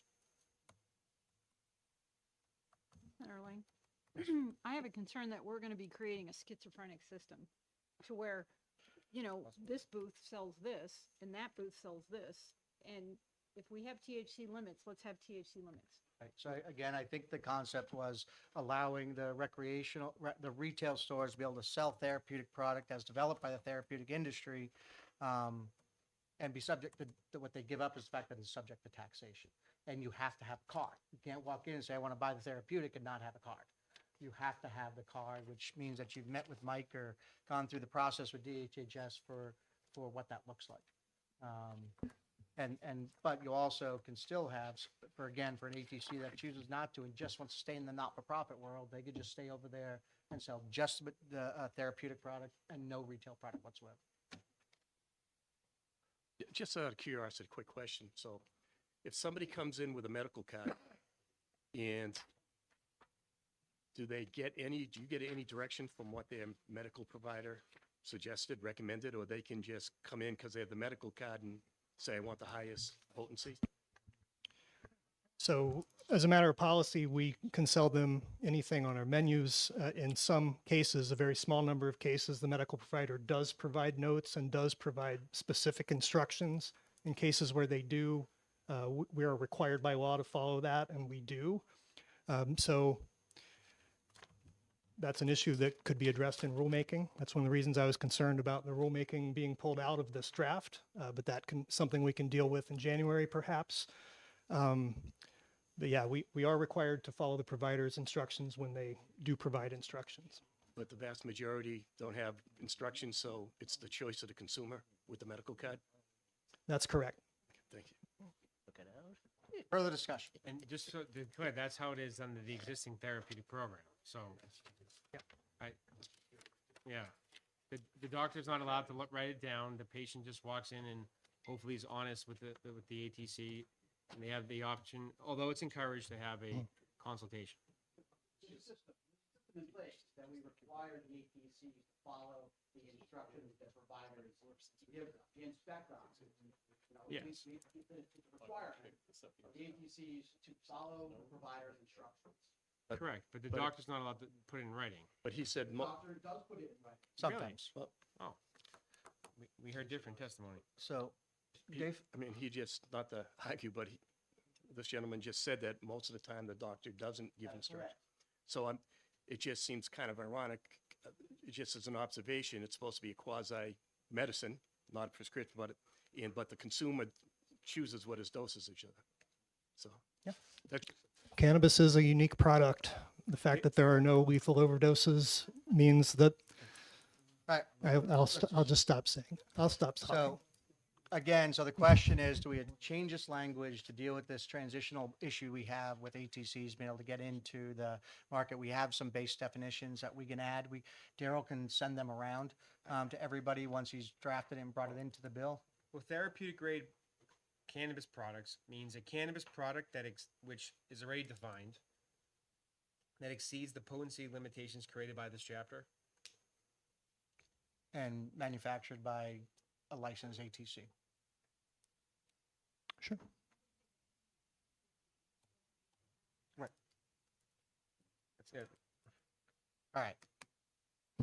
So we're good with that, those changes. What else, Daryl, do you have anything else on your list of things we got to address? Because that was the last one on my list.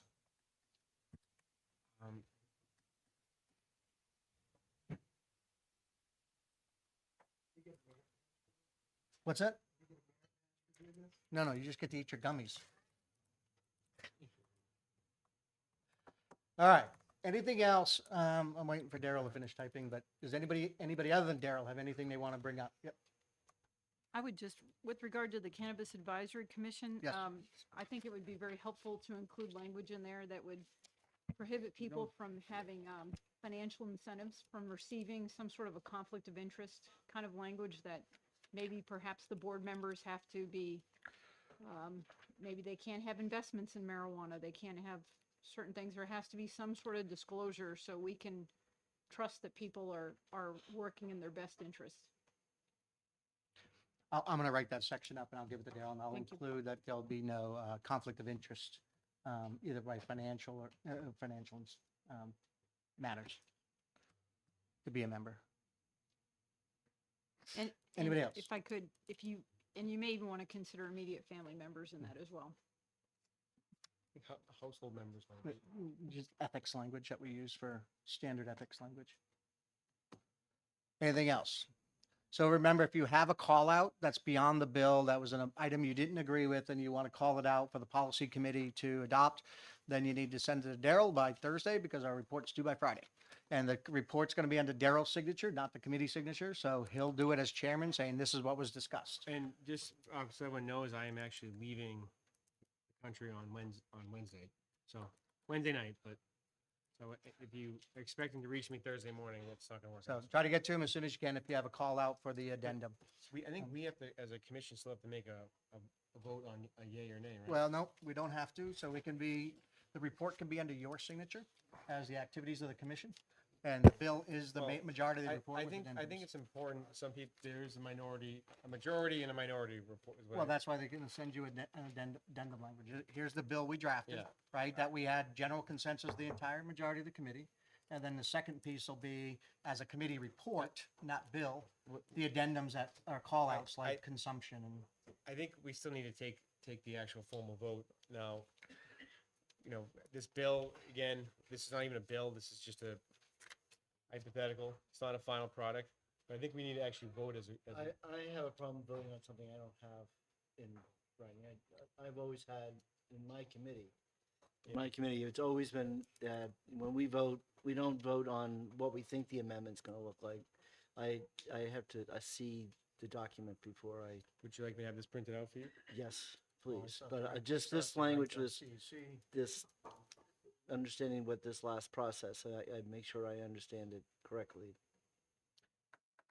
Okay. So, but in terms of taking a vote right at this moment, I feel. Well, very- we're not meeting. There's no other meetings. I hear you, and you can, I'm just telling you, I don't feel comfortable voting at this moment. Because So the I don't even know what I'm voting on. So the recommendation's not even necessarily this bill where this is a proposal. but- Right. But the idea is, will this franchise model work as discussed? And this is Yeah. kind of a basis for it. Is every provision? We'll here call that something a that's straw vote, I guess. So again, Daryl can submit it out and we just you can do just an approval by email. I think there was some concern about doing an actual vote for putting like the AG on record for I violating understand. federal law. No, And that's yeah. probably not a good vote to take, right? And Can so we always vote against there it? were some things that we were going to look at this as a chairman's report of the commission. That works for me too. Right, and then it brings up Daryl's signature, we don't have to But- vote on it, it's, Oh. here's a list of everything that we talked about, here's the things we all agreed No, upon. I and got just the that. bill. I was fine with you. Yeah. It was his Yeah, insistence that and we then, have a and vote. then secondarily to that is that anybody who has, like, I still have concerns about public consumption, I'm gonna give it to Daryl as a addendum item, saying that in this section, the committee couldn't reach consensus, and this is my feeling as a majority, of that I want enhanced secondary penalties, right, and allow for that. So I'll add that as a Okay. outside the bill conversation. Well, I guess that to bring it full circle, part of the charge was to create legislation for next year. Mhm.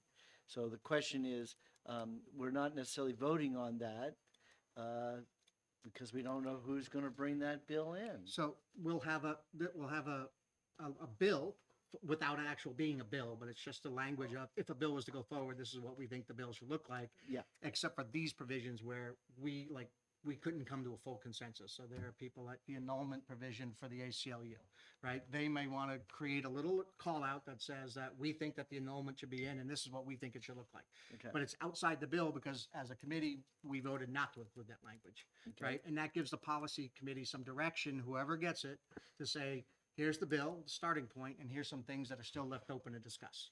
Okay. And that'll be the chairman's report. Mr. Chair, when do you want our minority report to be given to you? Well, in order to have a minority report, I think Then we you need to have a vote. You have to actually have a vote on this. So I think what I'd like to do is, I probably can have this passed around and print it out, and everyone wants to read it, then we just get on with our business. And if you have call outs, just send them the call outs. Again, they'll do an addendum to the committee. report. So, but technically, Commissioner, you don't have to have that vote here. You draw up the document, and it's like whether we sign off on it or not. Okay, and so you create the document, you put everything in it, you send it out, and maybe even Jared and Rashawn, they can still have an opportunity to sign it if they agree with what is the finished product. So that in terms of not having necessarily a vote in this room, having a recorded vote, it is that whether that people correct? want to sign off Can on. that be, do you mind checking to see if that can be done by email? It's sort of like when we do committee of conference. If you don't sign up, it's dead. Right, But you can if you also report in, and you can also say, go sign off for me to somebody. Like, just an Exactly. email. Senator D'Alessandro, you have the most experience of all the elected folks here. We got the report. As I understand it, the committee makes a report. As chairman of the committee, you submit a report of what happened. Right. And the corpus of the report is what took place here. Right. And the conclusions that were drawn.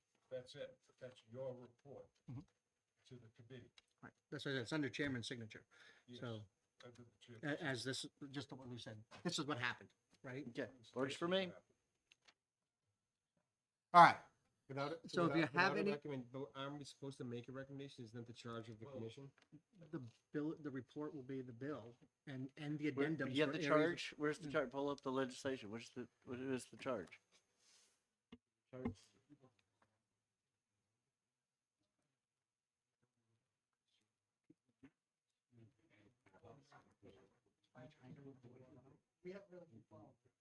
So establish a commission. It's to establish a commission to study the purpose of proposing legislation state-controlled sales of cannabis.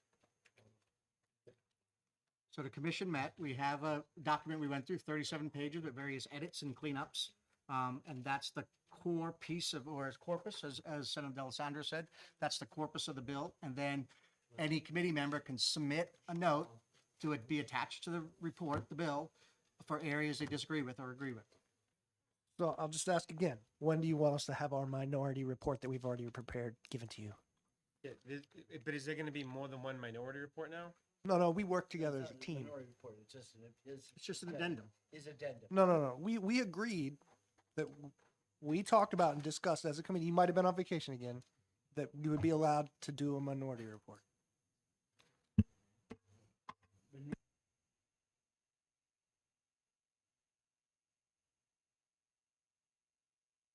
So again, the public consumption component, anybody can put an addendum in that says that this bill, the bill is submitted.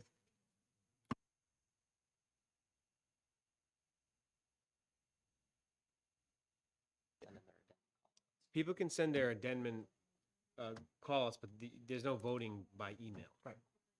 So that needs to be done. And if we don't do what we're supposed to do, we can't make a recommendation on proposed legislation either way. So I can have it printed out for him to look at. Right. So But that's the charge of the commission. So we have to do it. So how many people are actually voting? It seems like a lot Every of people are placard. not voting. 1, 2, 3. So the last vote was 7 people. There's 7 people still here. Well, no, the last vote, there were a lot of people that didn't vote, that I didn't force to vote. Like, nope, those 3 didn't vote at all.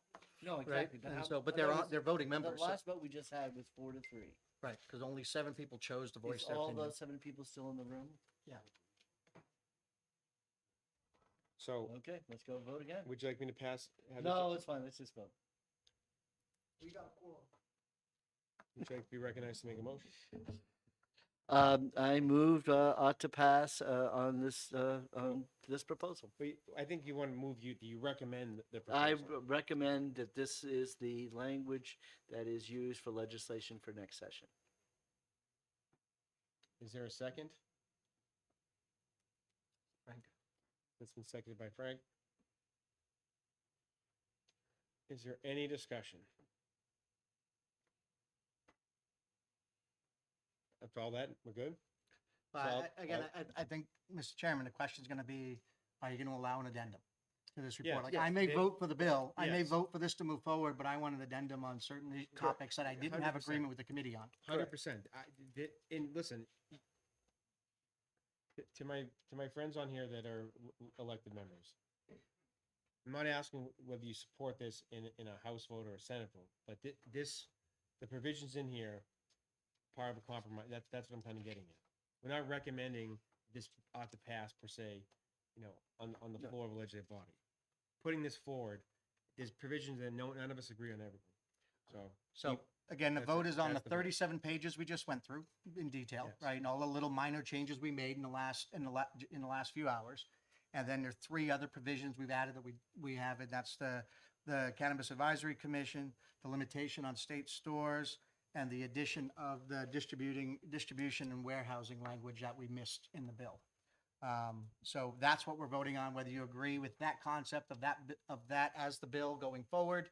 And then every one of us will have the chance to write Daryl either a summary letter or individual articles on what we disagree with in the bill, so that the policy committee can take it up. Everybody clear on that? That's what the vote's about? All right. All those in favor of the bill as we amended today, again, not saying that you support legalization, but you support the bill as we presented it, raise your hand. All those opposed? 1, 2, 3, 4, 5, 6. Negative So- recommendation? What I wanted you to do is a chairman's report. That Is there doesn't work another that way. motion? So it's been moved to have it filed as a chairman's report, not as a commission's report. We'll just outline exactly everything we've done here under Daryl's signature rather than as a committee vote. So first of all, I'm not recognizing that. The charge of the commission is to make a recommendation, not a summary of what we did here. In either way, the total vote of this commission, it's not binding on the legislature either way. I understand being on record one way or another. I know not everyone can vote because some people have an interest in this one way or another. But the idea is, we're gonna put out what the committee recommended, what they didn't recommend. That's it. So, In all fairness, you guys might have gotten the vote you were looking for if everyone showed up to do the job that they were trying. That happens a lot. That happens a lot at the State House, I hear. But the vote didn't go your way. And it's what it is. So But- right now, the recommendation, the motion that's on the floor is to make this a chairman's report, which would include the language that we adopted as the report, saying this is what we got consensus on, and approved it with a majority vote of, and then. I'm not recognizing someone for that motion because that motion is inconsistent with what the charge of the commission is. Can I, So that's- clarification, if we adopt the motion that was just made, does that negate the vote that was just had?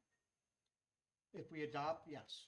If you adopted that motion, it would just be a chairman's report, not a recommendation of the majority of the committee, and the chairman is reporting out this, but he doesn't want, but Daryl's taking his chairmanship back and saying he's not recognizing the motion, so. It's not, the charge of the commission is very clear, is to make a recommendation. But the So how do we- recommendation was not to adopt, so that's the vote that Then was that- last taken. And that's what the recommendation of the commission is. Right? Yep. And there'll be a minority report. People who want to adopt, that will be in the minority report. Yeah. So we'll be making a majority report then? Essentially, but I don't think it's gonna. So the vote, I just want to know what I'm voting for. I abstained last time. I just want to know what I'm voting for here, is that we're voting that this report was done, but if there's things in there we disagree with, we're not, So not every, the draft that we put together, it's 37 pages. No one in this room agrees with everything in that draft, even if you support cannabis on any level, okay? What we're trying to, I'm just saying that now that we've concluded basically our work, we make a few tweaks that Senator Lang discussed. The charge of the commission is to make a recommendation, not just a summary of what what went on here. So by making the recommendation that this is the legislation be proposed, does not mean that you support that legislation. It just means that's what we're essentially, if legislation is to be filed, it's consistent with that language. And obviously, not that you agree with all of it, but the concept of it, okay? And you can make your own objections, addendums to say why although I supported a recommendation of legislation, I didn't support these sections, right? And some of those are policy sections that are outside the charge of the commission in the first place. Otherwise, we could, anything on possession limits, anything on driving, some of the health aspects, all that stuff is really outside the scope of this. Just putting together the franchise model is really a smaller section of the bill. So some of those policy and social issues that we've been discussing, the annulments, all that part is really outside of what we need to be doing here. So I think it's important to do it all at once and we have those conversations, but all we're doing is saying, this is what we came up with, this is what we're putting forward.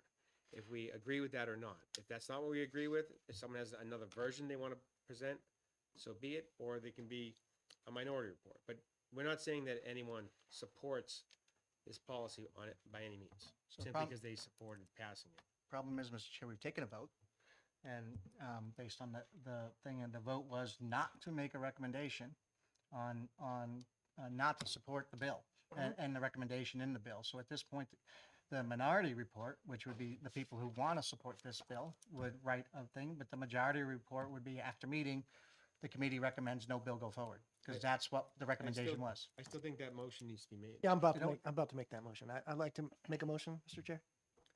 And unless anyone wants a reconsideration because they were confused on. I recommend we adjourn and come back in 2 days. Motion, we can't, Well, 1 December is the date. Yeah, that's not gonna work. 2 days.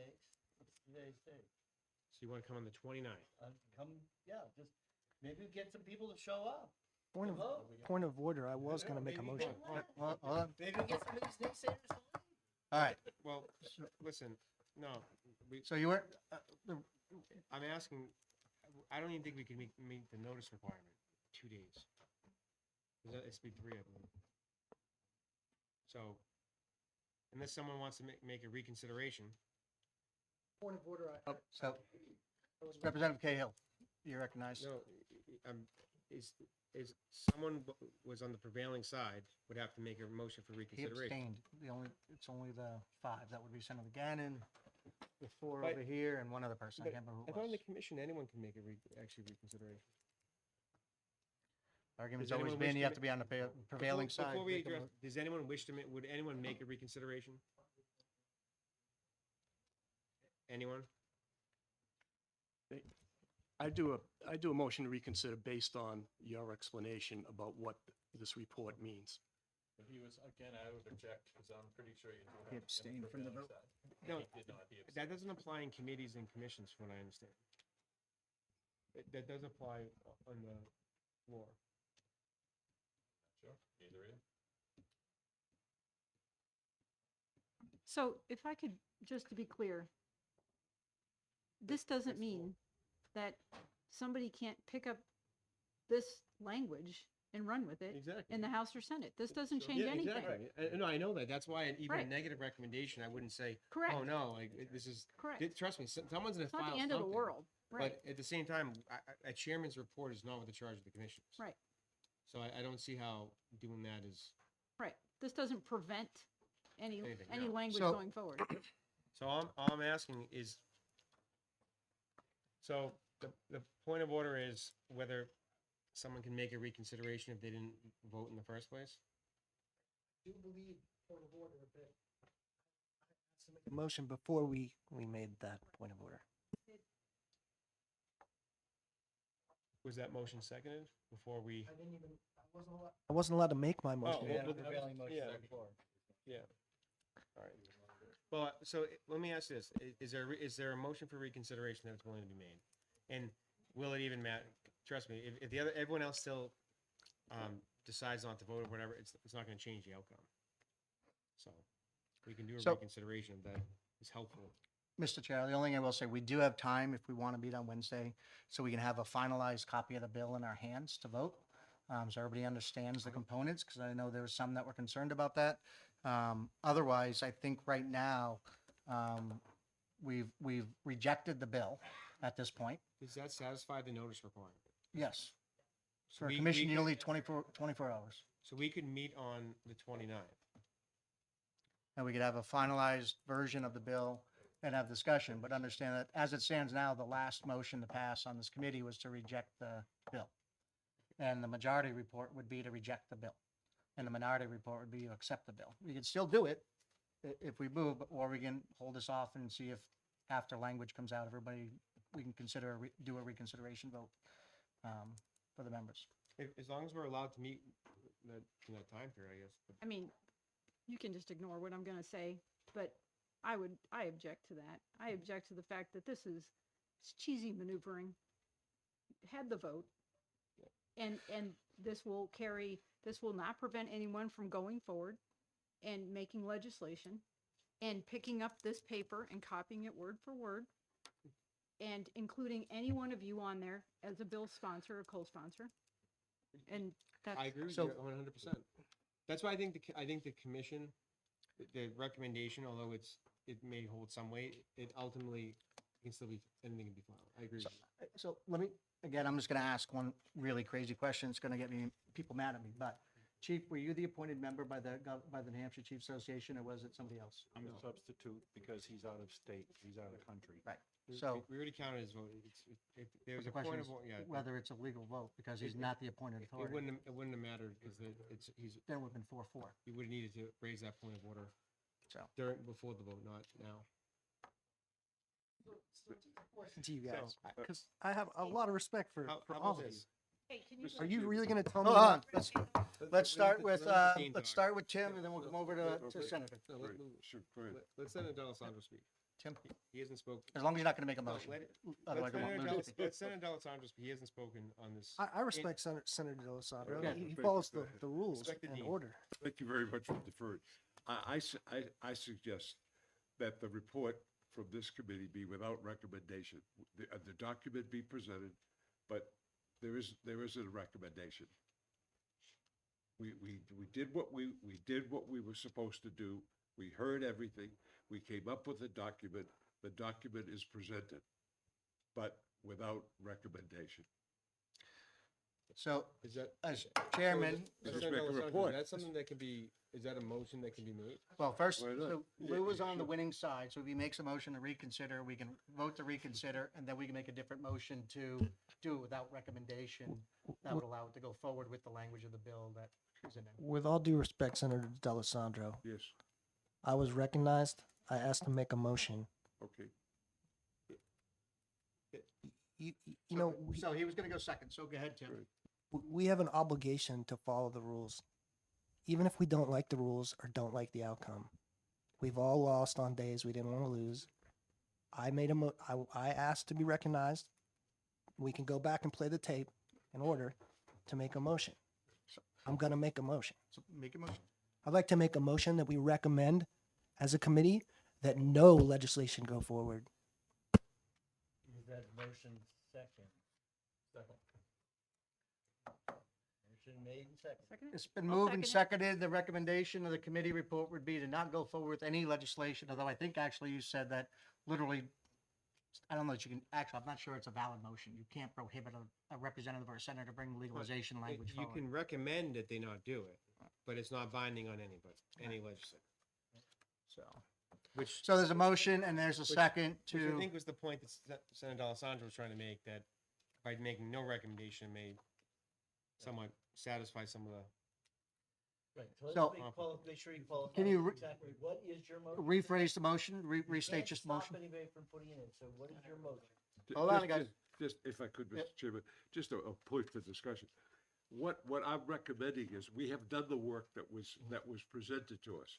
We have come up with no recommendation.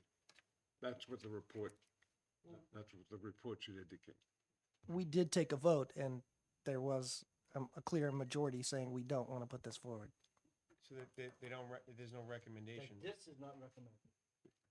But Yeah. I And think we I'm, we I'm making a fulfilled- motion that we don't put that forward. This committee report is that So we you just make, want to say you want to make a motion that the recommendation is that no report is moved forward. correct. Okay. That's the recommendation. That's his motion. Okay. And that was seconded The by. motion is that Craig. no report recommendation move forward? No, he can't say no legislation. He can only say no report, because he can't bind anybody from Right. putting in a bill. Well, it's not binding either way. I get it. You guys don't like the fact. No, it's a recommendation. Like, that's what we're trying to We say. took a vote. The vote didn't go the way a lot of you guys would like. No, Representative, respectfully, all we're saying is the recommendation was, the first motion was to propose legislation. It didn't go forward. Now the recommendation is to not put forward legislation. We're saying it's your recommendation. We're just rephrasing what you're saying. We're not taking away from the point you're trying to make. So to clarify, is your point of order rescinded?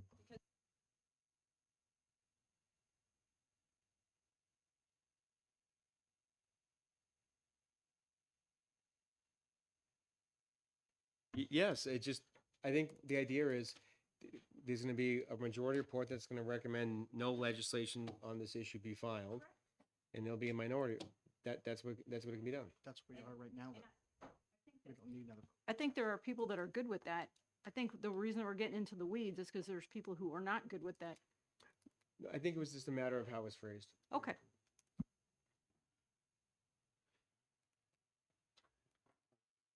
But if Mr. Chairman, but in essence, we're fulfilling the responsibility of the committee by bringing forward a report. Yes. The report has found there is no recommendation. Yeah.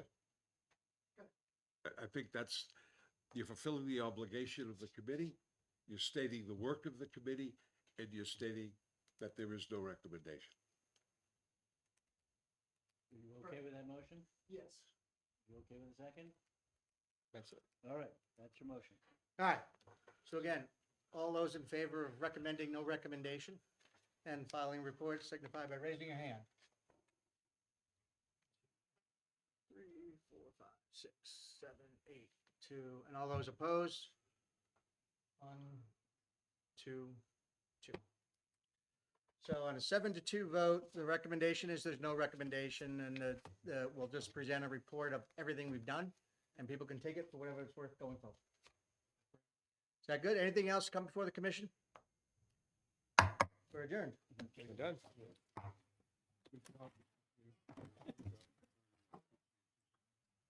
Yeah, you pick which ones you want. Hey, Tim? It wouldn't have mattered, but I think I misunderstood the last vote.